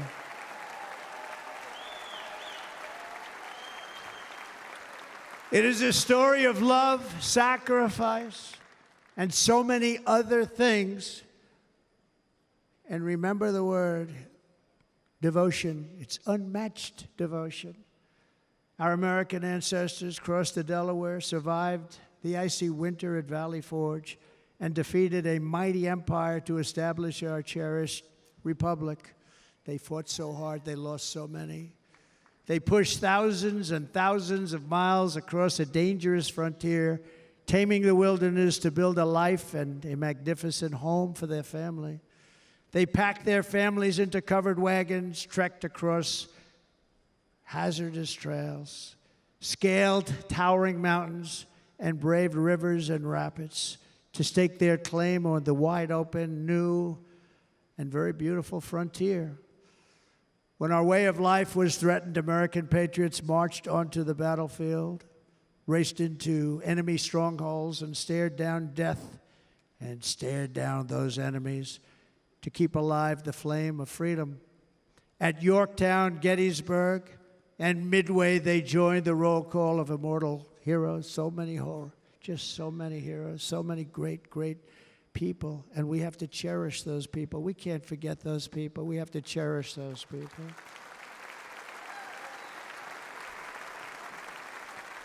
And building monuments to those great people is a good thing, not a bad thing. They saved our country. No challenge was too much. No hardship was too great. No enemy was too fierce. Together, these patriots soldiered on and endured, and they prevailed because they had faith in each other, faith in their country, and above all, they had faith in their God.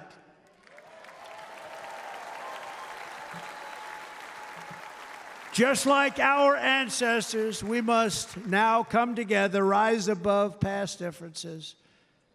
Any disagreements have to be put aside and go forward, united as one people, one nation, pledging allegiance to one great, beautiful, I think it's so beautiful, American flag. Tonight I ask for your partnership, for your support, and I am humbly asking for your vote. I want your vote. It's going to make our country great again. Every day I will strive to honor the trust you have placed in me, and I will never, ever let you down. I promise that. I will never let you down.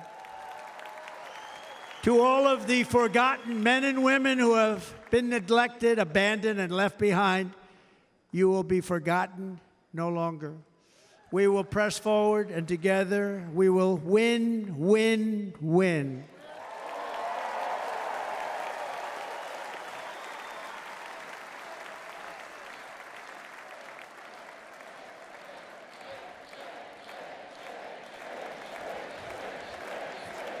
Win, win, win, win, win, win.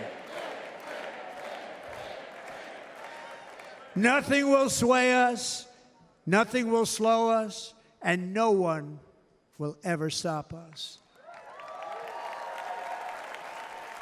No matter what dangers come our way, no matter what obstacles lie in our path, We will keep striving toward our shared and glorious destiny, and we will not fail. We will not fail. Together, we will save this country, we will restore the republic, and we will usher in the rich and wonderful tomorrows that our people so truly deserve. America's future will be bigger, better, bolder, brighter, happier, stronger, freer, greater, and more united than ever before.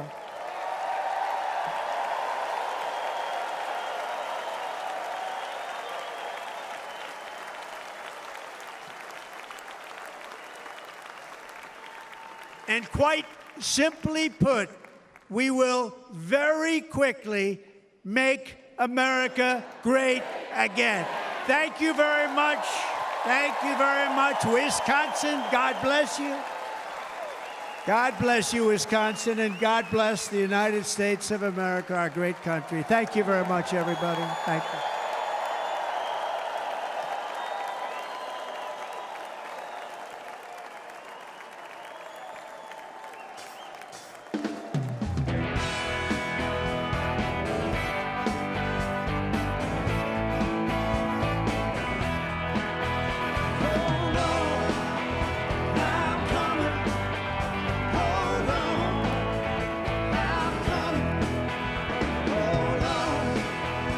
I'm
And now, ladies and gentlemen, please welcome back the chairman of the Republican National Committee, Michael Whatley of North Carolina.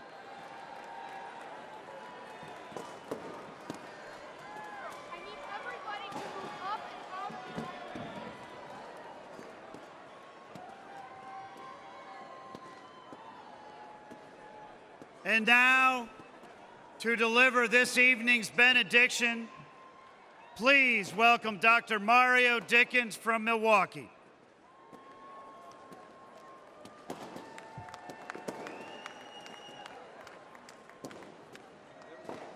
Thank you.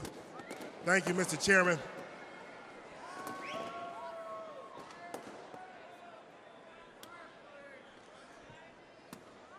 I want to thank God for being here and granting me this opportunity to address the Republican National Convention 2024.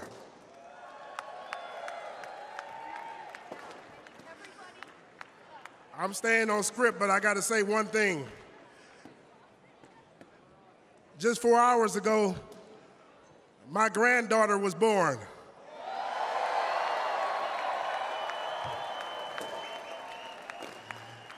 Ayana Leah Dickens. Yes, my granddaughter is here. I just wanted to welcome her into the world on this stage. One nation under God. Reflecting on the significance of this phrase is crucial in the days to come. The path we have traveled has not been easy, but it must be navigated with dignity and perseverance. The Holy Scriptures state that the peace of God surpasses all understanding.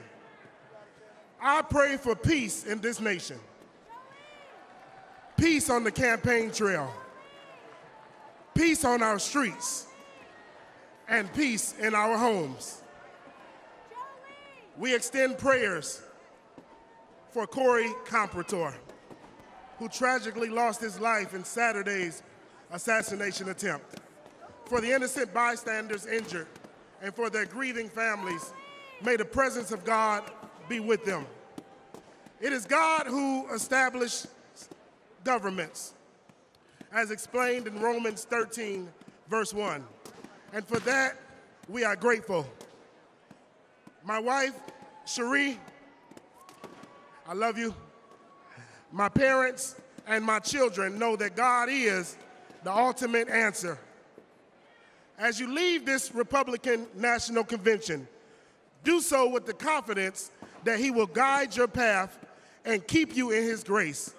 My hope is that we all find joy in the days to come and embrace leadership in the up-and-coming elections that will guide the next 4 years with wisdom and peace.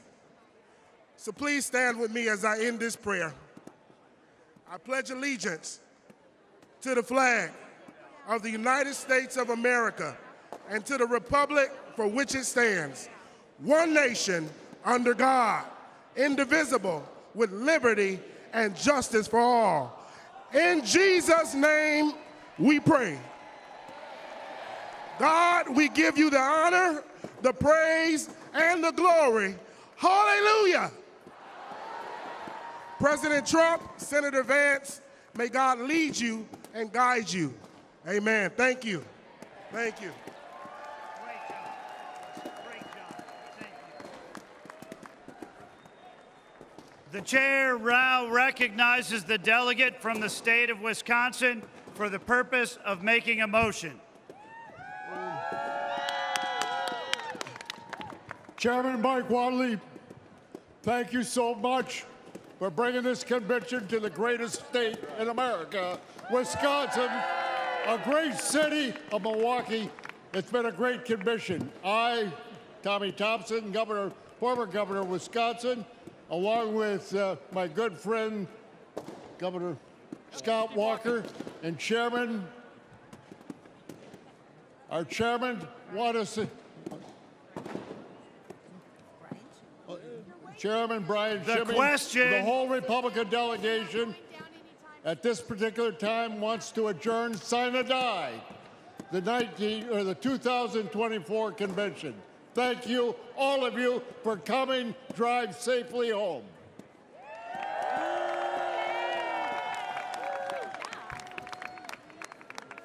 The question now occurs on the motion to adjourn the greatest Republican convention in history. Sine die.